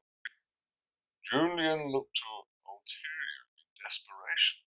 Is there anything you could do? Ulterion looked from Julian to Rotonio, and Julian, then back to Rotonio, in desperation himself. I think so. Julian's face lit up with a smile. Really? Yes, through my travels I've learned to dress wounds. You serious? Of course. I've made a few enemies through my life. I've had to be able to help myself. Great. Julian gestured towards Rotonio. Get to work. Ulterion looked from Julian to Rotonio, panicked. What? Oh, right. Ulterion looked around frantically. Ulterion and Julian managed to find a bit of needle and thread. Ulterion sewed Rotonio's wound. Ow! Sorry. Ow! Sorry. Ow! Sorry. Rotonio slept on his makeshift table bed as Julian and Ulterion watched. I wish I could sleep like that. Julian smiled. Yeah, I can do without the snoring. Julian looked to Ulterion. How many wounds have you patched up? Ulterion pointed to Rotonio. Including him? Julian nodded. Yeah. Ulterion looked away sheepishly. One. Julian stared at Ulterion in shock. What? Ulterion shrugged. If I told you the truth, I thought you might kill me or something. Julian was about to reprimand Ulterion. Then he thought about it. That's actually fair. Rotonio eventually awoke. Julian hugged his friend. I'm glad you're okay. Rotonio grimaced in pain. Not so tight. I'm not that okay. Julian let go of his lover. Oh, sorry. Rotonio painfully picked himself up from his bed and looked towards Ulterion. Thanks for the help. Ulterion shrugged. Don't worry about it. I have to ask you another favor. What is it? Rotonio held out his hand. Give me the message. Ulterion backed away in fear. Whoa. Come on, fellas. I just helped you out. Rotonio shook his head. Don't understand. I know what the message is. What? It's a letter from my father brokering peace with Julian's father. Through marriage. Ulterion nodded and shrugged. I knew about the peace thing, but not the marriage. Wait, if you're the sons of Dons, then you two could get married. Julian and Rotonio looked at each other nervously, then back at Ulterion. Yeah, about that. My dad's a more traditional. Ulterion looked at the two men curiously. Traditional? What does that... Julian and Rotonio nodded. It turns out two sons can't produce an heir. They want him to marry my sister. Ulterion scratched his head.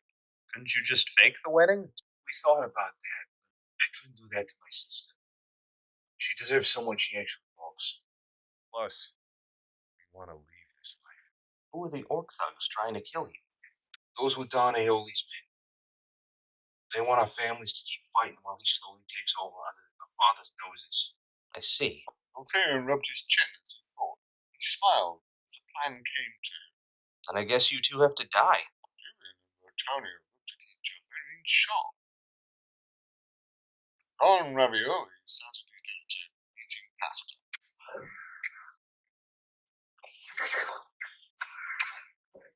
When an orc thug walked in. Boss, there's someone here to see you.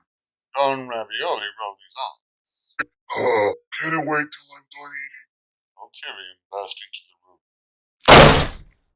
looking beat up and bloody. It can't.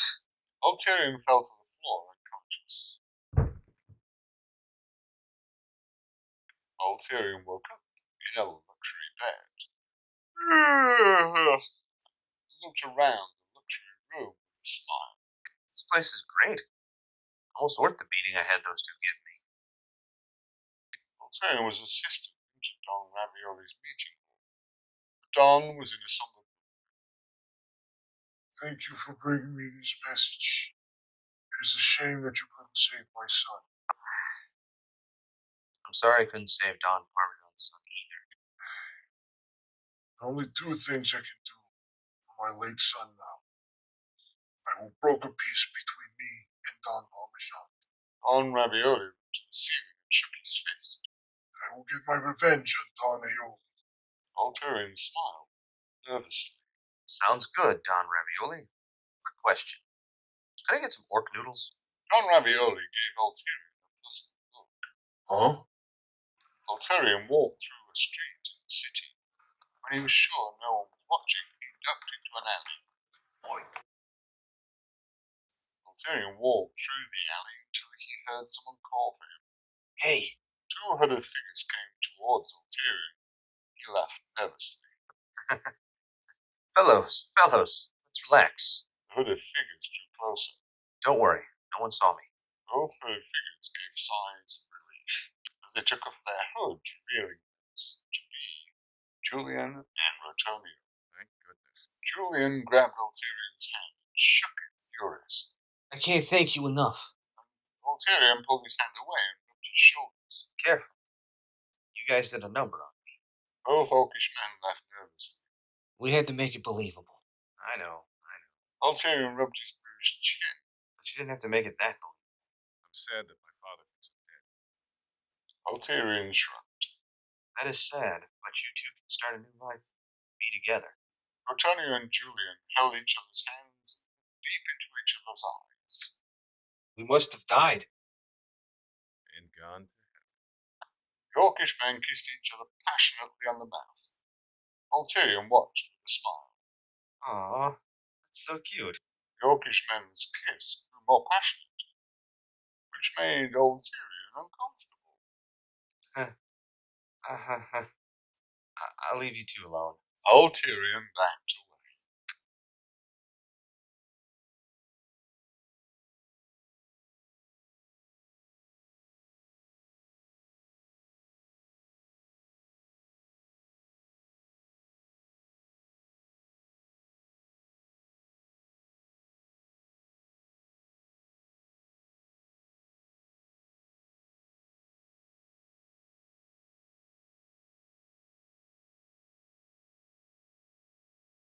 Ulterion had found himself in a desert as he escaped a band of orc thugs chasing him. They were chased off when a giant sandworm came out and ate Ulterion. But that's a story for another day.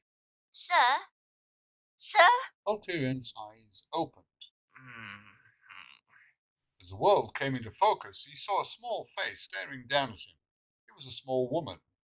At first he thought she was a little girl, but upon closer look he found she was an adult gnome. Are you all right?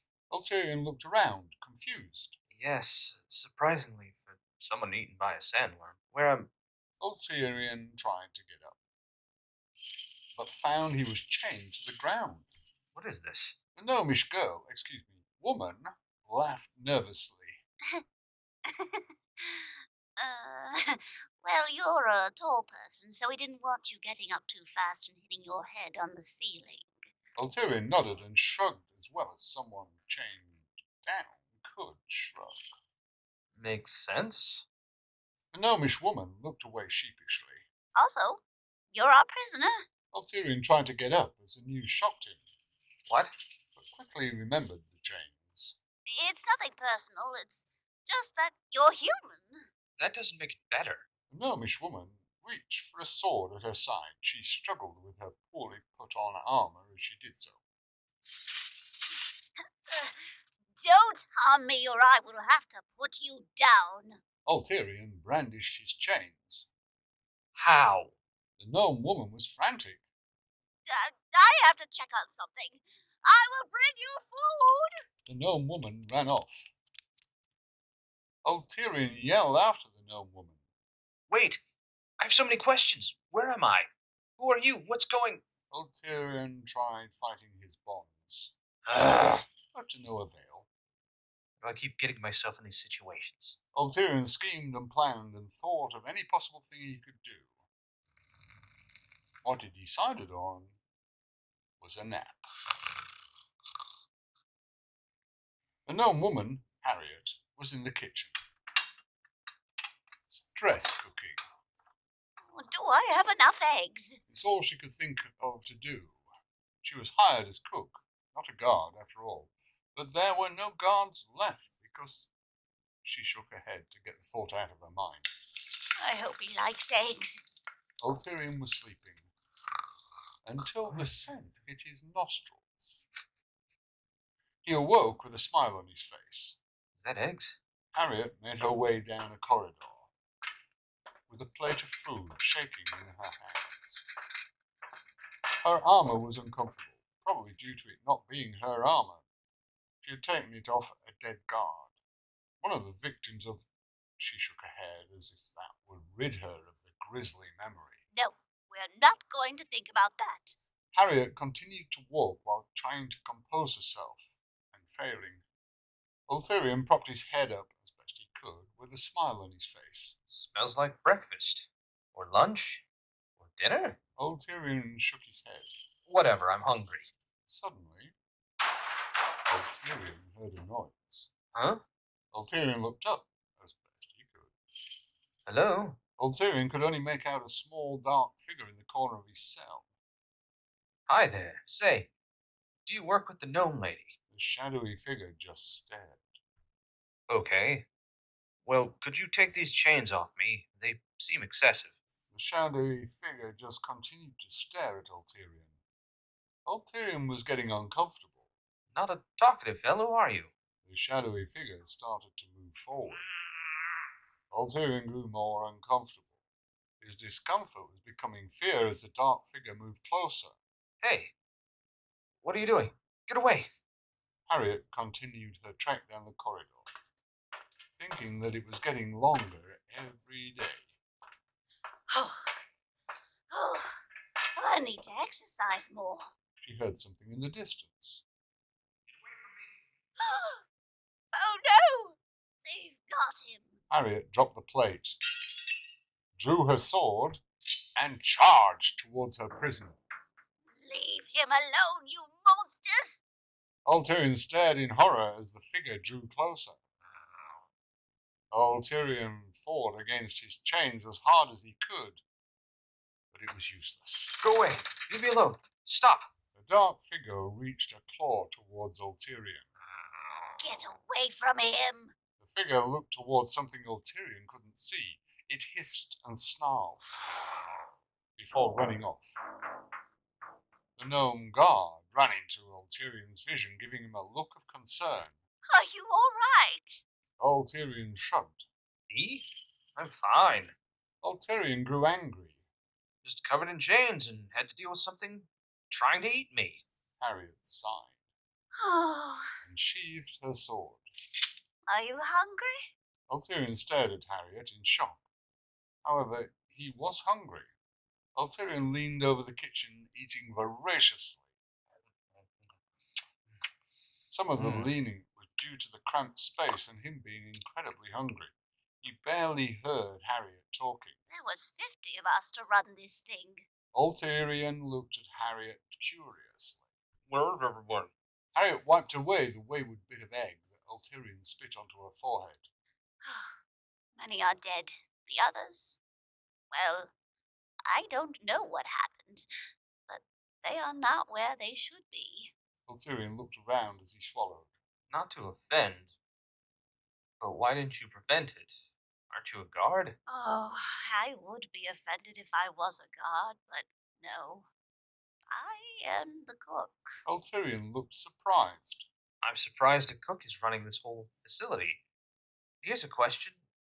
Why don't you just leave? Harriet shook her head. It's not that easy. This place is on autopilot. Ulterion nodded. Oh, what's autopilot? That's when something pilots itself. Ulterion nodded again. Ah, I see. What's pilot? Harriet shook her head. Do you remember what happened after the sandworm ate you? A realization came to Ulterion. I actually don't remember escaping. Harriet glared at Ulterion. That's because you didn't. The sandworm burrowed through the dirt and rock, with no real direction. Ulterion shook his head in disbelief. How come I don't feel it moving? That's a good question. Ulterion stared at Harriet. She shrugged. May I remind you that I'm the cook? Right, you mentioned. Why are you by yourself in this... Ulterion tried to find a good word, but what he came up with was... thing. It started about 2 months ago. I think it was 2 months. It's hard to tell time underground. Anyway, my people were getting upset about the droves of non-gnomes coming into our lands.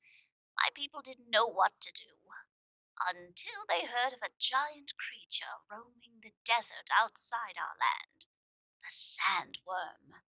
Several soldiers were sent out to find the sandworm, but to no avail. So the higher-ups decided that if they couldn't find the myth, they would make the myth. It took a few months to make our sandworm. But once it was done, a team of 51 gnomes, 10 pilots, 10 engineers, 2 doctors, 8 nursemaids, 20 guards, and 1 cook, me, of course, we traveled around the perimeter of our country. The engineers did routine maintenance. The pilots kept the beast on track. The doctors and nurses attended to the sick. Say ah for me. Ah. Thank you. I, of course, prepared the meals, and the guards would patrol through the creature. And everything ran smoothly until a guard disappeared. And another guard disappeared. And another. And another. I was delivering food to one of the guards.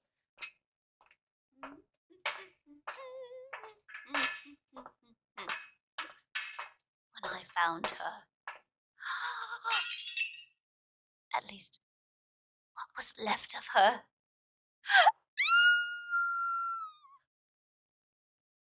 I ran into the pilot quarters to tell them what was going on. Help! Someone is... but found no one. I ran to the maintenance area to warn the engineers. The pilots are... but the engineers were missing too. I ran to the medical bay to tell the doctors and nurses. I need help! But no one was there either. Harriet hung her head in sadness. I looked all over the beast, but couldn't find anyone. but I caught glimpses of them. Ulterion looked concerned. Them? As if on cue, the two heard noises. Ulterion and Harriet looked at each other. Run! Ulterion and Harriet ran down a corridor. Ulterion not so much, since he was too tall. Ulterion looked back and gasped as he saw small creatures with razor-sharp teeth and claws with thin, scaly white bodies chasing after him. Ulterion looked to Harriet in horror. What are those things? Harriet talked to Ulterion without bothering to look back to him. Those are gremlins. They like destroying technology. I'm not technology. They like destroying things in general. Good to know. Run faster. Ulterion and Harriet made their way into the pilot quarters. Ulterion slammed the door behind him. This is the pilot quarters. This will allow us to control the sandworm. Great. Is there something here that we can use against the gremlins? Harriet shrugged. Possibly. Do you know how to operate this thing? Harriet stared at Ulterion. I'm a cook. Should have known. The gremlins attacked the door. Ulterion watched the door in horror. Whatever you're going to do it now. Harriet nodded. The gremlins continued to attack the door, and they were slowly tearing through it. Ulterion watched as the door was slowly being broken down. We need to hurry. Harriet frantically pushes the buttons and pulls levers. Yelling at me will not make me know what I'm doing. The gremlins continued their assault on the door. Ulterion watched the door slowly crack and tear open. Ulterion looked around frantically. He found a large wrench. Any port in a storm. Ulterion picked up the wrench and brandished his weapon for the coming assault. The gremlins continued their attack on the door and created a sizable hole to see their prey. Ulterion started to see the creatures create holes and peeking through them. Ulterion tried to threaten them with his weapon. I emphasize trying, since Ulterion was shaking from fear. Harriet, please do something now. Harriet continued to push buttons and pull levers. I'm trying. Harriet came across a button with a picture of a lightning bolt on it. Can't be that easy. Ulterion watched as the gremlins started to come through. Harriet! Harriet shrugged. Any port in a storm. Harriet pushed the lightning button. Ulterion watched in shock as electricity coursed through the gremlins. Oh my god! The electricity stopped and left fried, dead gremlins in its wake. Ulterion ran over to Harriet, picked her up and embraced her. You did it! I did! The two cheered and celebrated and shared a passionate kiss.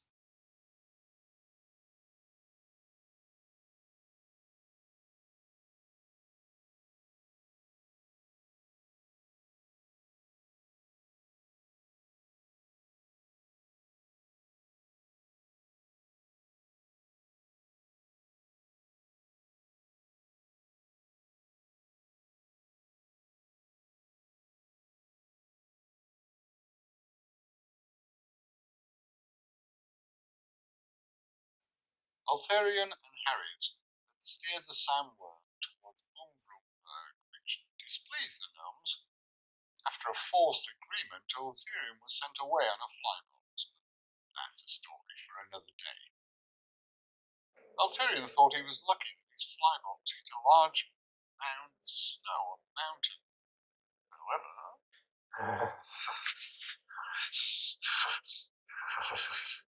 Ulterion cursed his luck at not bringing warmer clothes. Two dwarven rangers were traipsing over the mountainside. Gransel and Heckle were a brother and sister duo that hunted for local restaurants and inns, local being within 10 miles away. They were hunting rabbits, at least Heckle was hunting for rabbits, where her brother Gransel liked to document plants that he found. Today was a typical day for the siblings. Heckle was determined to find rabbits because she was tired of mushroom stew. While Gransel was writing in his journal about a white flower, Gransel ignored his sister and continued to document the flower. Ganze. Randal looked up from his work. What? What? What do you mean? What? We're supposed to be hunting. Randal gave his sister a pleading look. But this flower is rare. Ethel shook her fist at her brother. I'll make you rare. You don't help me get some rabbits. But sister, they are so cute. They're not cute enough for me to eat mushrooms. Oh, come on. Randal reluctantly followed his sister. Ulterion trudged through the snow with furries hitting his face. How can this get worse? Ulterion heard a wolf howl in the distance.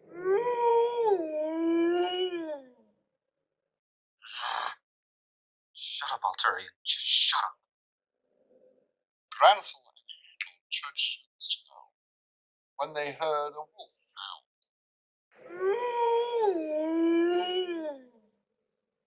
The siblings looked at each other in horror. The siblings started running. Ulterion found shelter in a small cave.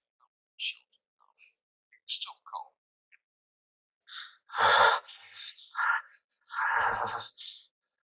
And hungry. And scariest of all, he was tired. Ulterion desperately fought sleep as the howl grew closer.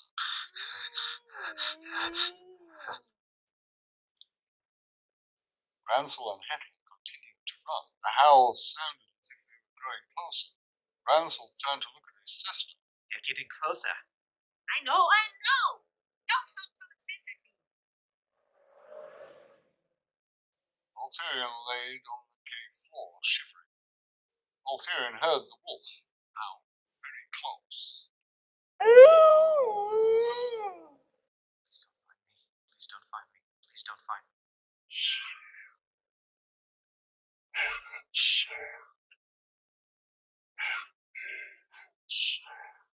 Ulterion was confused.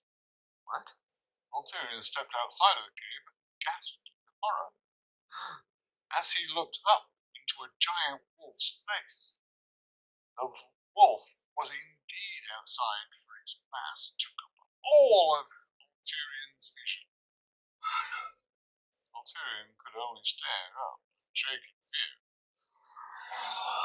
The giant wolf opened his massive maw and descended on Ulterion. Ulterion sat up in bed, screaming. He looked around, surprised to find himself in a bedroom under several blankets. He was more surprised by the dwarf giving him a nervous smile. Hello. Ulterion stared at the dwarf in awkwardness. Hello. Randal and his guest stared at each other in a moment of awkward silence. Randal decided to break it.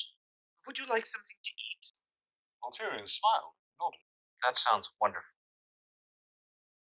Ulterion sat at the dining room table with the dwarf sibling eating mushroom stew. Ulterion didn't enjoy it, but he wouldn't be so rude. He smiled at his host. This is good. Ethel glared at her guest We were going to have rabbits, and moved that glare to her brother. but we're having stew instead. And a guest. Randal glared back at his sister. Hettle? Ulterion continued to eat his stew and stay out of conflict. This is really good. The dwarves and Ulterion finished their meal in silence. Ulterion, Randal, and Hettle sat in front of the fire. They were drinking hot chocolate.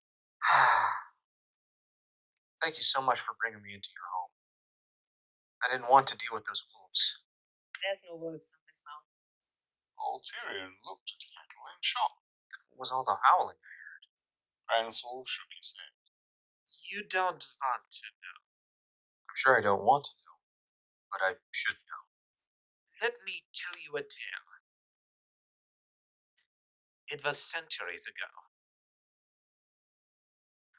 A dwarf named Dwarf Metalfesser brought a group of dwarven miners to mine for Mithril. They mined for days. Till they struck gold. well, mithril. We have struck mithril. Dwyer smiled at his newfound fortune. Excellent. They continued to mine, unaware of the spirit they were anchoring. The miners stopped and looked around in fear and confusion for the source of the voice. Dwyer scoffed, thinking that it was some cave dweller playing a trick. I have fortune in this cave. I won't stop till I get all of it. So away with you, spirit. This is your first warning. The voice was gone as quickly as it came. Dwyer shrugged it off and addressed his men. Back to work. The mountain spirit will keep me from what is mine. The miners went back to work, not knowing what they wrought. The next day, the miners continued their work, reluctantly, until the Ariox came. The ramfolk attacked and slaughtered a few of the miners. Dwyer wouldn't give up, and he would not let his men give up either. They went back to work the next day, a few men short, but stopped when the voice came back. Sure, it will take more than the ramfolk to stop me. I will take that into consideration. Then Dwyer was sure the voice was gone. He glared at his men, who were looking at him pleadingly. But get back to work. The miners got back to their work begrudgingly. And the next day, the miners went back to work. Then...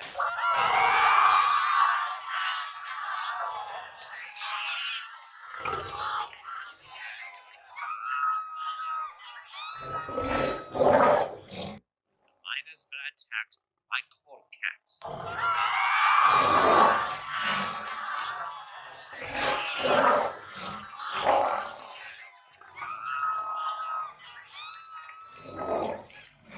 Many of them were torn apart by rock-like claws and burned by their breaths of flame.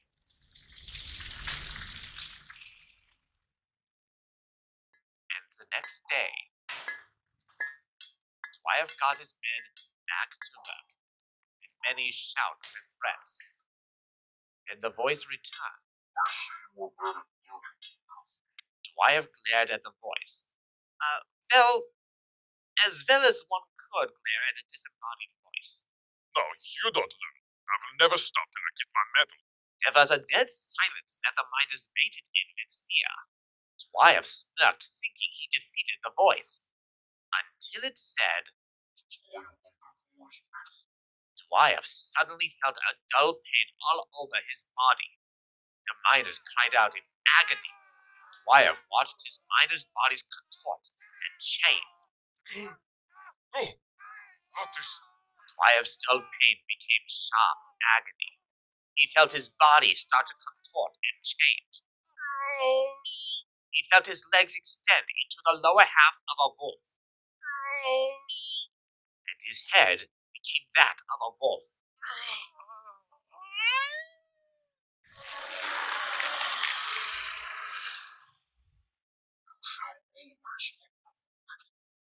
So Dwyer and his miners became... Gransel was inches from Ulterion's face. Ulterion was freaked out by the story. Gransel's uncomfortable proximity. Dwyer fatars. Gransel waved his hands at Ulterion and rolled his eyes while making spooky noises.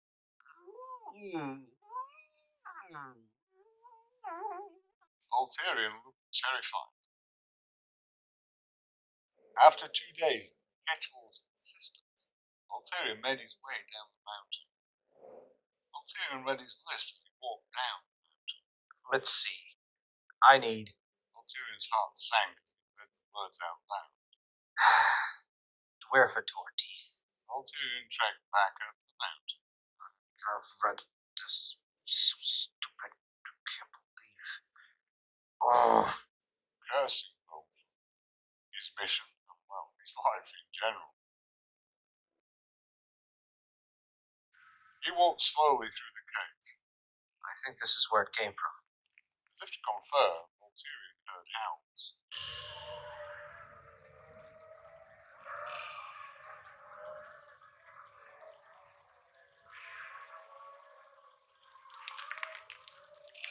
And became excited.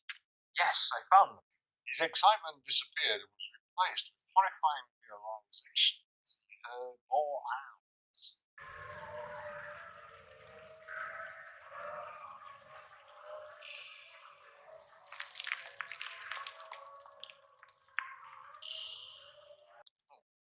Damn.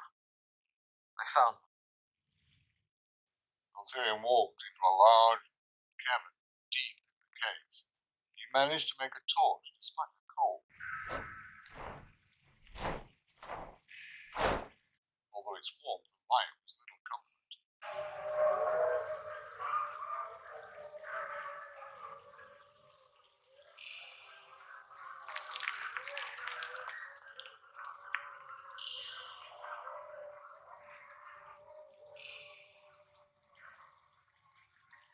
Ulterion heard the howls.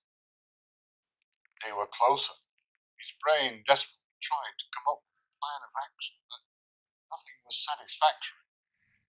Ulterion came to a cliff and looked over to find the dwarfatols below fighting over a fresh camp. Ulterion didn't know how many dwarfatols he was staring down at, but he knew it was too many. How do I get those teeth? As Ulterion thought, he felt a hot wind on his back. That's funny. Ulterion realized the wind was not wind, but someone, something's breath. He slowly turned around to find himself face to face with Dwarfator. Ulterion smiled nervously. Hello? Ulterion ran as fast as he could, with the Dwarfator pack chasing after him.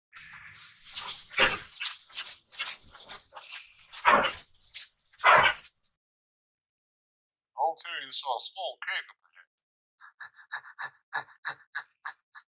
Ulterion ducked into the small cave as the Dwarfators passed.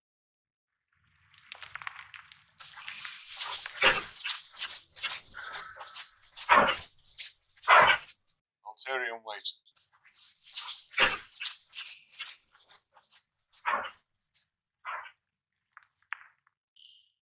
Ulterion slowly exited the small cave to look around, thinking he was safe, until he saw the lone Dwarfator sniffing around until it saw Ulterion. Ulterion backed away. Over there. I mean, you know how. The Dwarfator crept towards Ulterion, snarling.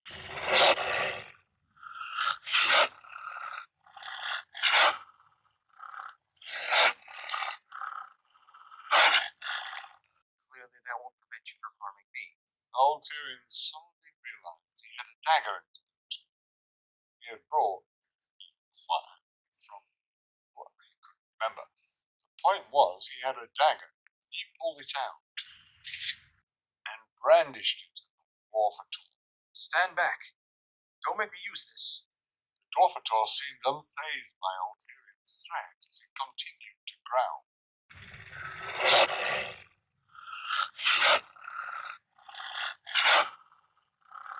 And creeped closer to Ulterion.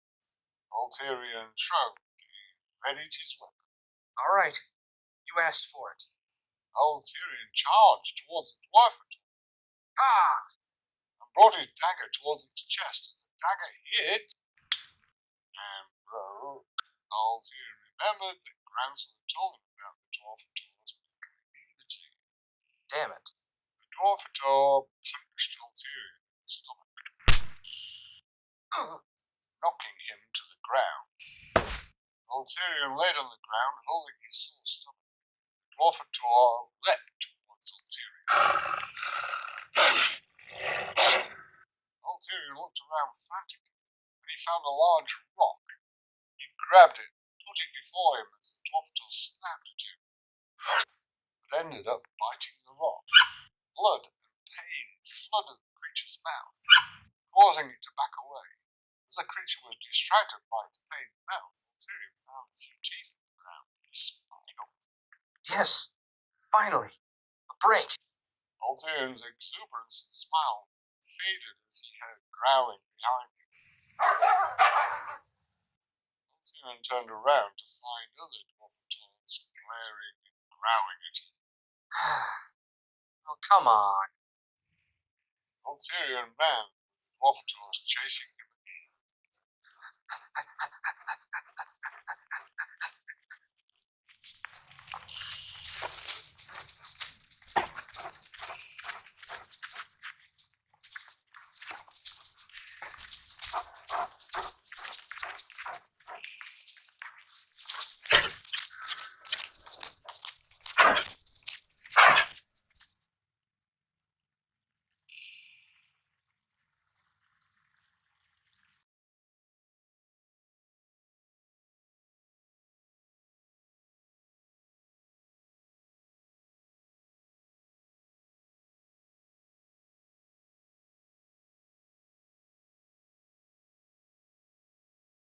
Onto a ship that was captained by Palms, a were-octopus who tried to eat him days earlier. After Ulterion outed him for secretly eating his crew, Palms decided to be rid of the conman, but that was a story for another day. Ulterion, he just knew it was too long and too hot, but saw no one. He scratched his head. I could have sworn. Borg, Ulterion spun.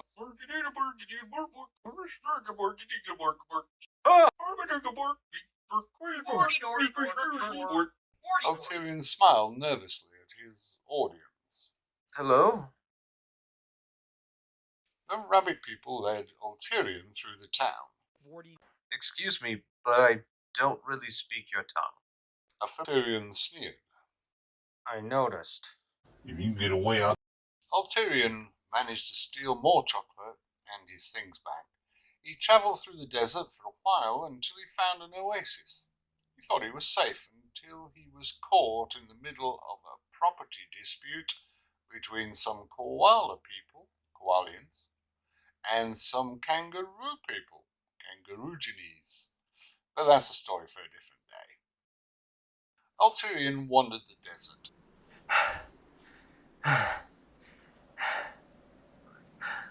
Burning in the sun. He grabbed a canteen from one of his packs and tried to drink, but there was nothing to drink. Why didn't I grab water at that oasis? Ulterion threw his canteen away in a rage and continued his track to, well, anywhere out of the sun. Ulterion laid on the ground, gasping for breath.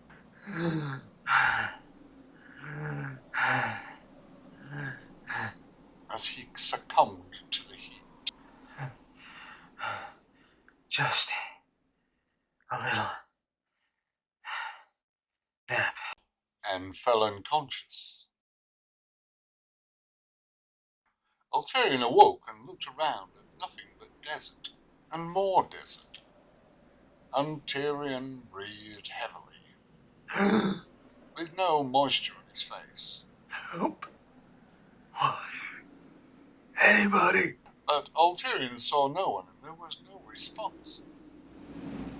Ulterion struggled across the desert against the harsh winds, trying to find someone or something, anything, until he heard something.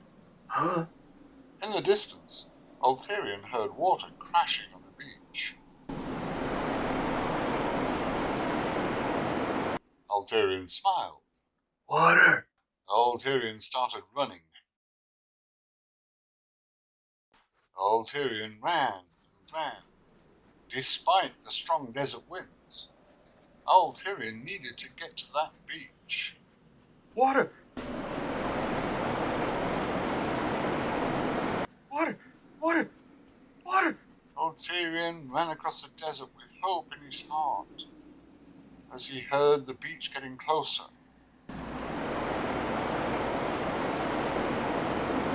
Water! Water! Water!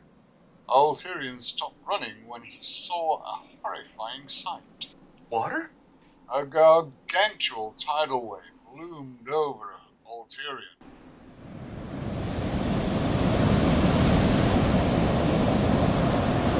Ulterion shook his head in disbelief and horror as the tidal wave came towards him. Water! The wave crashed over Ulterion. Water splashed into Ulterion's face, causing him to sputter awake. What? Where? Ulterion found himself in a cage on wheels, traveling to... he didn't know. Ulterion found himself on a bed made of thatch. Good morning, my friend. And a strange creature looking over him. This creature had a head of what looked like a cobra, mixed with an ostrich. His beak had two sharp tips on the end. His body was humanoid with the exception of ostrich legs and vulture-like wings on his back. It smiled at Ulterion. At least, Ulterion thought it was smiling. You're quite the sleeper, my friend. Ulterion smiled nervously. Hello, sir. Matt. Ulterion looked around, desperately trying to change the subject. Where are we? The creature man looked around and smiled at Ulterion. The desert, my friend. Ulterion rolled his eyes. Thanks. Ulterion looked at the cage he was in. What's this? Ulterion's friend continued to smile. A cage, my friend. You're so helpful. Ulterion's friend continued to smile, seemingly not understanding sarcasm. Ulterion composed himself and decided to risk one more question. Can you at least tell me where we're going? Yes, I do, my friend. Ulterion smiled. Great. Ulterion stared at his new friend for a few minutes. Where are we going? Oh, we're going to Octanon, my friend. Ulterion looked puzzled. Octanon? Ulterion pretended to go to sleep so his new friend wouldn't bother him. He kept one eye open to look through the bars. Although there was not much scenery to look at as he saw sand dune after sand dune after sand dune. The boredom put Ulterion to actual sleep until... My friend, wake up, my friend. His friend was trying to wake him up. Huh? What? Ulterion's friend pointed towards something ahead. We are here, my friend. Ulterion looked to where his friend was pointing, and his jaw dropped. At a massive city of gold. Large golden gates opened.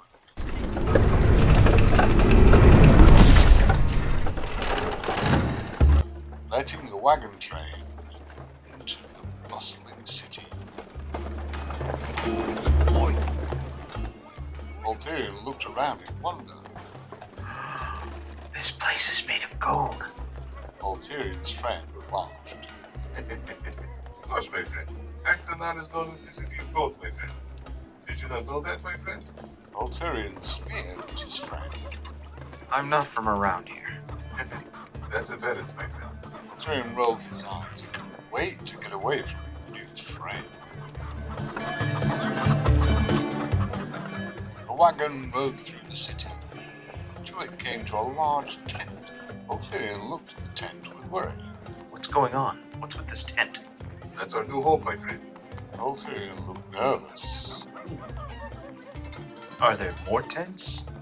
It's going to be rather cramped. Aiden laughed as he slapped Ulterion on the back. Very funny, my friend. Ulterion sneered. Glad I amuse you. The slave driver creature that looked like ink in gold armor opened the cage doors. Into your quarters. And ushered out the merchandise.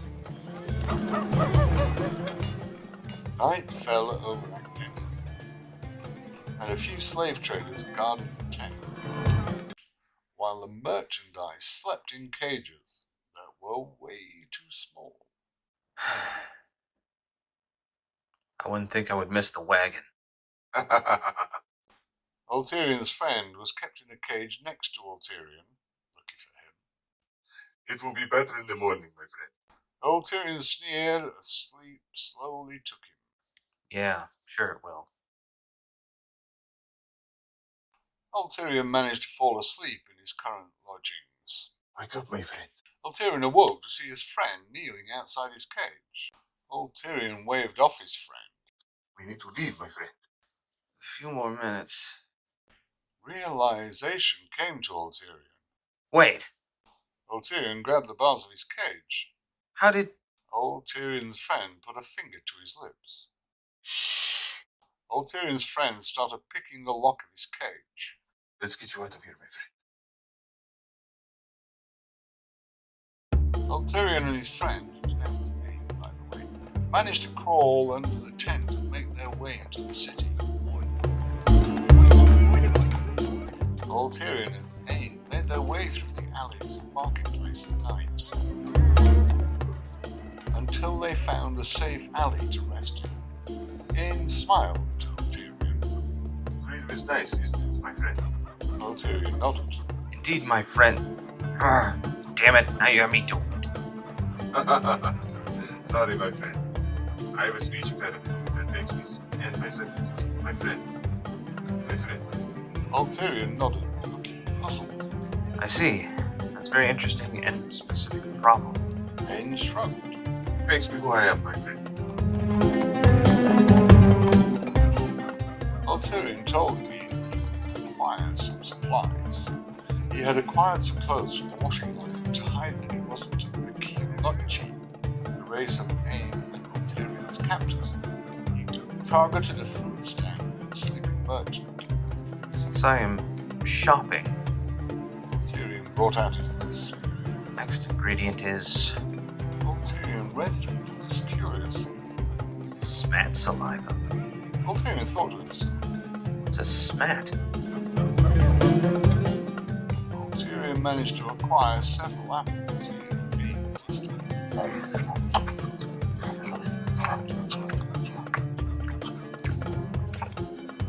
is a good hold, my friend. Ulterion smiled, as pleasant as he could, mouthful of apples. I'm going for sleeping merchant.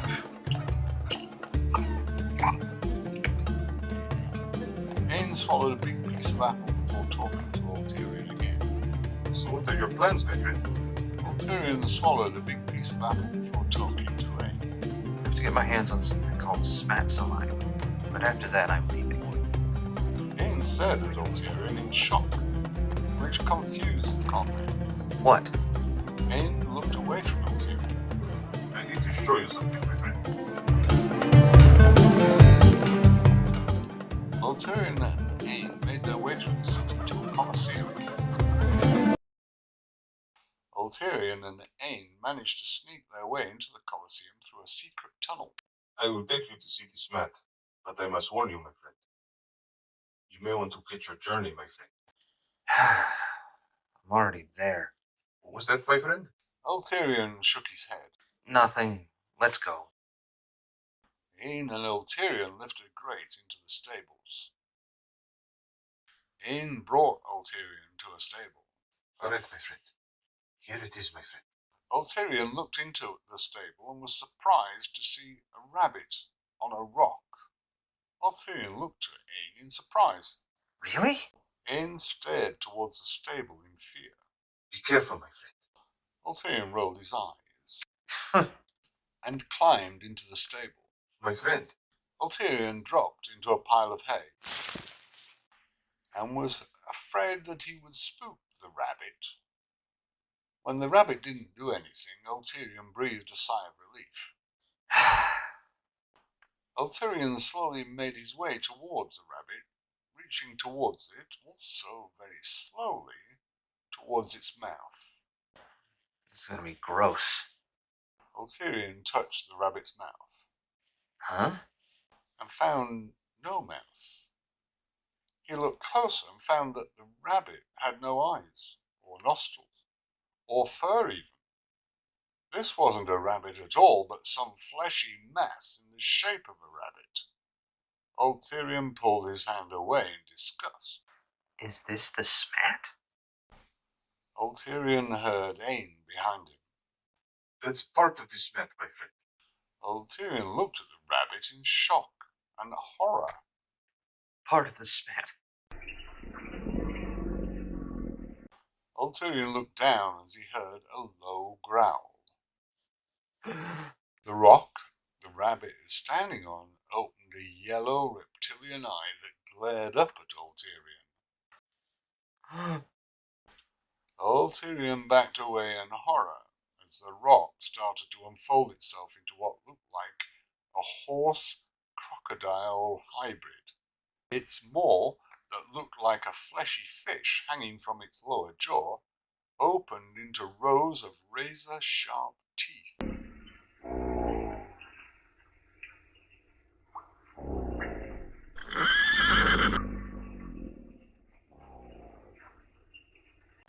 Ulterion backed his way towards Ain.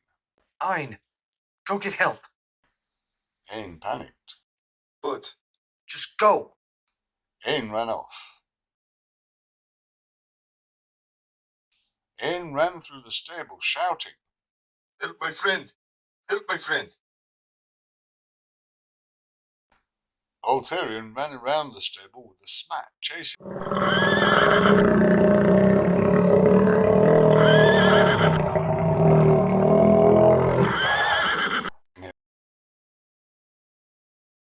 Ain continued running through the stable. Help my friend! Help my friend! Ulterion fell in a corner. Oof! Chapping himself as the smack grew closer.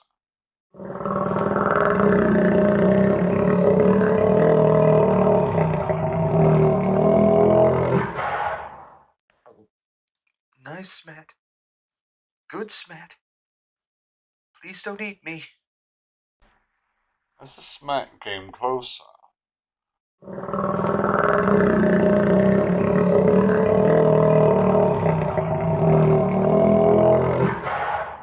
Ulterion noticed it was drooling. A plan formed in his mind before he could implement it. The stable door opened, which excited Ulterion. Freedom! Ulterion only had one shot. Ulterion ran towards the smack, grazed its chin with his bracelet, collecting some drool, much to the smack's confusion, and made his way to the stable door. Ulterion ran out of the stable, but in his excitement he tripped. Whoa! And fell to the ground. Ulterion looked up to see Ain looking down on him with a nervous smile. I have good news and bad news, my friend. Ulterion looked up with concern. What is it? Good news, my friend. I found help, my friend. Ulterion smiled. Great. Who? Two Kilnutchi guards pointed golden spear tips towards Ulterion's face. Ah. I see the bad news. One of the guards gestured with his spear. Heat up. Ulterion slowly stood up. The two guards chuckled. Say, since the infidel wants to see the smat so bad, we should put them in the pit together. Ulterion put up a finger. Could I say something here? The two Kilnutchi guards glared at the human. What? Speak, infidel. Did anyone close the smat stable? The Kilnutchi guards looked at each other in fear. They looked back towards the stable, which was open, to see the smat glaring at them.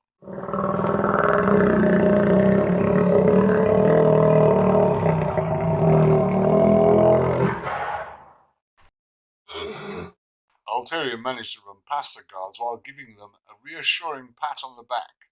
Good luck. The smat lunged towards one of the guards.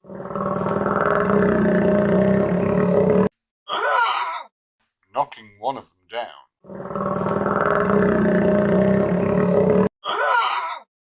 The smat bit into the guard, and the guard screamed.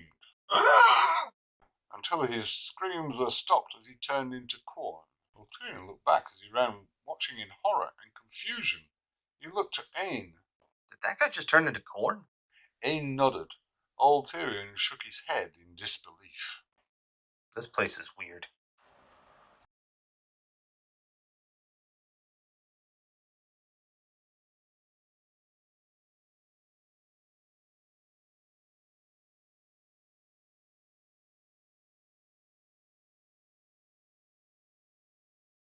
Ulterion managed to escape the Colosseum in Act 10, and And then he was captured and brought back. He was set to fight the Tyrannosaurus, but managed to find a teleportation circle before the fight could start, but that's a story for another day. Ulterion wandered the mountainside, looking for someone, something, anything that would tell him where he was. Ulterion found a fast way down the mountain. Whoa! As he tripped over a rock. And tumbled down the mountain.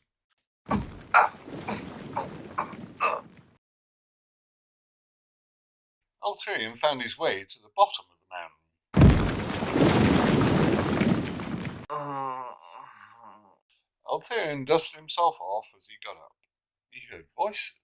We should have him with noodles. No, we should have him with grey rice. Ulterion realized something. Grey rice? Ulterion pulled out the list and searched through it. Grey rice, grey rice, grey rice.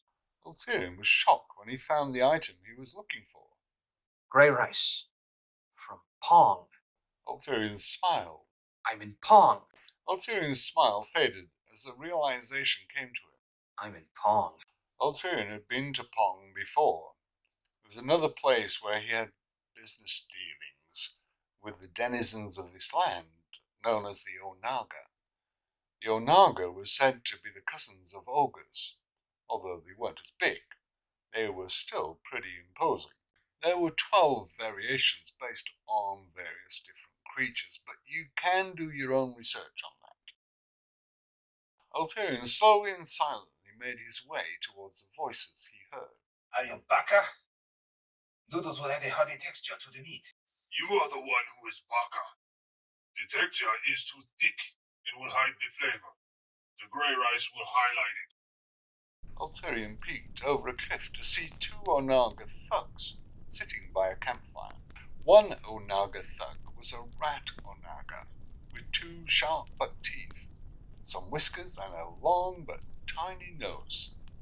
His frame was a bit skinny but tall. Noodles would be best. They're like worms without the fight. The other Onaga was a pig Onaga with a round belly and pig-like nose on his face. My palate is too good for worms, especially fake worms. Ulterion looked around the Onaga campfire and found their would-be meal tied to some large bamboo poles. This meal was a small blue man in what looked like bright yellow samurai armor. Ulterion had never seen one of those persons before, but he had heard of the creature. It was a fish niche. As Ulterion thought of a plan to help the poor creature and get the grey rice, the pig Onaga thug sniffed the air. The rat Onaga thug stared at his companion curiously. What do you... The pig Onaga thug put a finger to his lips. We have company. Ulterion grasped in horror as the 2 Onaga thugs looked up at him with vicious smiles. Hello. I wonder if he tastes good with noodles. Eep. Ulterion got up and ran. The Onaga thugs jumped up and ran in pursuit. Where are you going? Join us for dinner. Ulterion ran, desperately trying to figure out how to get away, until he saw a cave. Finally, a break. Ulterion ran into the cave. The 2 Onaga ran after their prey, but stopped when they lost him. Where did he go? Ulterion watched the Onaga thugs from his hidey hole. Please don't find me. Please don't find me. The rat Onaga thug nodded to the pig Onaga thug. Sniff him out. The pig Onaga thug put his nose to the air and sniffed. Ulterion cursed himself as the pig Onaga thug sniffed the air. Damn it! I forgot I could do that. The pig Onaga thug continued to sniff the air, but stopped with a gasp. We need to go. The rat Onaga thug looked at his companion with confusion. What? The pig Onaga thug grabbed his companion by the arm and hurried off. We need to go. Now. Ulterion watched the two Anaga thugs run off in panic. I wonder what spooked them. Ulterion suddenly felt hot breath on his back. Ulterion slowly turned around as he heard a low growl and found himself staring face to face with a bear. Oh. Hi. Ulterion runs, the bear running after him. Ulterion ran around a corner and jumped into a different cave. The bear ran past Ulterion's hiding, thinking it was on the heels of its quarry. Ulterion breathed a sigh of relief.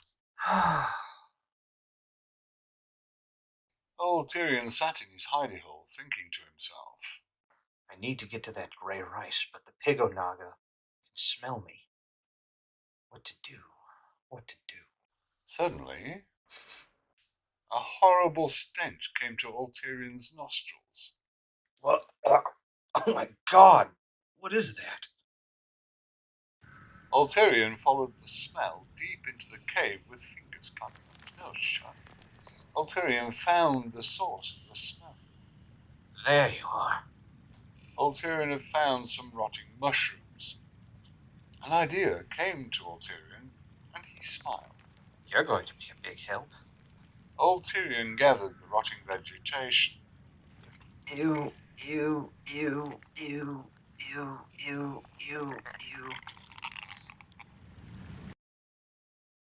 The two Anaga thugs were back attending to their campfire and meal, who was still tied to a bamboo pole.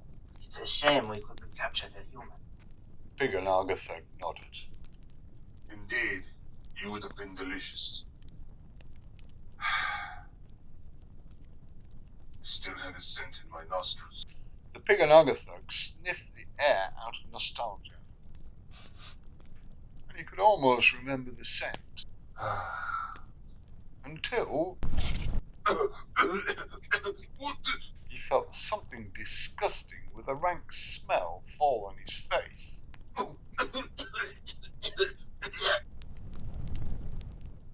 Ulterion sneaked around the two Anaga thugs as he dealt with their situation.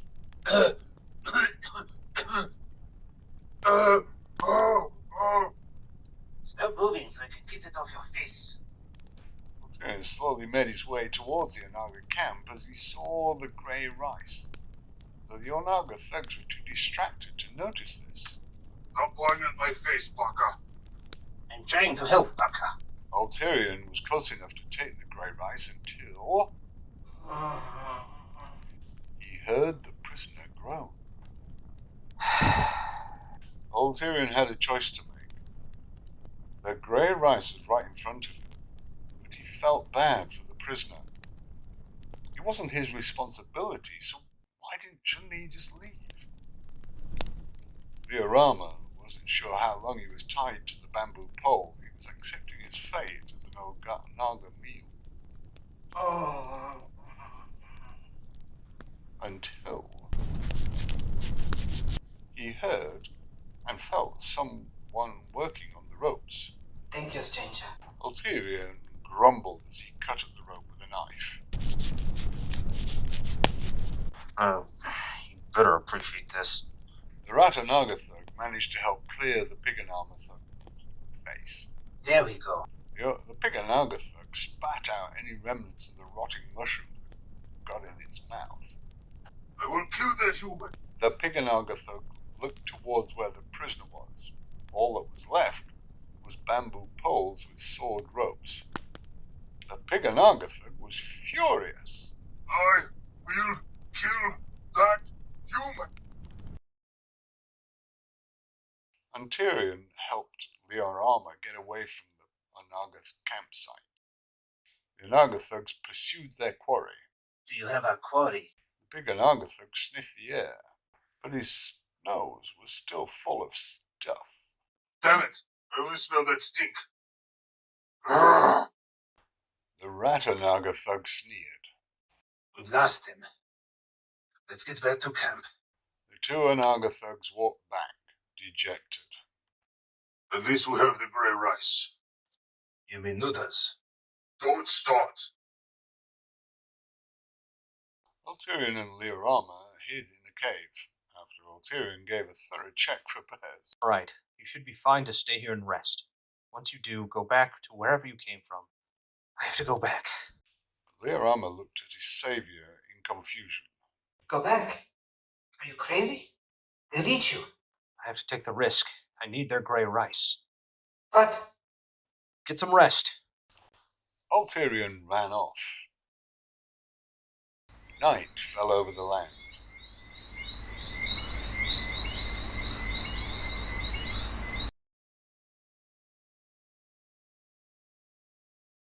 And Ulterion made his way back to the Onaga camp.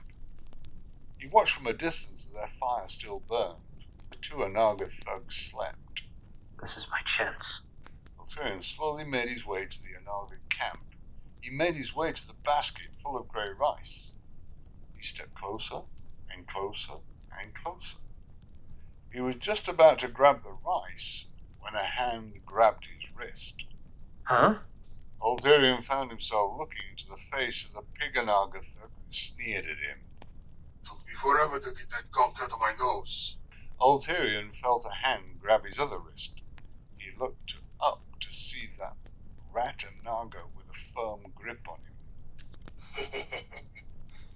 Ulterion looked back to the pig Onaga thug, who had a evil smile on his face. I wonder what's the best way to prepare human.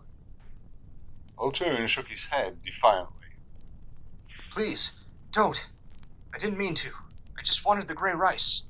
The two Onaga thugs merely laughed. You'll get your wish, because we will serve you with it. Ulterion sneered as the Onaga thugs continued to laugh.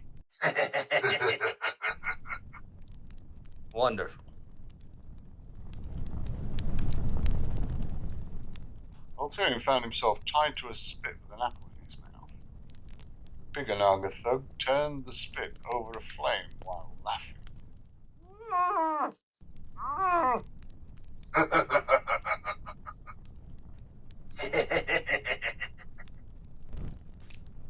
Ulterion's mind raced as he tried to figure out an escape plan. The flames kept interrupting his thoughts.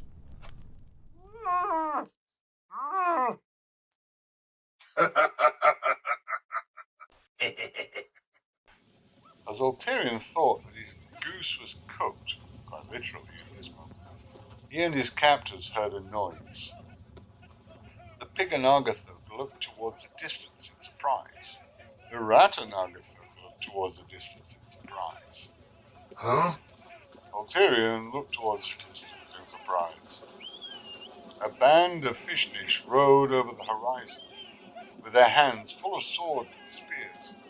The Onaga thug looked at each other in fear. Run! The two Onaga thugs ran off.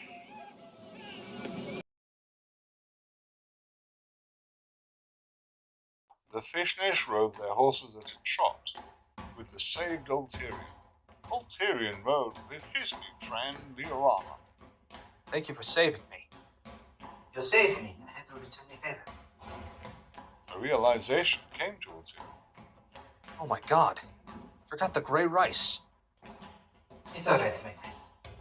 You don't understand. I need that rice. No, my friend. You don't understand.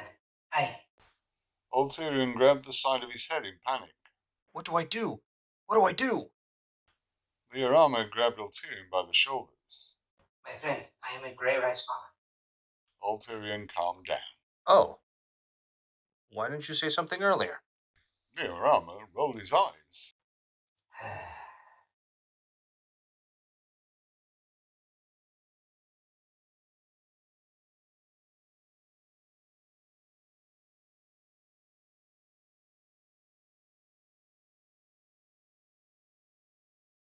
Ulterion was separated from his Fishnish friends during an Onaga thug attack. An Onaga thug general had taken a liking to Ulterion and chased him throughout Pong. But that's a story for another day. Ulterion laid on the ground, looking up at the sun. as he decided his next move. What am I going to do? As if on cue, Ulterion heard some noise. Huh?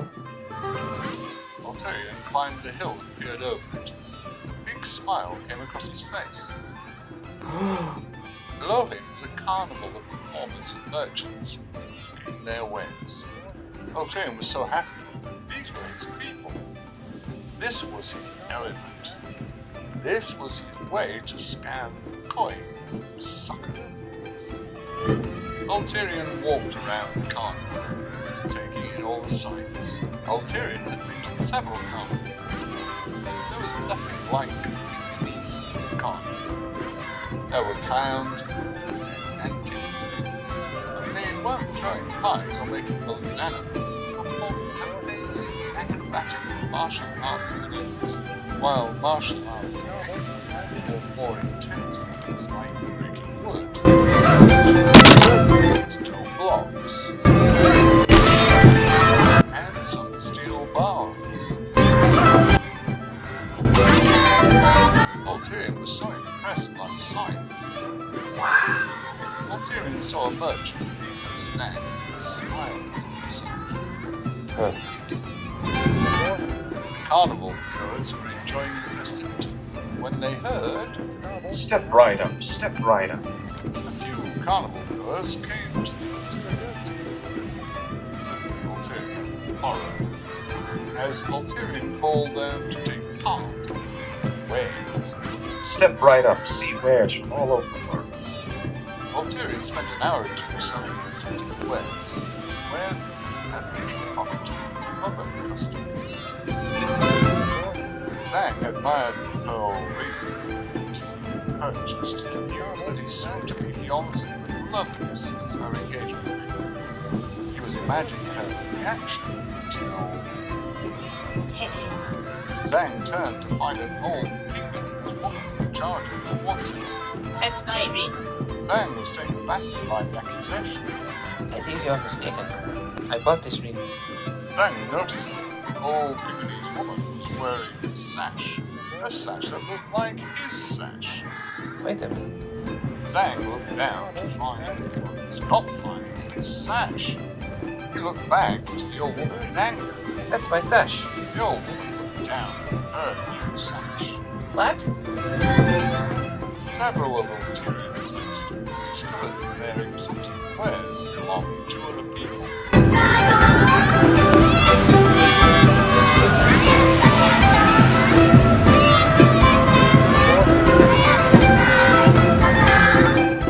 The customers returned to Ulterion's booth to find a different merchant. The merchant stared at all the angry people staring at him in confusion. Ulterion walked through the carnival, counting his coins. 98, 99, 100. Ulterion's counting was interrupted by...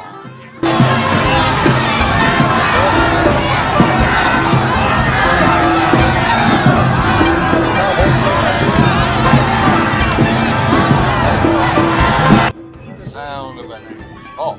Huh? Coming after you. There he is. Get him. Oh no. Ulterion ran.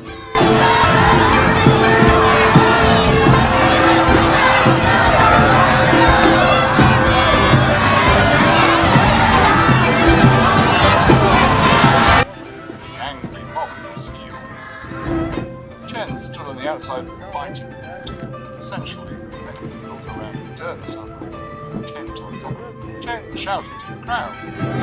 I think these are brave warriors to take on the habit. And sadly, I don't think there are any warriors either. I accept the challenge. Chen spoke. He had found his first sucker. The warrior flexed his impressive muscles to the crowd and cheered.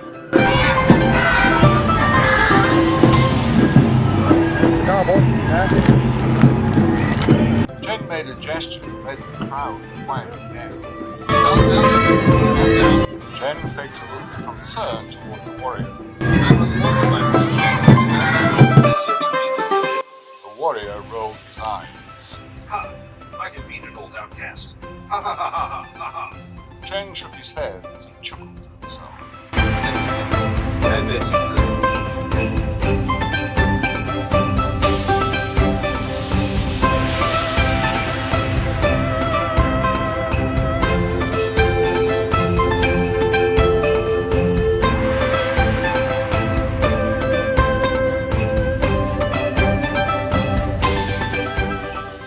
As Chen promoted the fight, the hermit he referred to waited in the darkness.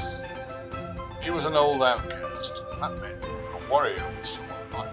However, Pangzi was not human. He was a crabman who no one could pronounce the name of. Since his people tended to keep to themselves, they were referred to as the hermit.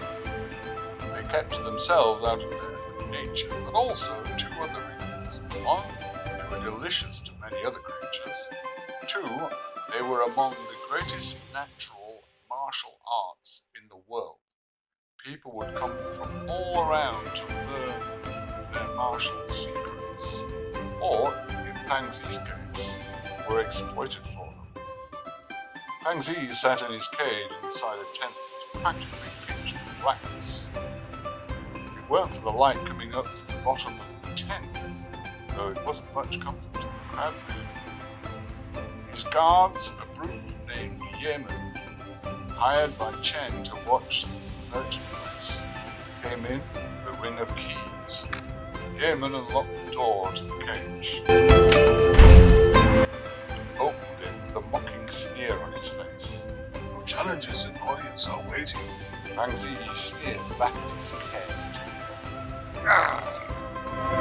Chen stood in front of the gate as challengers gave him gold. Thank you. Good rock. Thank you. Good rock. Thank you. Good rock. Ulterion continued to run.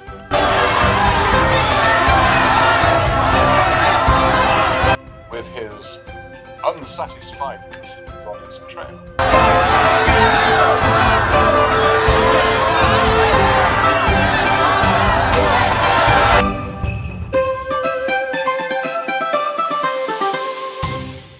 The challengers, 5 of them, stood in a dark pit waiting for their opponent from the dark tent. The vocal warrior from before shouted, "Come on out, hermit!" Pangzi stood at the opening of the tent as he heard the crowd cheering.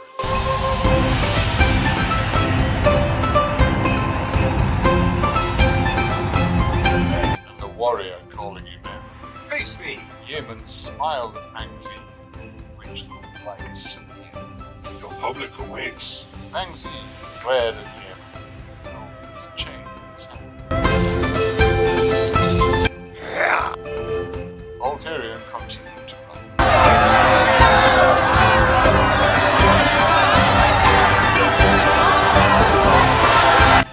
With the unsatisfied customers gaining on him.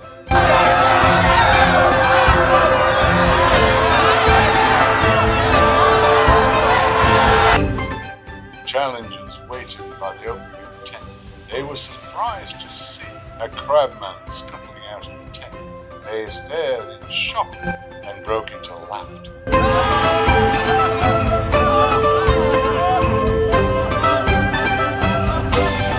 The warrior pointed at the crabman as he addressed his fellow challengers. This is our challenge? Is the challenge to choke him down with rice? I should have brought butter. Pangzi's paw swiped through the air. With lightning quickness, no one saw the crabman's claw move, but they saw the result. The other challengers looked at the warrior in horror. The warrior looked at his companions curiously. What are you? The warrior felt something was off. He looked back towards his hand. Something was indeed off. The warrior looked at his finger, at least where his finger used to be. Now there was just a bloody nubber at the stump of a knuckle spurting blood. The warrior screamed in pain and horror. Ulterion was still running.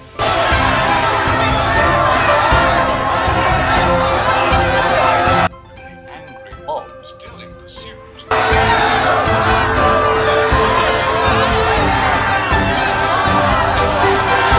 was running out of energy and received justice for an action that he couldn't have that. He needed a hiding place. One of the challengers hit the ground, unconscious. The challengers looked down at their unconscious friend, then turned their gazes to the crabman. Let us get this over. The challenger gave a battle cry. As he charged towards the crabman, the challenger did have some skill in the martial arts as he delivered a barrage of punches and kicks from the crabman. The crabman was far more skilled and blocked every blow with ease.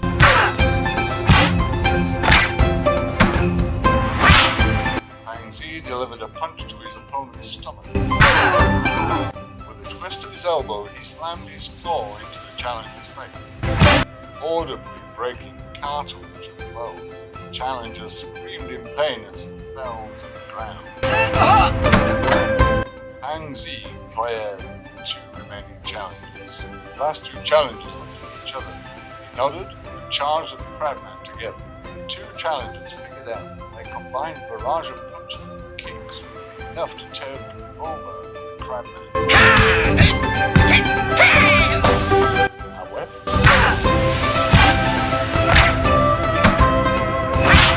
the crabman's blinding speed and their blows were blocked with ease. Pangzi jumped in the air and simultaneously kicked to both of the challenger's stomachs. As he came down, Pangzi delivered an elbow strike to the back of one challenger's head, while he brought his knee into the other challenger's face. Both challengers hit the ground, unconscious. Ulterion was still running.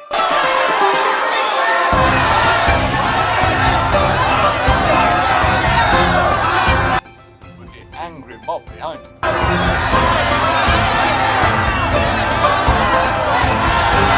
They were closing in on him.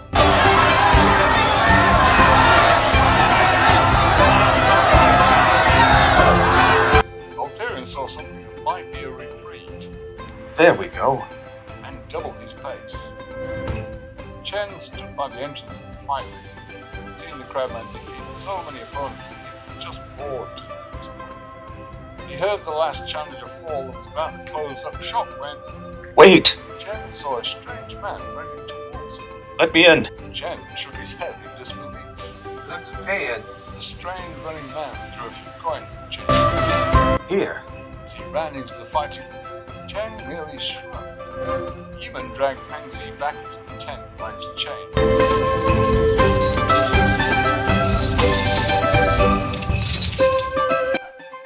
As a cram man walked, with him dejected.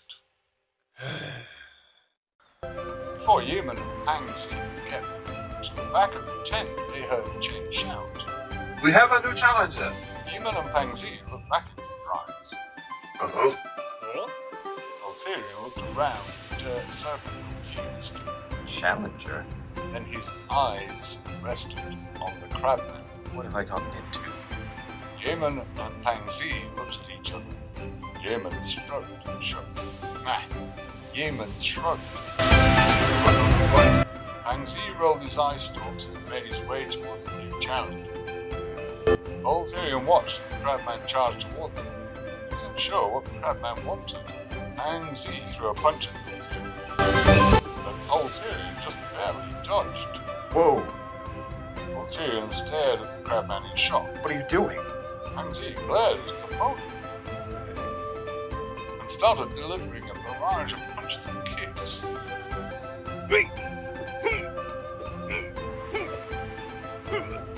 Hey, stop! What are you doing? Don't! What is this? Ulterion managed to dodge the ball, but Pangzi couldn't believe that no punch would land. Ulterion was pretty surprised at his own reflexes. He thought it might be due to the life of the people wanting to kill him, and he had the lightning reflexes granted to the coward. However, Ulterion knew that he couldn't keep it up for long. He had to think of something. That's when Pangzi found his opportunity. He caught Ulterion's throat in his claw and slammed him against the wall. Pangzi's eye stalks glared into Ulterion's eyes as he held his opponent against the wall. Ulterion didn't struggle much due to the acceleration of the crabman's claw dug into his throat. You gave me quite the workout, but this is over. Any last words? Ulterion desperately thought of a solution. He looked down at the collar on the crabman's neck. He smiled. Yes, I can help you. Sure, like I haven't heard that before. No, really. Here. Ulterion suddenly grabbed the crabman's throat. Pangzi was surprised and enraged. You have made a grave error. Before Pangzi could apply pressure to his attractor's throat, he felt pressure on his own and gave a slack.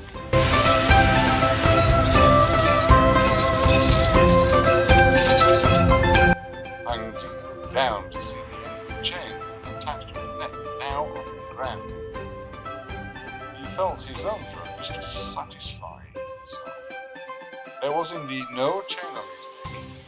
He looked at his attacker in shock. Ulterion shrugged and smiled. I'm a really good lockpick.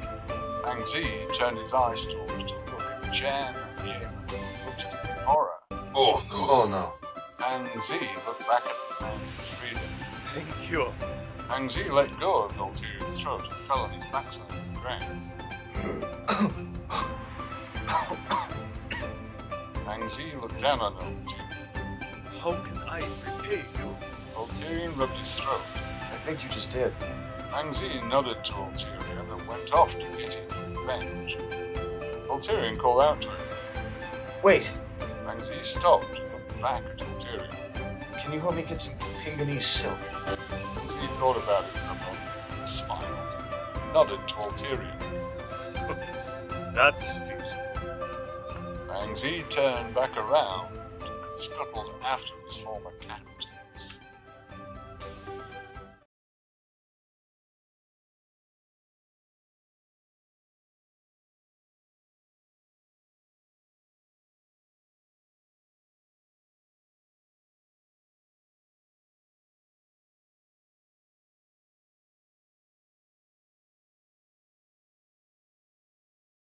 Ulterion followed his crabman friend Pangzi to his underwater home, where, once again, he encountered Palms, the were-octopus, this time the conqueror of the hermit, Pangzi's people.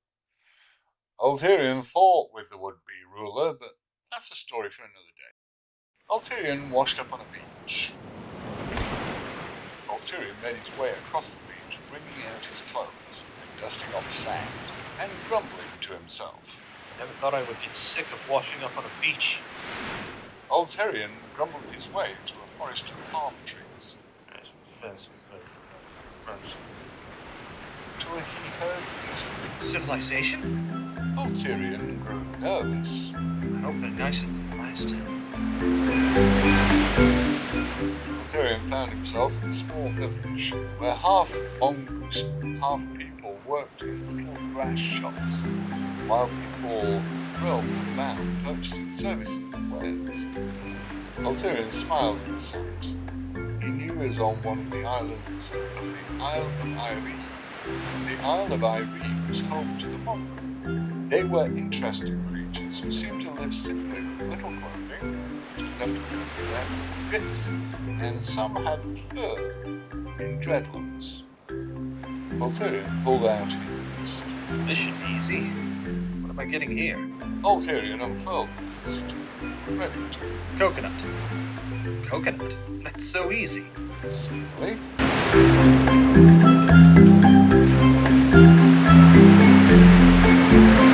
A Mongo playing steel drums wandered over to Ulterion. Hey, Mark. Ulterion gave the steel drummer an annoyed nod. Hello. Turned his attention back to his list with a subtle sign that he wasn't interested in talking to the steel drummer. The steel drummer did not take the hint. You look like you produced some tunes there. Ulterion gave the steel drummer a smile, and a very false smile. I'm alright, thank you. The steel drummer continued to play. He shook his head. Sorry, Mark. I hear you. Ulterion glared at the steel drummer. I don't. What? Ulterion was getting agitated, so his volume went up. I said... The steel drummer suddenly stopped playing. Alrighty, the song is over. The steel drummer held out his hand. Coin, please. Ulterion speared at the steel drummer. He reached in and tossed a gold coin onto his hand. The steel drummer smiled and nodded. Thanks for the patronage, brother. Ulterion waved the drummer off. Yes, it was fine. Get going. One of the steel drummers saluted Ulterion as he started to walk off. The thought came to Ulterion and he shouted after the steel drummer. Wait! One of the steel drummers stopped and brought his attention back to Ulterion. Want to make some more coin? We always ready for that coin. I figured you would be. A gold coin if you tell me where I can get a coconut. The steel drummer looked at Ulterion in abject horror. Ulterion looked at the steel drummer curiously. Did I say something wrong? The steel drummer slowly backed away. You can keep the coin, brother. But before Ulterion could say anything else, the steel drummer ran off. Ulterion watched after the steel drummer curiously. That was odd. Ulterion walked through town, talking to several Mongols. Every time he would ask about coconuts, his Mongol conversation partner would run off. Ulterion found his way to a fruit store.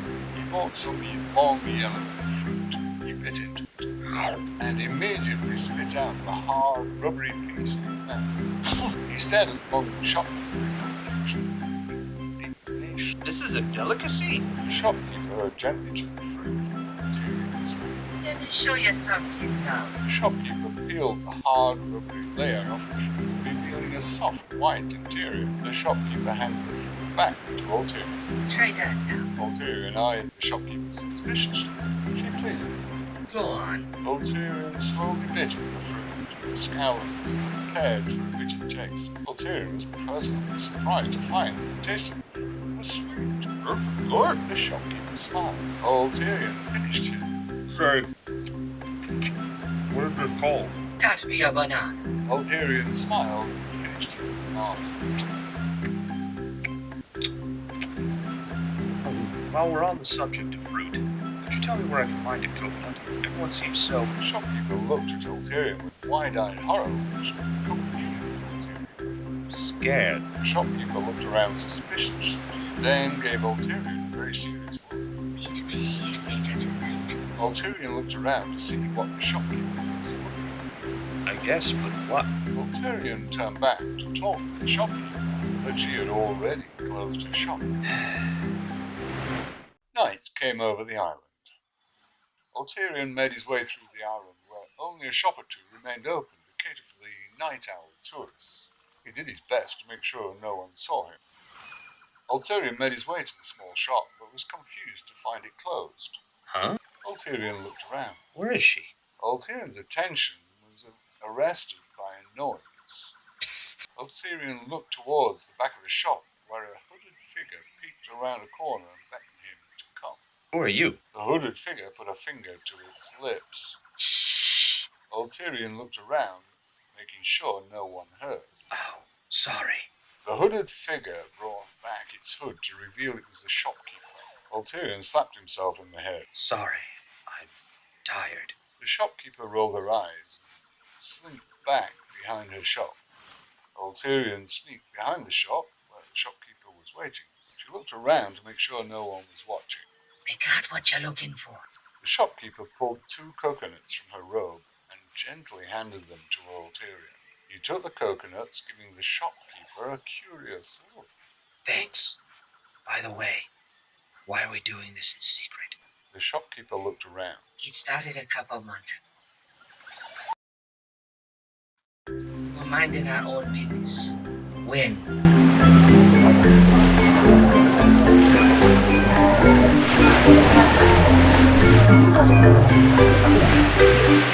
An army of ogres, trolls, bugbears, hobgoblins, goblins, and kobolds attacked us.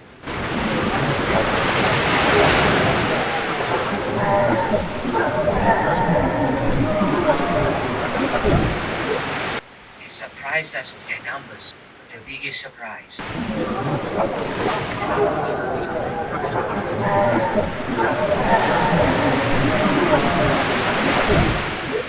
was that they stole our coconuts. Ulterion looked at the shopkeeper curiously. The coconuts? Why? The shopkeeper put a finger to her muzzle. Oh. Ulterion looked around in worry. The coconuts. Why? The shopkeeper shakes her head and sighs. I don't know. Coconuts were our biggest seller. It really hurt the economy. Ulterion shook his head. I'm so sorry. The shopkeeper hung her head. And every time we try to sell coconuts, we don't get attacked. That's awful. The shopkeeper hung her head and shook it. It be. The shopkeeper suddenly lifted her head and smiled. Anyway, them coconuts are 100 gold. Ulterion's eyes grew wide. What? The shopkeeper put a finger to her muzzle again. After giving the shopkeeper the rest of his gold, much to his chagrin, he sneaked through the night. Ulterion found a spot under some palm trees. He was about to shove the coconut into the bracelet when someone shouted at him. What you have there? Ulterion looked up to find an ogre staring down at him. Ulterion immediately hid the coconut behind his back. Nothing. The ogre glared down at Ulterion. Me saw you holding something. Ulterion shook his head. No, I think you're seeing things, sir. The ogre sneered. You no trick me. Me have best eyes of ogre brothers and sisters. You show me hand. Ulterion shrugged. All right.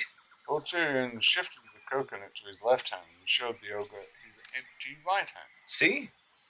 Nothing. The ogre shook his head, clearly not believing Ulterion. What in other hand? Ulterion looked up in mock confusion. I'm sorry? What in other hand? Ulterion put his free hand behind his back, shifted the coconut, and showed the ogre an empty left hand. The ogre sneered again. Show me both hands. Ulterion had dealt with ogres before, and they were generally pretty stupid. This one seemed a bit too smart for its own good. Ulterion did the only thing he could think of. He tossed the coconut aside and showed the ogre both hands. The ogre nodded with a smile of satisfaction on his face. Good. You have no coconut. Carry on. Thanks. Good night. Ulterion ran off. Ulterion smiled as he ran a bit away from the ogre until he heard, "Oh look, a coconut." Ulterion winced. Ulterion followed the ogre to see where he was taking the coconut. Ulterion followed the ogre to a cave. Ulterion followed the ogre into the cave, very quietly. At one point he accidentally kicked a rock, which made the ogre stop. Hello? And look around. Someone there? But he could find nothing. The ogre merely shrugged. Guess me just hear things. And continued walking. Ulterion had just barely hid behind the boulder before the ogre could catch him. He peeked out to see the ogre walking away. Ulterion breathed a sigh of relief and continued pursuit. Ulterion followed the ogre into a wide cavern where he looked in shock.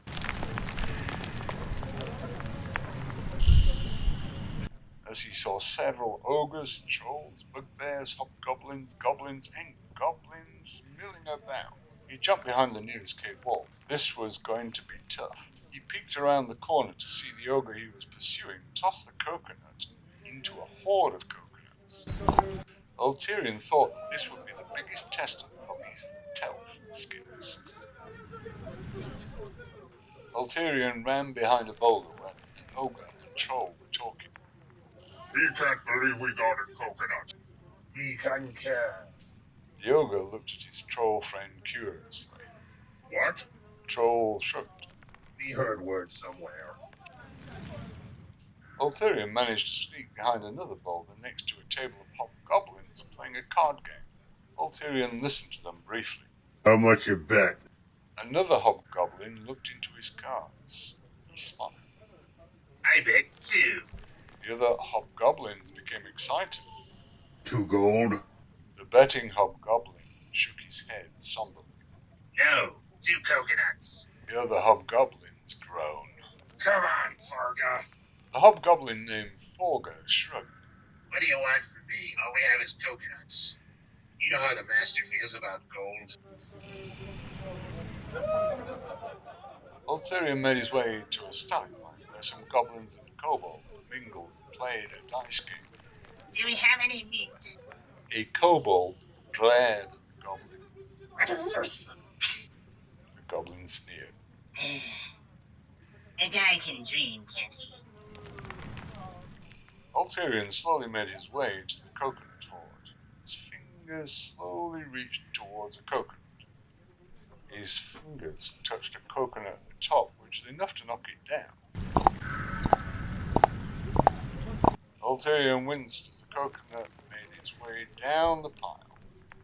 He watched in helpless horror as it hit the ground and rolled away.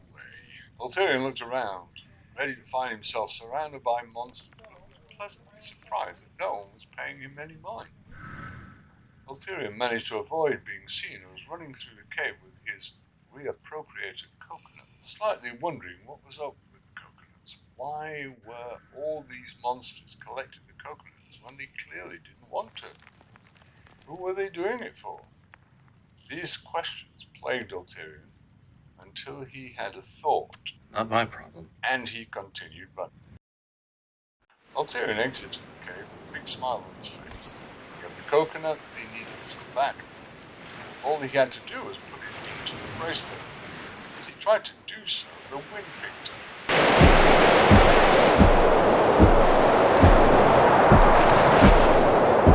And knocked the coconut out of Ulterion's hands. No. Ulterion reached for the coconut, but it was in vain as it sailed away on the winds.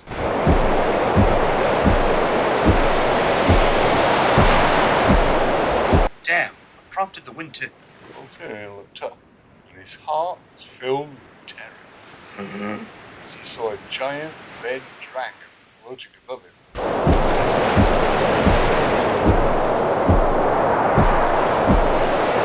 The dragon landed in front of Ulterion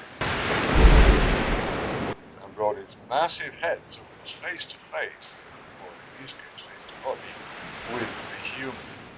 It gave Ulterion a low growl and snorted, hitting Ulterion with burning steam. Luckily, well, that depends on perspective, Ulterion's fear numbed him to the searing pain of the dragon's steam. He did his best to compose himself. He waved to the dragon while laughing nervously. Hi. Ulterion was pushed into the middle of the monsters. Everyone looked at the uninvited guest. The dragon stomped in, glaring at his subjects in anger. I found this outside with one of my coconuts. Would anyone like to explain how that happened? Ulterion looked around the ogres, trolls, bugbears, hobgoblins, goblins, and kobolds, cringing in fear.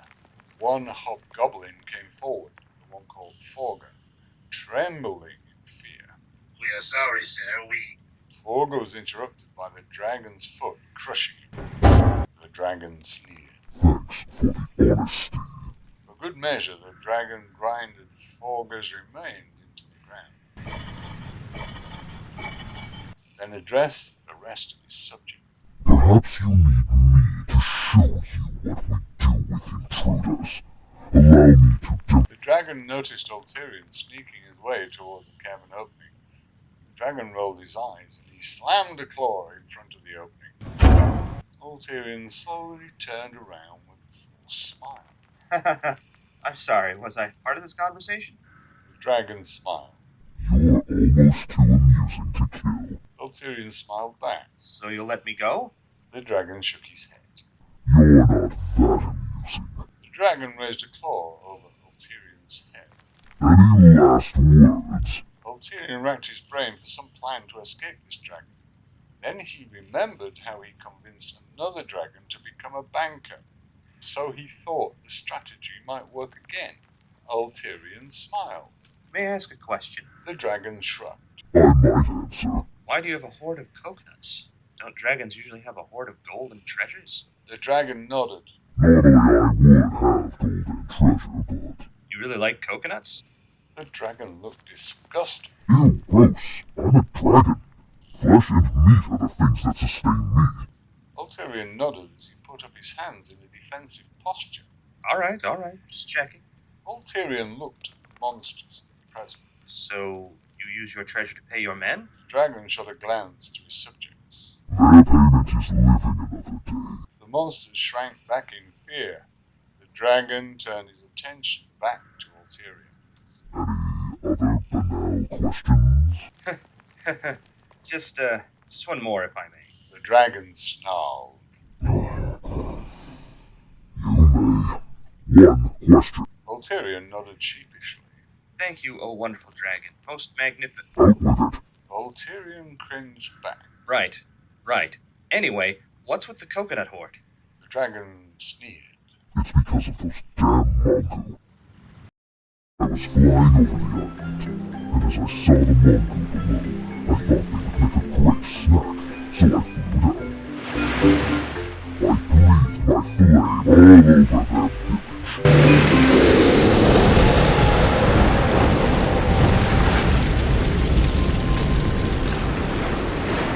See how many of them I could roast. I landed to see the fruits of my labor. But I was surprised, to find that the mongoose were unscathed and staring at me in confusion.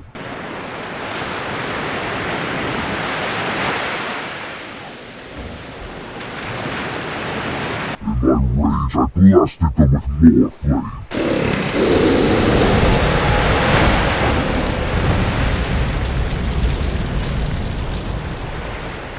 I thought to myself, they must be toast now. But to my surprise, when the smoke cleared, the mongoose was standing there once again, unscathed.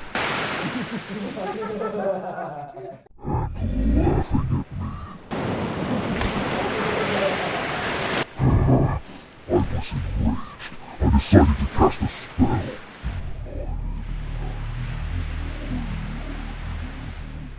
I would spray those furry bastards with a cloud of poison. I figured that had to do it, but... When the smoke cleared, there were no bodies dropping, there was no one choking, there was just mongoose. Laughing at me. I figured they weren't immune to claws and teeth, so I brought my claw down at them. But I didn't anticipate how fast the little bastards moved. I snapped at them with my teeth. But they avoided that as well. So I figured a sweeping tail swipe would do the job. But I, unfortunately, didn't see the mongoose warrior with a spear. He stabbed me in the... I was stabbed, so in pain and humiliation, I beat a tactical retreat. And as I flew away, I heard those little bastards laughing at me. I would have my revenge. I spent a month watching the mongoose, trying to find a weakness, and I found that coconuts were important to their economy. I found a tribe of ogres and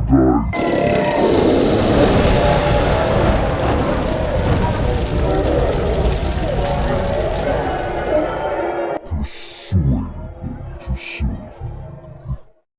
I did the same with a tribe of trolls.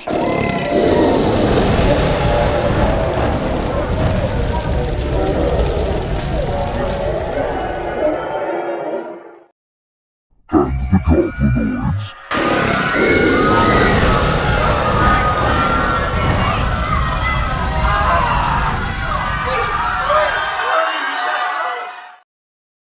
And the kobolds for good measure.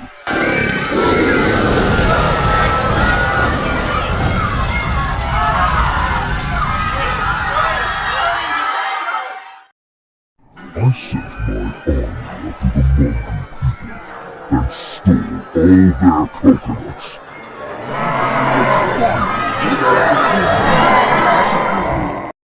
dragon laughed. Clearly self-amused. Now those furry little bastards don't have their precious coconuts. Ulterion smiled uncomfortably. Hilarious. I'm curious. Why don't you just work something out with the Mongoose? The dragon thought for a moment, then shook his head. No. Ulterion was taken aback. No? But why? Do you just hate them that much? The dragon nodded. Yes. Ulterion felt defeated. He wasn't sure what to do as the dragon raised its claw high in the air, ready to bring it down on the human. Are we done with the questions? Ulterion prepared for his fate. When he looked at the face of the ogres, trolls, bugbears, hobgoblins, goblins, and kobolds stared at the scene, a smile formed on his lips as a new plan formed in his mind. He feigned a defeated sigh. No more questions, just praise. Ulterion started clapping, which confused and intrigued the dragon's ego. Ulterion nodded as he continued to applaud. Indeed, it's an honor to be killed by such a clever creature. Is that right? Of course. I mean, you found creatures more powerful than you, so you found an army more powerful than them. The dragon was acting a bit bashful. His army started to listen, just like Ulterion planned. I mean, how do you keep such a powerful force loyal since they can dominate people more powerful than you? The dragon thought about an answer. Why? The dragon suddenly realized what Ulterion was doing. He looked back at his army, who glared at him with rage.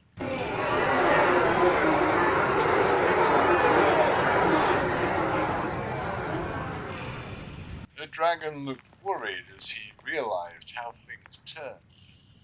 Damn it.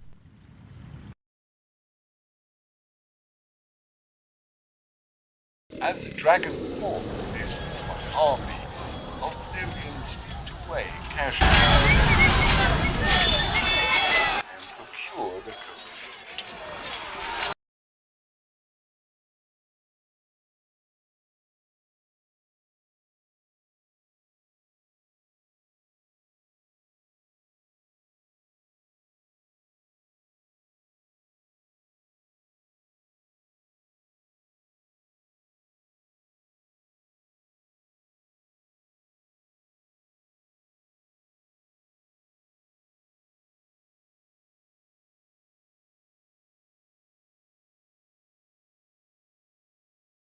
Ulterion had found actual treasure under the dragon's hoard of coconuts.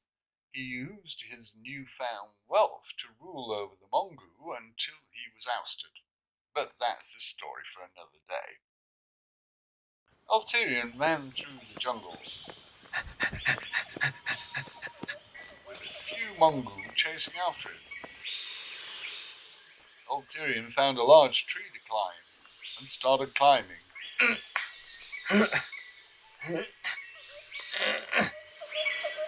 Ulterion climbed to the top of the tree and looked down as agitated Mongoose passed underneath.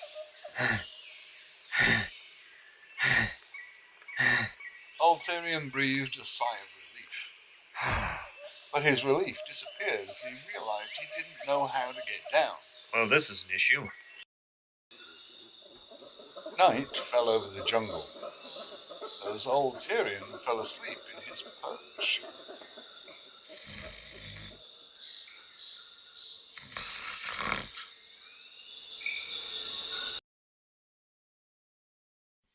When day came, Ulterion was just waking to find a spear tip aiming towards his face. Hello? Ulterion looked up towards the spear's owner, who was a rough-looking gnome in a loincloth. Is this your tree? The savage gnome merely nodded. Ulterion laughed nervously. Me, Ulterion. Me, friend. The savage gnome cleared his throat. Excuse me. I had something in my throat. The savage gnome gave Ulterion a curious look. Say, why are you talking like that? Ulterion sneered. Thorwick led Ulterion through the branches. Sorry for the aggressive greeting, chap. I'm sure you understand. Ulterion did his best to listen to his jungle host, but he was only a good climber when he was running from someone. It's not a problem. I would be upset if I found a stranger in my house. Thorwick led Ulterion into a tree where there were some crudely made stairs, much to Ulterion's relief. Are you hungry, dear boy? Ulterion looked down at his stomach. Ulterion nodded. That would be great. Ulterion was impressed by the savage gnome's home. He'd built himself many basic amenities that you would certainly not find in a jungle. He had a kitchen with all the utensils one would need for cooking meals, as well as a living room with chairs and a couch made from carved wood and plenty of moss for cushions. Ulterion's host gave him a smile. How does steak sound? Ulterion had a big smile on his face. That sounds divine. Ulterion ate ravenously.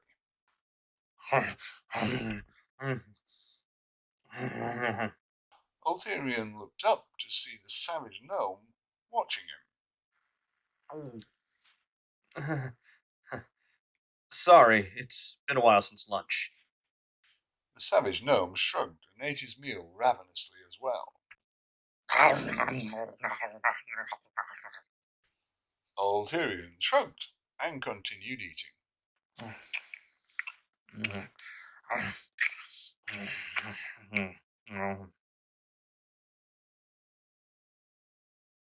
Ulterion and the savage gnome sat on the couch.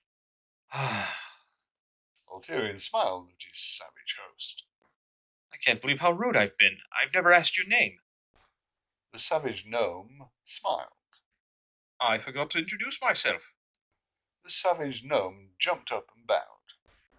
Thwak von Brekishin, at your service. Ulterion was taken aback. That's an interesting name for a gnome. Thorwick gave his guest a curious look. Gnome? Ulterion gave his gnome a curious look. Yes. Are you unfamiliar with the term? Thorwick thought about it for a moment. He shook his head. Not familiar, no. The animals call me the Sky Child. Ulterion scratched his head. Sky Child? Wait, you can talk to animals? Thorwick nodded with a curious look on his face. Can't you talk to animals? Ulterion shook his head. No, I think it's a, Sky Child thing. Thorwick thought about it for a moment. Huh. Then shrugged. Anyway, dessert.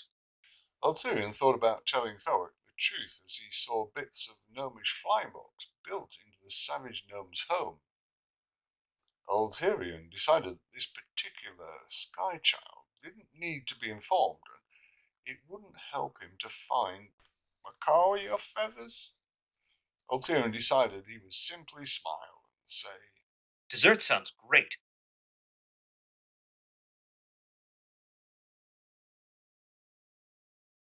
Ulterion and Thorwick were lying in chairs, rubbing their full stomachs and sighing in satisfaction. Ulterion thought to ask how Thorwick attained baking ingredients in a jungle, but he decided it was best not to, in fear of ruining the experience. He decided to ask a different question. That pie was delicious. Thorwick smiled. Thank you, I love baking. I find it very relaxing. Was that some type of poultry? Thorwick looked curiously at his guest. That was pecan pie. Oh. Anyway, speaking of poultry, I need to find some feathers. Thorwick was taken aback. Feathers? What kind of feathers? Macaw feathers? Is that a problem? What do you need them for? Thwacks glared at Ulterion. Ulterion was nervous from Thwack's sudden change in demeanour. The savage gnome had moved closer with a suspicious look on his face.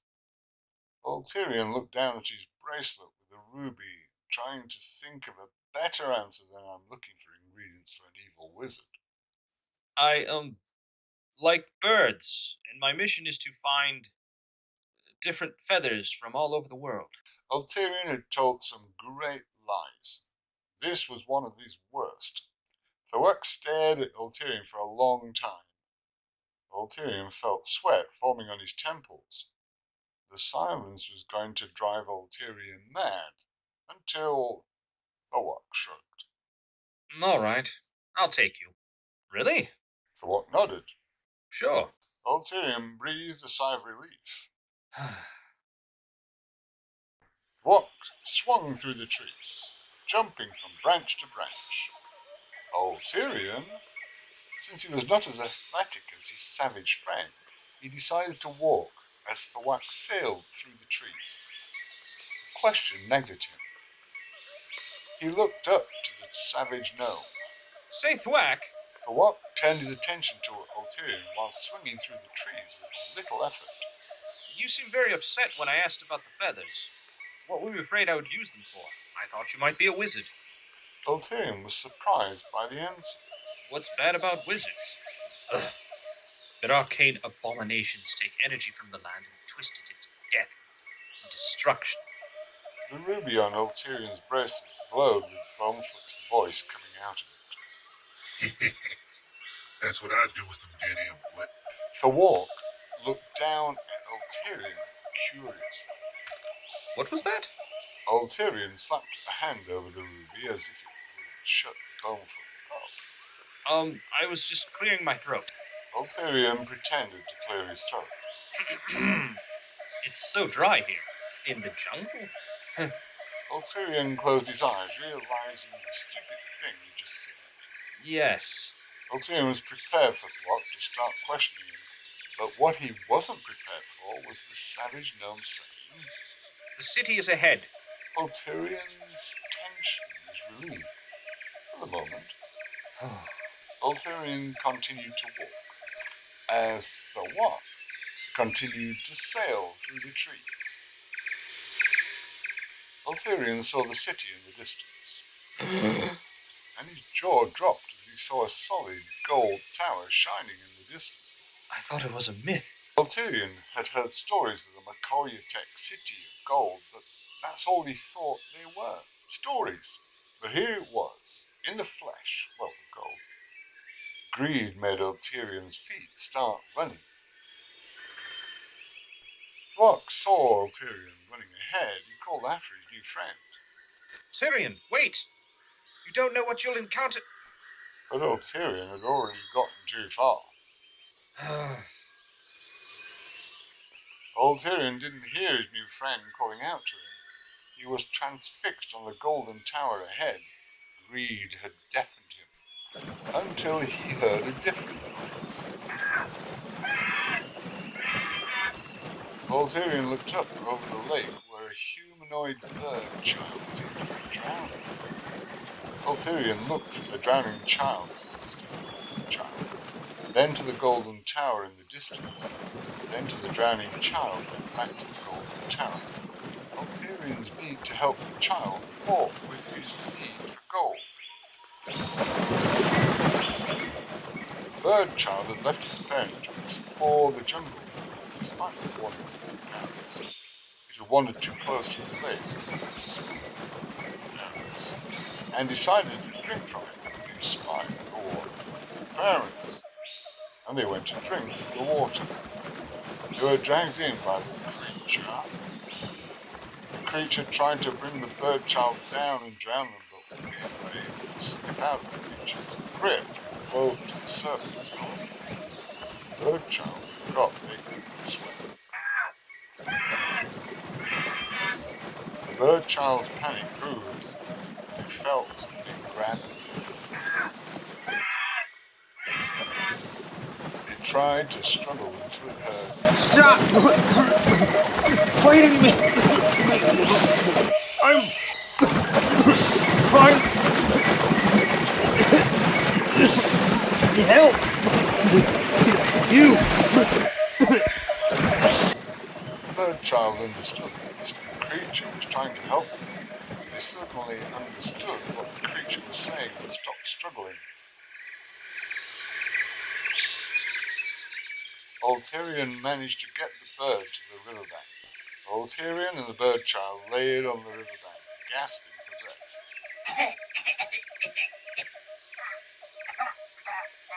The bird child looked towards the water and saw some ripples coming towards them. Ulterion's head shot, and he looked where the bird child was looking. He saw the ripples too. A small piranha came out of the water. Ulterion started to break into laughter.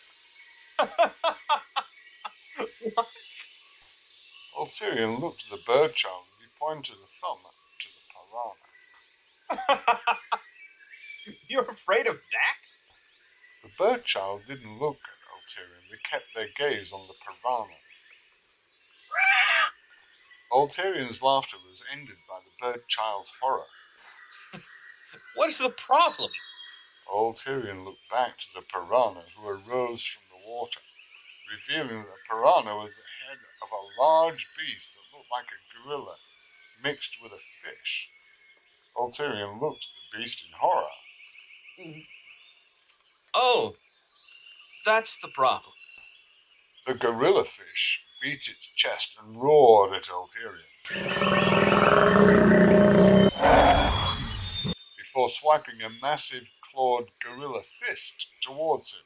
Whoa! Ulterion barely ducked under the swipe. The gorilla fish took another swipe at Ulterion, with its claws catching a bit of Ulterion's shirt. But, luckily for Ulterion, did not cut into flesh, but it did cause Ulterion to stumble back. Whoa! And fall on his hindquarters. Ulterion looked up at the gorilla fish charging towards him.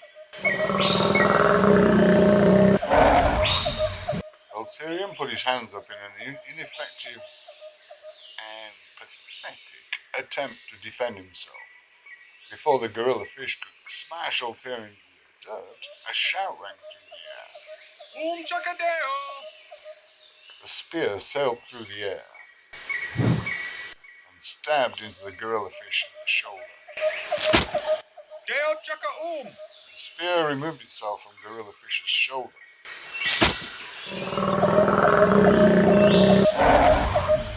Ulterion watched the spear fly backwards away. What the? Into Thawak's hand. Thawak took a defensive position as he brandished his spear towards the gorilla fish. Back to the depths with you, monster! The gorilla fish beat its chest and roared at Thawak. But Thawak stood his ground and stared down the gorilla fish. Well, stared up, considering the height of the fish. The beast and the savage gnome stared at each other. Ulterion looked back and forth between the two combatants, feeling the tension and hating every minute of it. The gorilla fish snorted before going back in the water. Ulterion looked back at Thawak and glared back at him angrily. What are you doing, dear boy? The jungle is dangerous. You can't just run off like that. Ulterion picked himself up off the ground and shrugged. I was trying to help the bird child. Thawak looked around and then back to Ulterion. What bird child? What do you mean, what bird? Ulterion looked around but could find no sign of the bird child. Child. Ulterion stayed close to Thawak as they continued their journey as close as they could, since the gnome was through the trace. Ulterion couldn't remember how long he'd walked, but his sore legs told him it was a while. Before he could whine to Thawak, the savage gnome dropped down in front of him. Stop! Ulterion smiled. Are we stopping for a break? Thawak shook his head. No. Ulterion's smile faded. Oh. Thawak smiled. So we are here. Ulterion gave Thawak a curious look. Here? Ulterion and Thwack hid in some bushes as they observed the Golden City. Ulterion looked to his savage friend in curiosity. Why are we sneaking around? There's no one. Thwack clapped his hand over Ulterion's mouth. Shh. Thwack looked around. They are very elusive and very territorial. We need to be careful. Ulterion nodded. Mm-hmm. Thwack gestured with his head. Follow me. Thwack and Ulterion made their way through the brush. Ulterion and Thwack continued through the brush. Ulterion kept looking around. What should I look out for? What do you mean? What do the Mackey look like? Oh, they are quite a beautiful people. Ulterion stopped as he found a spear tip pointing towards his throat. He looked towards whoever was holding the spear. Thwack nodded, looking confused. Are they bird people with a variety of colorful feathers? Yes. How did you know? Thwack found several spear tips aimed towards him. He looked around to find himself and Ulterion surrounded by bird people with golden spears and aimed towards them. Just a guess.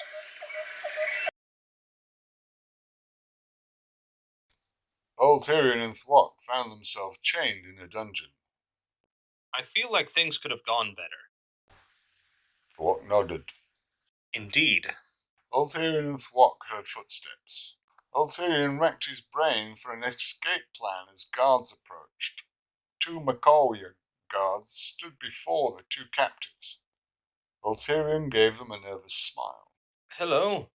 One of the Mackey guards pulled out some keys. You're free to go. Ulterion and Thwack were in shock. What?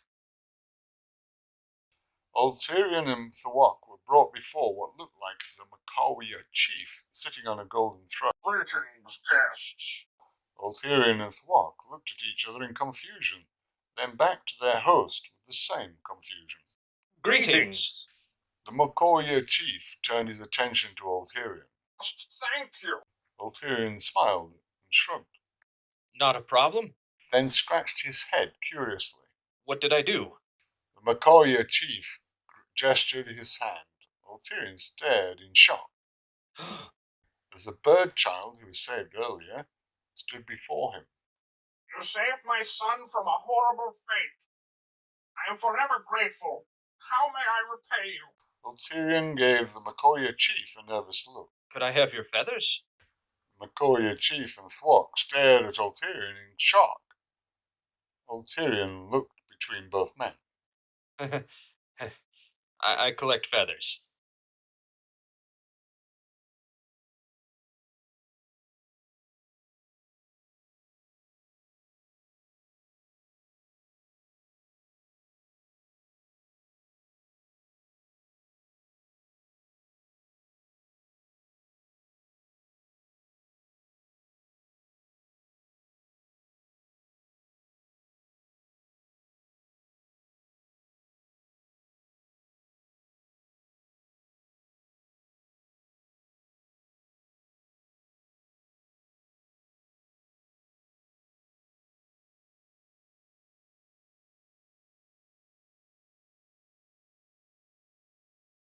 Ulterion had upset some giants wandering through the continent of Bamboa.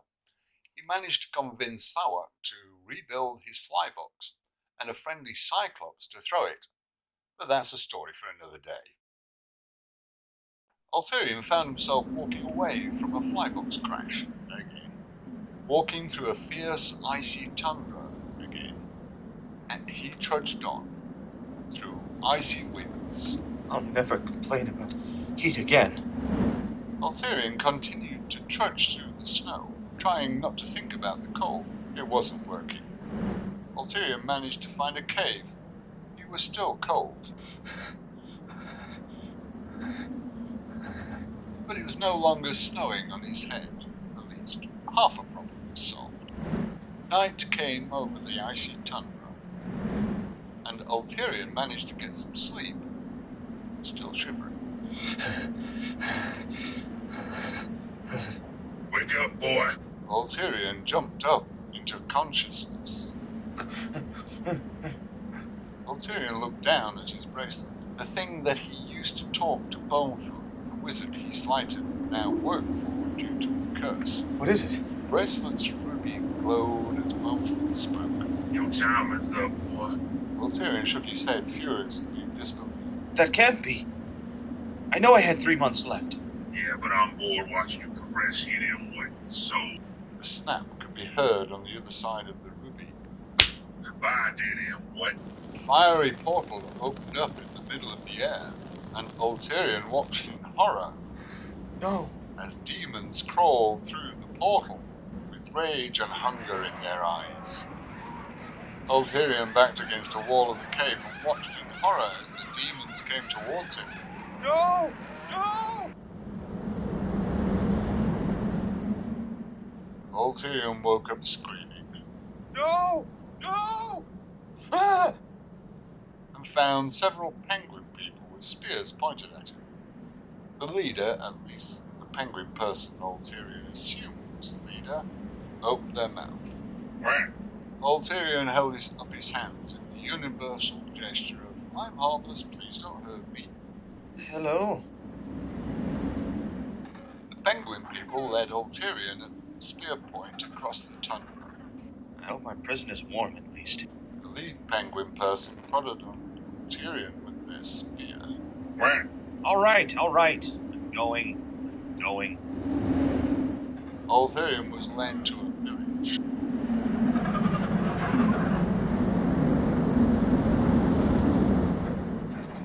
And thrown into a tent. The lead penguin person glared down at Ulterion and said, What? And then left the tent. Ulterion shouted after his captor. I don't know what you're saying. Ulterion looked at his new accommodation. Yes, it's better than an ice cave. Ulterion looked at the opening of his tent. Let me see something. Ulterion peeked his head out through the tent opening. Standing outside were 2 penguin people guards with spears already trained on him. He nodded. That's about what I thought. He nodded to both guards. Carry on. Ulterion paced his prison. How do I escape? Ulterion stopped his pacing as he heard something that chilled him to the bone more than the snows outside. In fact, it was worse than something. It was... Nothing? Ulterion peeked his head out and saw nothing. No village, no penguin people, nothing. Ulterion shook his head in disbelief. What's going on? Ulterion turned around to find his tent was gone. Huh? Ulterion found himself alone in the tundra with nothing in all directions except snow. Hello? Anyone there? Hello? Something heard Ulterion because the ground started to shake, and Ulterion lost his balance and fell into the snow. Ulterion looked up in horror as the snow formed into a giant sea lion creature. It roared at Ulterion as it brought its massive face towards him.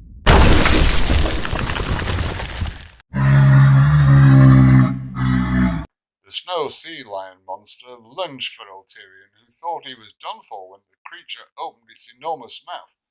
But instead of biting down, instead of another roar, the monster said, Hungry? Ulterion looked up in confusion. What? Ulterion woke up screaming. Ah! Hungry? Ulterion found himself face to face with a fish head. Ah! Ulterion backed up screaming. Ah! He found himself staring at a small penguin child. Hungry? Ulterion stared at the penguin child in shock as he tried to calm himself down. He merely shook his head. No, thank you. Realization came to Ulterion. Wait, did you speak common? The penguin child was taken aback by the question. Then they realized that they understood the strange non-penguin creature, and she had spoken a language she had never heard before. I think I do. Is that what common is? Yes. Ulterion nodded with a smile on his face. This is great. You can tell your people to let me go. The penguin child shrugged. Yes, I could. Ulterion jumped up and shooed the penguin child away. Just go tell them that I'm a nice person and I mean no harm to anyone. Don't you want your fish hat? Ulterion looked towards the fish head that was now on the ground. He winced. No, that's okay. I'm not hungry. Ulterion gently shoved the penguin child out of the tent. Now go. Go. Ulterion placed his tent in anticipation. Come on. The penguin child returned. I am back. A large smile crossed Ulterion's face as his excitement grew. Did you talk to your people? The penguin child nodded. I did. Great.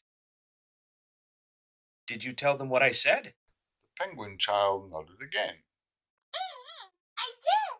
Well? Well, what? Are they letting me go? Oh, no. Ulterion's smile disappeared immediately. What? They said no. Ulterion snarled at the penguin child. I know they said... Ulterion saw that he was scaring the penguin child, so he calmed himself down. Why did they say no?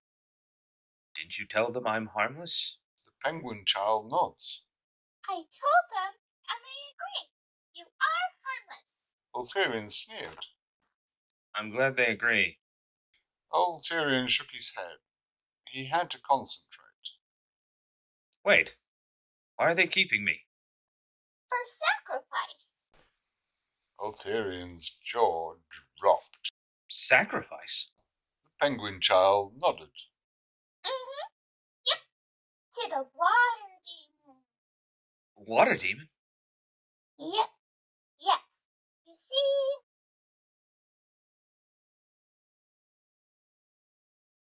We were hunting peacefully. When we came to the water to do some spearfishing, we caught many fish. Until sea demon jumped forth from the water and ate one of our warriors. The warriors of our water tribe tried to fight the water demon.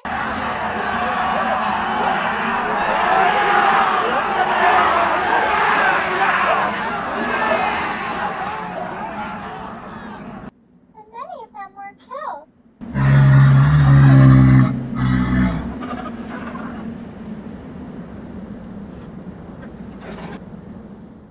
So my people got together and talked about what we would do, and we came to the unfortunate conclusion that we would provide the sea demon a sacrifice.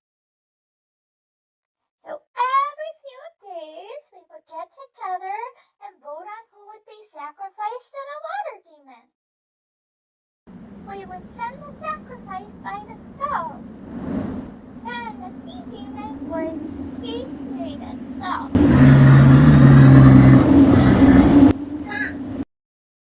Penguin child looked at Ulterion with a bit of a smile on their face. But with you here, we don't have to sacrifice one of our own. Ulterion sneered.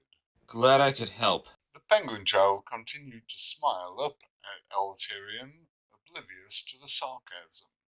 The days went by, and Ulterion and the penguin child, who he named Chatter, he told them of his adventures. And I found out that the sandworm that ate me was a big metal creation. And Chatter listened intently. This crab man tried to kill me, but I was too fast. And in awe. Wow! One day, Chatter waddled into Ulterion's tent. He smiled at his little friend. Hello, Chatter. Here for another tale? How about the time I fought the Hellbeat? Or the time I won a duel with the Conqueror? Or... Ulterion quieted himself as he saw the forlorn look on Chatter's face. It's time. Ulterion's smile quickly drained away. Oh. There were tears in Chatter's eyes. I'm so sorry. Chatter ran up to Ulterion and hugged him, much to his surprise. Chatter buried his head in Ulterion's stomach. I'm sorry. Ulterion looked down at the crying penguin child. He knelt down and gave the little penguin a big hug. It's all right, little guy. Ulterion started crying too. Whatever. Ulterion made his way across the icy tundra. Chatter had sneaked a knife into Ulterion's hand. Ulterion was thankful, but doubted how much it would help. Ulterion tried to resolve the situation to himself. If the sea demon ate him, he wouldn't be dragged to hell by actual demons. It was a cold comfort, just like the wind. Ulterion continued his track across the snow. Ulterion was starting to think that he wouldn't find the sea demon, which was a relief, until he realized that he was in the icy tundra by himself. I kinda hope I find the sea demon. As luck or luck would have it, the sea demon burst from the ice, startling Ulterion, and causing him to stumble back and fall into the snow. Ulterion looked up in horror at the giant sea demon and realized it was a sea lion. Are you the sea demon? You're just a sea lion. The sea demon, well, the sea lion, roared at Ulterion, which turned Ulterion's mirth back to terror. Oh, right. You're still a giant beast. The sea lion charged towards Ulterion. Ulterion looked at his knife. I believe in you, Chatter. Before hurling it towards the sea lion, who opened his mouth to devour him. The knife sailed through the air and struck true, entering through the roof of its mouth and into its brain. With a final roar, the beast fell over, dead. Ulterion stared at the sea lion's body in shock. There is no reason that should. Ulterion celebrated his kill with his new penguin people brothers. Ulterion was brought plate after plate of delicious steak. Ulterion smiled to Chatter. This steak is delicious. Where did you get it? Chatter smiled. You brought it. Ulterion gave Chatter a confused look. What? Chatter pointed towards the sea lion carcass cooking over the fire. Ulterion's jaw dropped. The bite he just took fell out of his mouth. I can't believe I didn't notice that. Ulterion slept in his guest tent, which was his prison tent, feeling satisfied until he heard a particular voice. Sounds like you're popular, boy. Ulterion was startled, but not that badly. He'd grown accustomed to the wizard's interruptions. I guess so. You know you only got a week left, dead and what? What? Yeah. Weren't you keeping track, dead and what? I couldn't tell. The nights are really long here. Ulterion fumbled to bring out the list. I really only have one thing left? Ulterion scanned his eyes across the list. Everything had been crossed out, except for one item at the very bottom. Let's see. The last thing I need is Pangosian meat. Ulterion was curious. Pangosian meat? What's Pangosian meat? Your hosts are made of it, dead and what? Ulterion stared at his bracelets in shock. That can't be. They were willing to sacrifice you, dead and what? They could offer up something to you. Ulterion thought long and hard about what he would do as he listened to the wizard laugh at him. Ulterion went on a walk with Chatter. Ulterion looked around at the rest of the village. No one else was out and about. What did you need, Ulterion? Let's walk a little before I tell you. Chatter stared up at Ulterion curiously. He gave her his best fake smile. She shrugged. All right. Chatter wandered ahead as Ulterion followed with a knife behind his back. The knife Chatter had given him. His heart and head were at war, thinking what he would do. Bonefoot stood at his crystal ball, watching Ulterion, the man he sent to get his components, walk with his little Pangosian friend. Pangosian meat was the last component he needed for his great project. That's it, boy. Take care of it, dear damn boy. Bonefoot was a powerful wizard who used his powers to sow chaos. He'd loved doing so as far back as he could remember, which wasn't long, but we'll discuss that later. His current project would cause trouble on a global scale. It had before. You're so close. Bonefoot watched his collector isolate the Pangosian child. I'm sorry, little one. Bonefoot smiled as the Pangosian child stared up at Ulterion curiously. Sorry for what?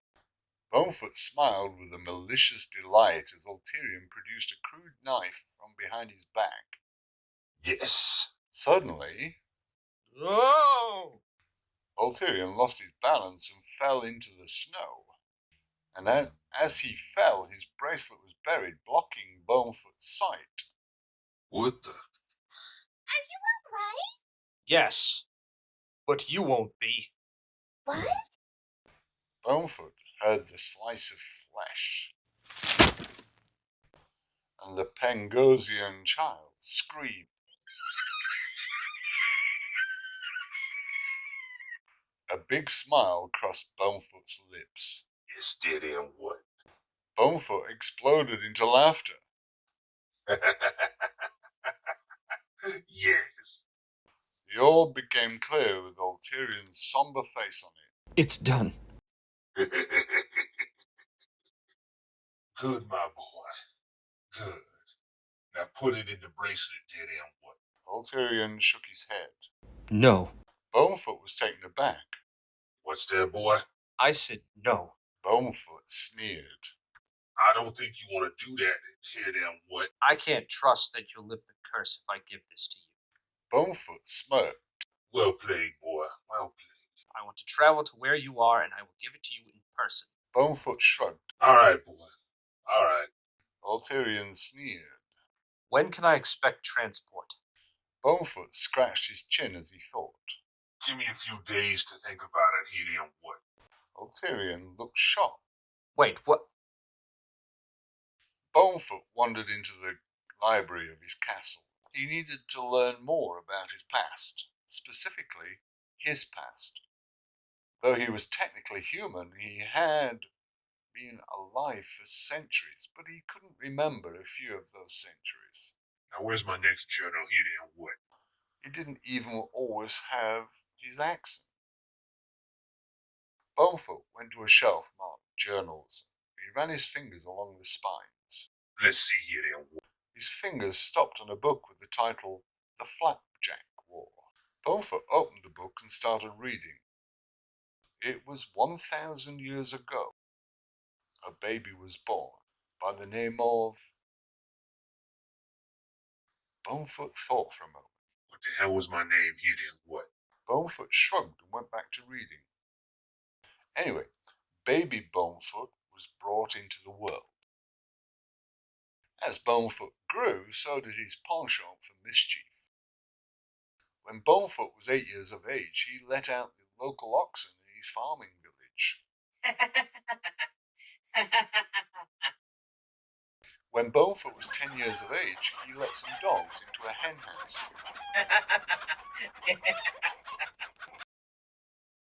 When Bonefoot was 12 years of age, he caused 3 tavern brawls in a day.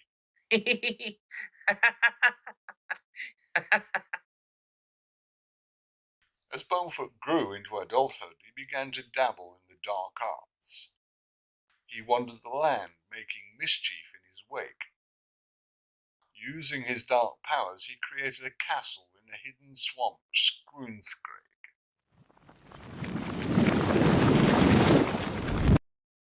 He raised an army of the dead, and he continued mischief throughout the world. Then came the day he got his namesake. Bonefoot thought it would be fun to summer...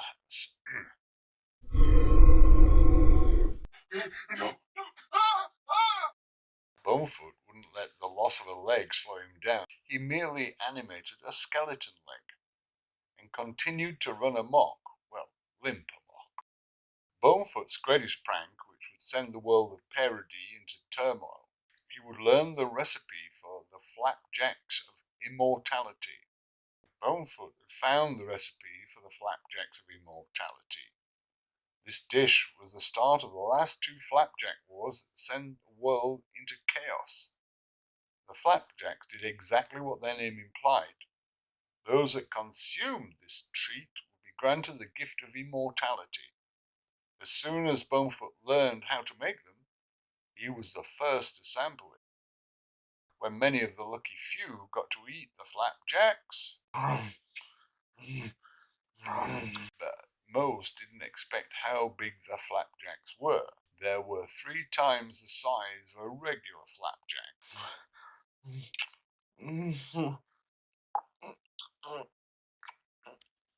And they were the worst things that anyone had ever tasted. Luckily for Bonefoot, he was born without a sense of taste. And he liked eating just for the sensation. So it wasn't much of a challenge for him. All the nations of the world wanted the flapjacks, so war broke out. Bonefoot's involvement was discovered, and so a wizard by the name of Palador gathered several warriors and set out to fight Bonefoot. The warriors fought Bonefoot's undead and hired forces, while Palador battled Bonefoot.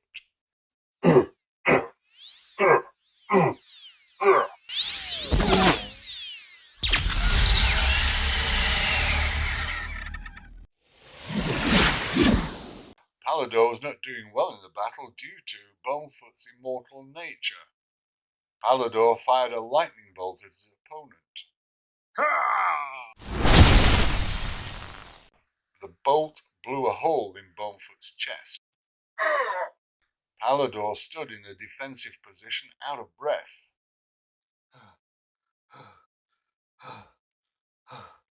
Had enough. Palador's heart sank as Bonefoot started laughing. And the hole in Bonefoot's chest started stitching itself closed.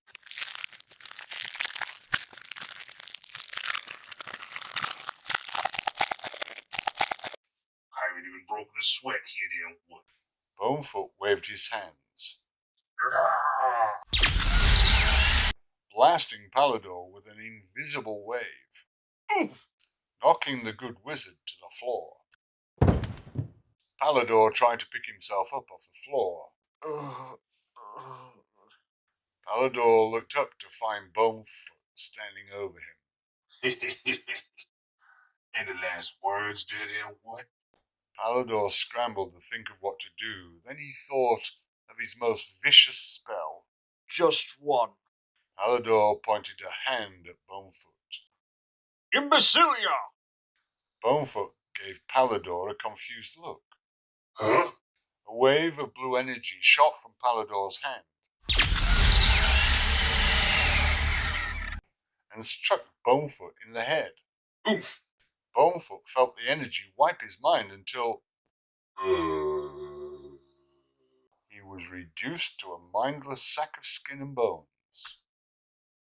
The warriors outside continued to fight and eventually won the day. We've won!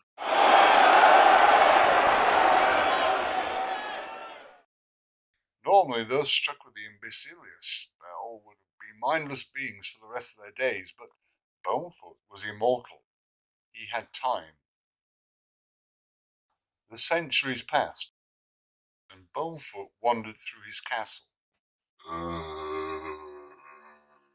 eventually relearning how to be a powerful wizard again, although he adopted his weird accent from nowhere.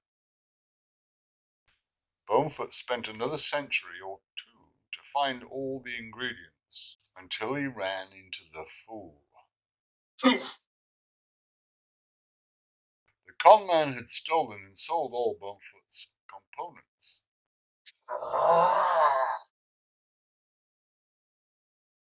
Bonefoot had found the thief in his tent on the outskirts of town and was going to dispatch the rogue by crushing him with a gravity spell. And was fine with dragging out the fool's death. Until the thief shouted. I'll replace everything! Bonefoot thought about ignoring the thief's pleas, but thought about how much fun he could have. Bonefoot smiled.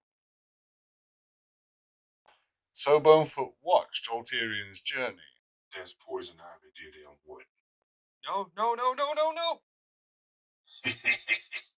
And was entertained by watching the fool struggle. And on occasion, Bonefoot would make it interesting.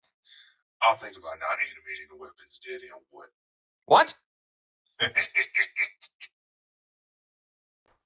But it was soon coming to an end. Oh well. Once Bonefoot got the rest of his ingredients, there would be untold fun for the future.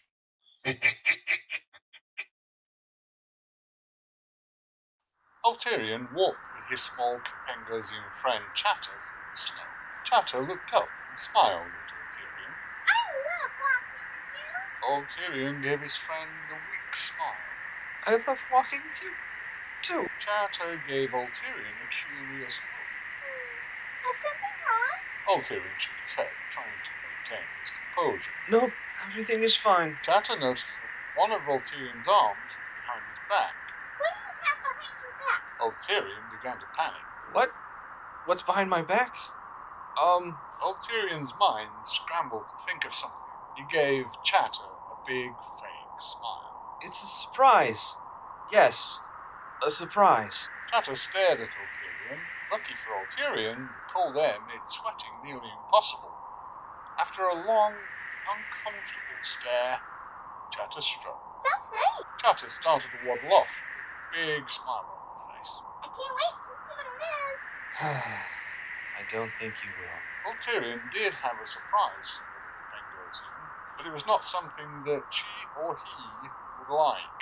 He had a knife behind his back to obtain Pangosian meat, the last ingredient he needed for the evil wizard Bonefoot. Ulterion's eyes began to well up with tears. Let's get this over with. Ulterion continued to walk with Chatter, his mind racing with ways to get out of his current predicament. He knew the wizard could see anything he does through the bracelet. Then an idea came to him. He hoped it would work. Ulterion brought Chatter to the demons, which was actually a dire sea lion that had given the Pangosian tribe some trouble before Ulterion managed to kill it. Corpse. That was now a meal for the tribe. Chatter looked up curiously at Ulterion with a smile. What's my surprise? It was now or never. I'm sorry, little one. Chatter stared up at Ulterion with concern and confusion. Sorry for what? Ulterion pulled out the knife and suddenly started to fall. Whoa! As Ulterion hit the snow, he shoved his hand with Bonefoot's bracelet on it into the snow. Ulterion winced as the cold went up his arm. He hoped the pain was worth it to block Bonefoot's sight. Chatter looked down in concern. Are you alright? Chatter wandered over and attempted to help Ulterion to his feet. Ulterion grimaced at Chatter. Yes, but you won't be. Chatter was very confused. What? Ulterion grabbed Chatter's flipper and pinched really hard. Ulterion grabbed Chatter's bill to close it. Ulterion gave Chatter a shake of his head. Chatter was confused but understood that he should be quiet. Ulterion quickly let go of Chatter's beak, grabbed his knife, and sliced off a piece of the sea lion.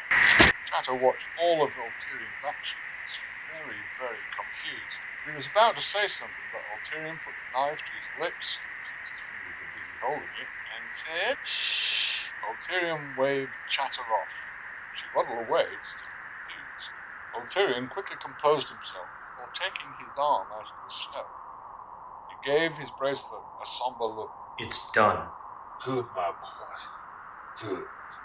Now put it in the bracelet, dead Ulterion shook his head. No. What's that, boy? I said no. I don't think you want to do that, dead boy. I can't trust that you'll lift the curse if I give this to you. Well played, boy. Well played. I want to travel to where you are, and I will give it to you in person. All right, boy. All right. Ulterion sneered. When can I expect transport? There was a long silence until Bumford said, "Give me a few days to think about it, dead boy." Ulterion glared at the bracelet. Wait, what? Ulterion got the feeling that Bumford was no longer Ulterion looked towards Chatter. Sorry about all that. Chatter just stared at Ulterion. What the hell is all that? Ulterion was laying in his tent.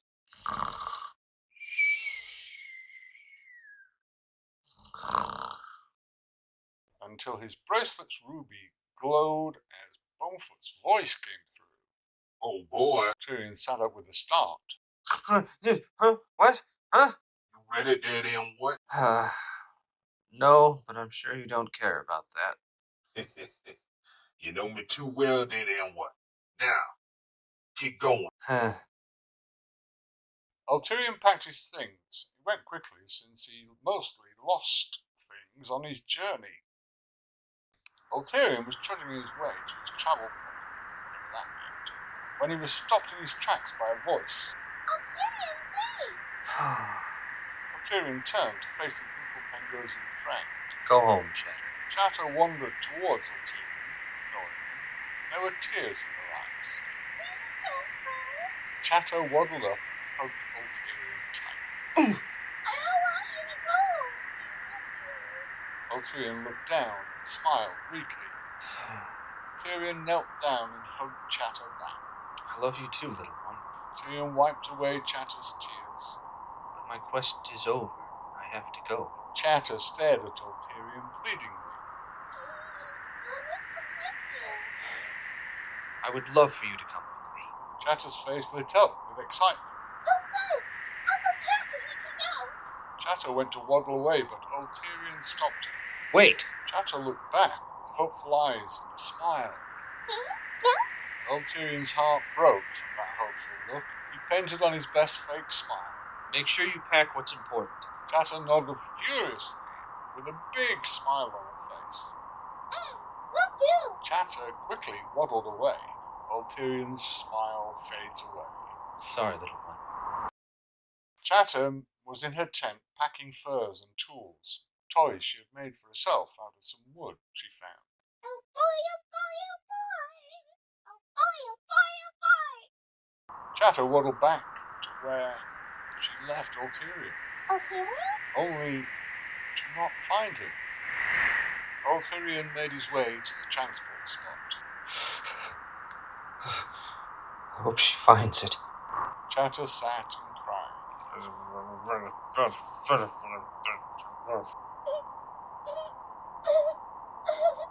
Tried looking around again to see if Ulterion would return. In vain. Ulterion? But there was no Ulterion. Huh? She revealed the knife she had made for Ulterion in a long tube of paper. Ulterion continued the long trek through the snow, hoping Chatter would find his gift. Chatter unrolled the tube of paper. Ulterion struggled against the icy winds. He knew that Chatter would hate him. That was fine, as long as she was safe. He hoped his gift would provide her the life of her dreams when she came of age, of course. Ulterion smiled at the thought. He used it to ignore the pain of the tears freezing to his face. Chatter had the ability to understand whatever speech she heard, but she couldn't read it in other languages. She couldn't read to begin with, since her people had more oral tradition rather than writing things down. However, Chatter was clever. She could discern that the shapes on the paper were land masses. She was reading, well, looking at, a map. Ulterion had left this to her. She knew that he knew that she would figure it out, and one day she would see the world on this map. She gave the map a hug. I love you, Ulterion! Ulterion didn't know how long he'd been walking. He just knew it was too damn long. But he eventually found the transport spot. Finally! Ulterion waited at the transport spot. Don't do that. And waited. And waited. Are you humans? Gnomes! And waited. From Boom. And waited. Until he couldn't anymore, he tapped the bracelet. Hey! When am I being transported? The ruby on the bracelet glowed. Oops, I forgot that in what. You can Ulterion rolled his eyes. You can call me Anyway, Shadow. I'm ready for transport. Do you have the Kangosian meat that in what? Ulterion's eyes darted around nervously. Yes. Let me see it that in what. Fine. Ulterion searched through his many purses and bags until he found Kangosian meat and showed it to the bracelet. Here. Can you hold it closer to the bracelet that in what? Ulterion started to move the meat towards the bracelet. Then he realized what Bowford was trying to get him to do. He pulled the meat back. I'll show you in person. Fine. Tell yourself that in what. Ulterion looked around. When are you? A bright blue light surrounded Ulterion. And he was gone.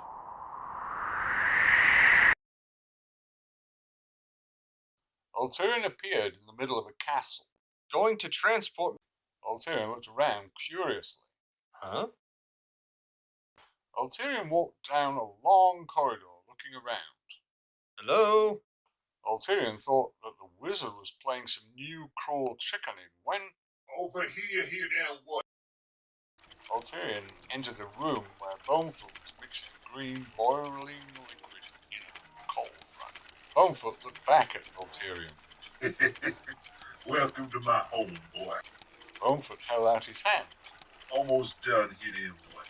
I just need to Kangosian meat that in what. Ulterion nodded as he reached into one of his bags. Of course. Ulterion pulled out the Kangosian meat. Here you go. Bonefoot reached for the meat only for Ulterion to pull it away. As soon as you remove my curse. Bonefoot sneered. All right, that in what. Bonefoot waved his hand. And Ulterion felt an energy leave his body. Was that it? Bonefoot shrugged. Pretty much did in what. Ulterion felt himself. He didn't feel much different, maybe a little lighter.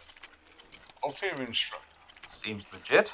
Ulterion threw the meat to Bonefoot, caught it with surprising agility. The wizard gave Ulterion a sardonic laugh. Say, you seem to get over killing your friend rather quickly, did in what. Ulterion kept his composure, keeping his grimace on the inside of his body somehow. I was saddened by my little bird friend's death. Ulterion forced a smile. But my hunger helped me get over it. Bonefoot raised his eyebrow. Is that right, did in what? What did it taste like, did in what? Ulterion shrugged. What else? Chicken. Bonefoot sneered. Should have known, did in what? Bonefoot shrugged. Oh well, did in what? Job's done. Bonefoot waved Ulterion off. Off with you, did in what? Ulterion was surprised. Bonefoot turned his back on Ulterion and focused on his mixing in his cauldron. Job's done there, boy. Services ain't no longer needed here, then what? Ulterion, very confused, pointed a thumb over his shoulder. I can just go. Bonefoot didn't bother to turn or face Ulterion. He just continued his work. Bye there. Ulterion shrugged. All right. Goodbye, then. And left the room. Ulterion walked down the corridor whistling a happy tune.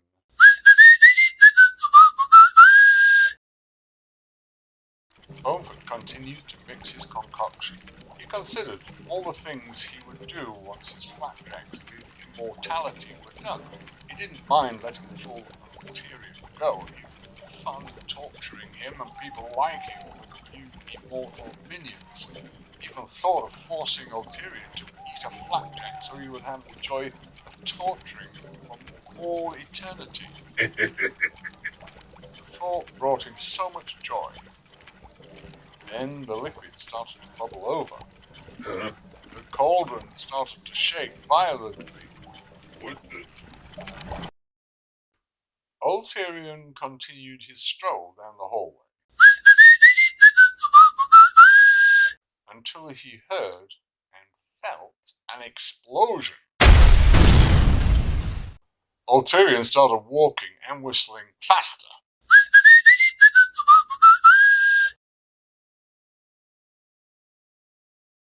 Bonefoot lay burnt and bloody on the ground as his castle shook, its integrity compromised by the explosion.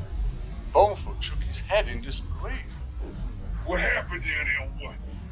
I had all the ingredients in. Realization came to Bonefoot, followed by rage. Ulterion? Ulterion ran towards a door that he opened and led outside. Ulterion was a mere few inches from the door when an invisible force stopped him in his tracks. Damn! Ulterion felt himself being lifted off the floor and spun around to face a battered and bloodied Bonefoot staring at him with rage. You made a grave error, you damn boy. Ulterion tried to struggle in vain against the force holding him. Which one are you talking about? I've made many. Bonefoot pushed his palm forward, causing Ulterion to fly back, slamming him into a wall. Bonefoot limped forward with madness and rage in his eyes. I should have killed you a year ago, you damn boy. As Bonefoot moved towards his quarry, he slowly closed his hand. And as the hand closed, Ulterion felt the invisible force crushing him. No matter, idiot, what? I'm correcting it now. Huh? You fool. This place is about to drop on us. I'll just be fine, idiot. Ulterion watched in horror as the wizard's wounds started knitting themselves.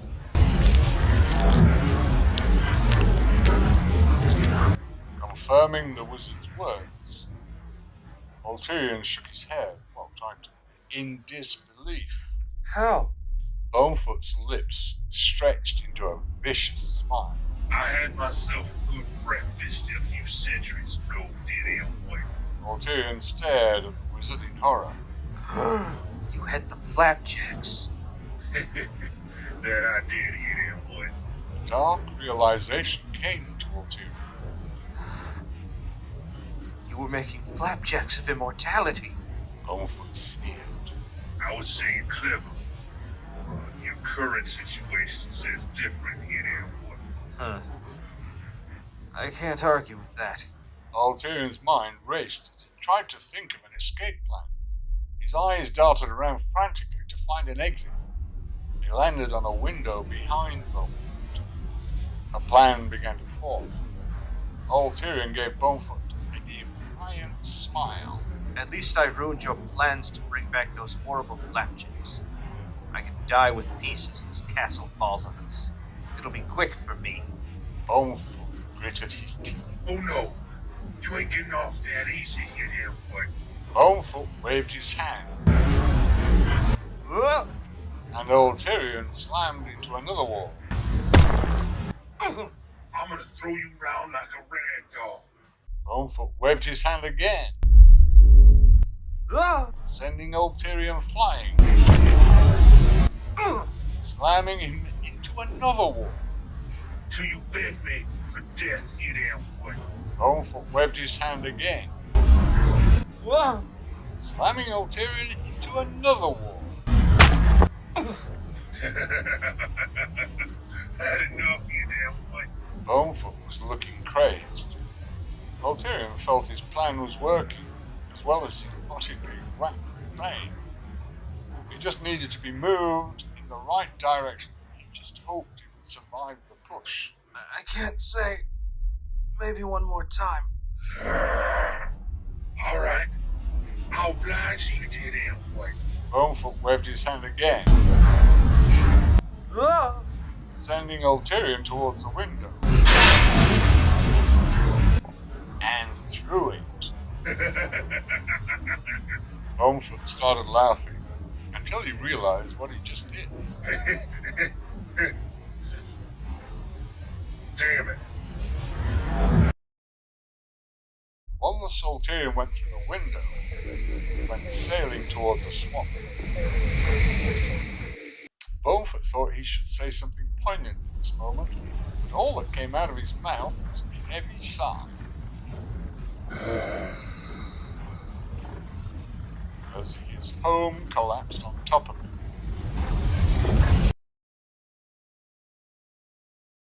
Ulterion landed in some mud. At least he hoped it was mud. He picked himself up and looked around to see the castle collapse.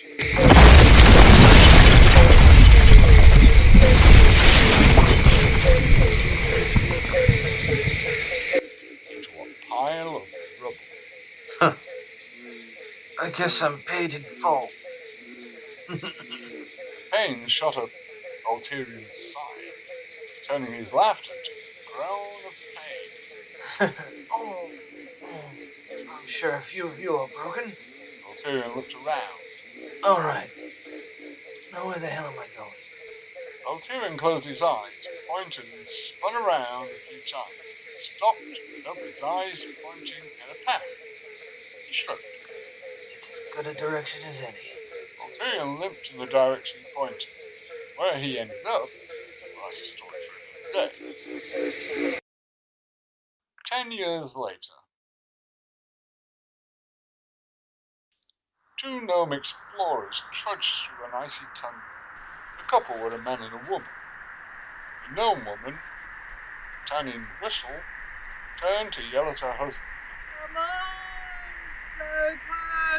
Okay. Frederick, Towin's husband, was not as excited about the expedition. Couldn't you have asked for a warmer assignment? Ha! All the warm places have been discovered. Don't know that. Stop whining! Towin heard growling. Towin looked back at her husband. Are you hungry? Frederick gave his wife a confused look. What? Your stomach was growling. Frederick shook his head. He was about to answer, but the growl was heard again. Frederick had a look of horror on his face. That's not me. Although she was usually far more brave than her husband, she returned the look of horror. What was that? Towin and Frederick ran for their lives as a polar bear chased after them. The gnome couple found an ice cave and ran straight into it.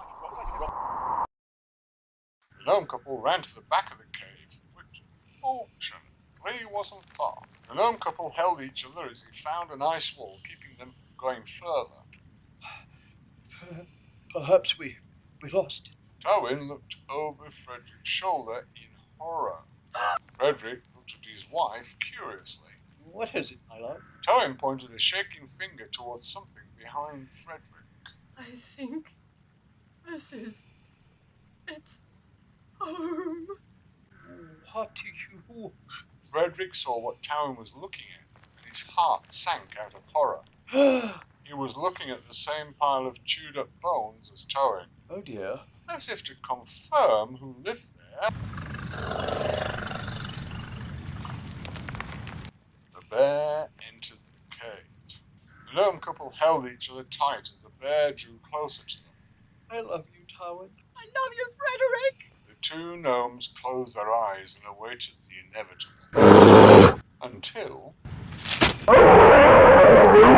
something stabbed the bear in the back. The couple opened their eyes. Huh? The bear teetered for a moment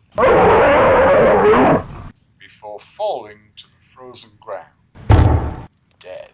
Owen and Frederick stared in awe at the spear in the bear's back and passed it at the large penguin person standing in the cave. Frederick looked to his wife. Did you know about penguin people? Owen shrugged and shook her head. Frederick stepped forward and addressed their saviour, making broad gestures as he talked. Thank you. We grateful. The penguin person shook her head. Don't do that. Frederick was taken aback. Oh, sorry.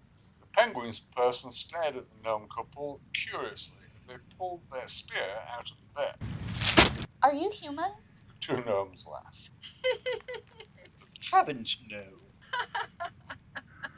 We're gnomes. The penguin person looked intrigued. Gnomes? The couple nodded. Yep, gnomes, be we. The penguin person continued to stare at the couple curiously. From Boom Vroomberg? Now the couple were curious. Why?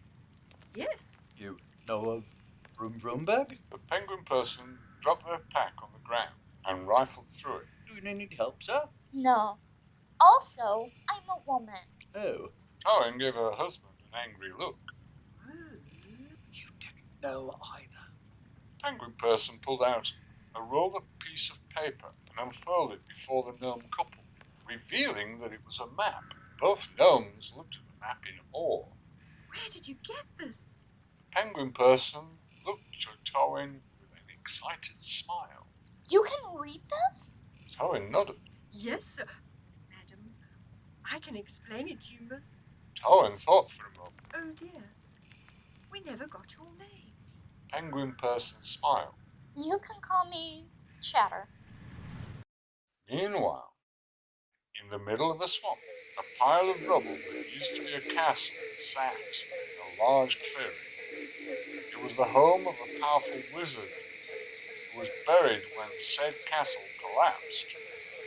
10 years thought never returned. But if Galipo Lane kicked some rocks away, it seemed Bonefoot would escape and search for his revenge. Chatter runs across the icy tundra with her bags packed. Owen and Frederick saw the penguin woman running towards them. The gnome couple waved to their penguin person friend. Chatter! We thought you weren't coming. Chatter stopped to catch her breath when she caught up to her new gnome friends.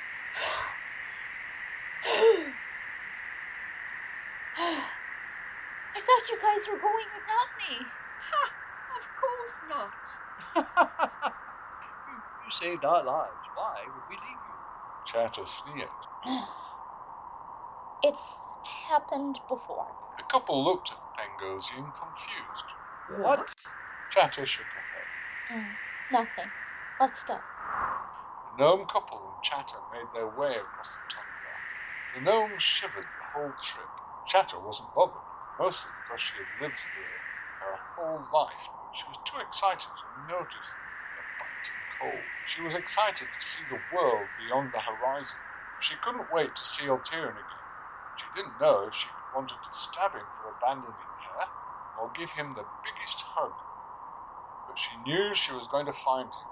She was going to find new cultures and experiences. She was going to find herself.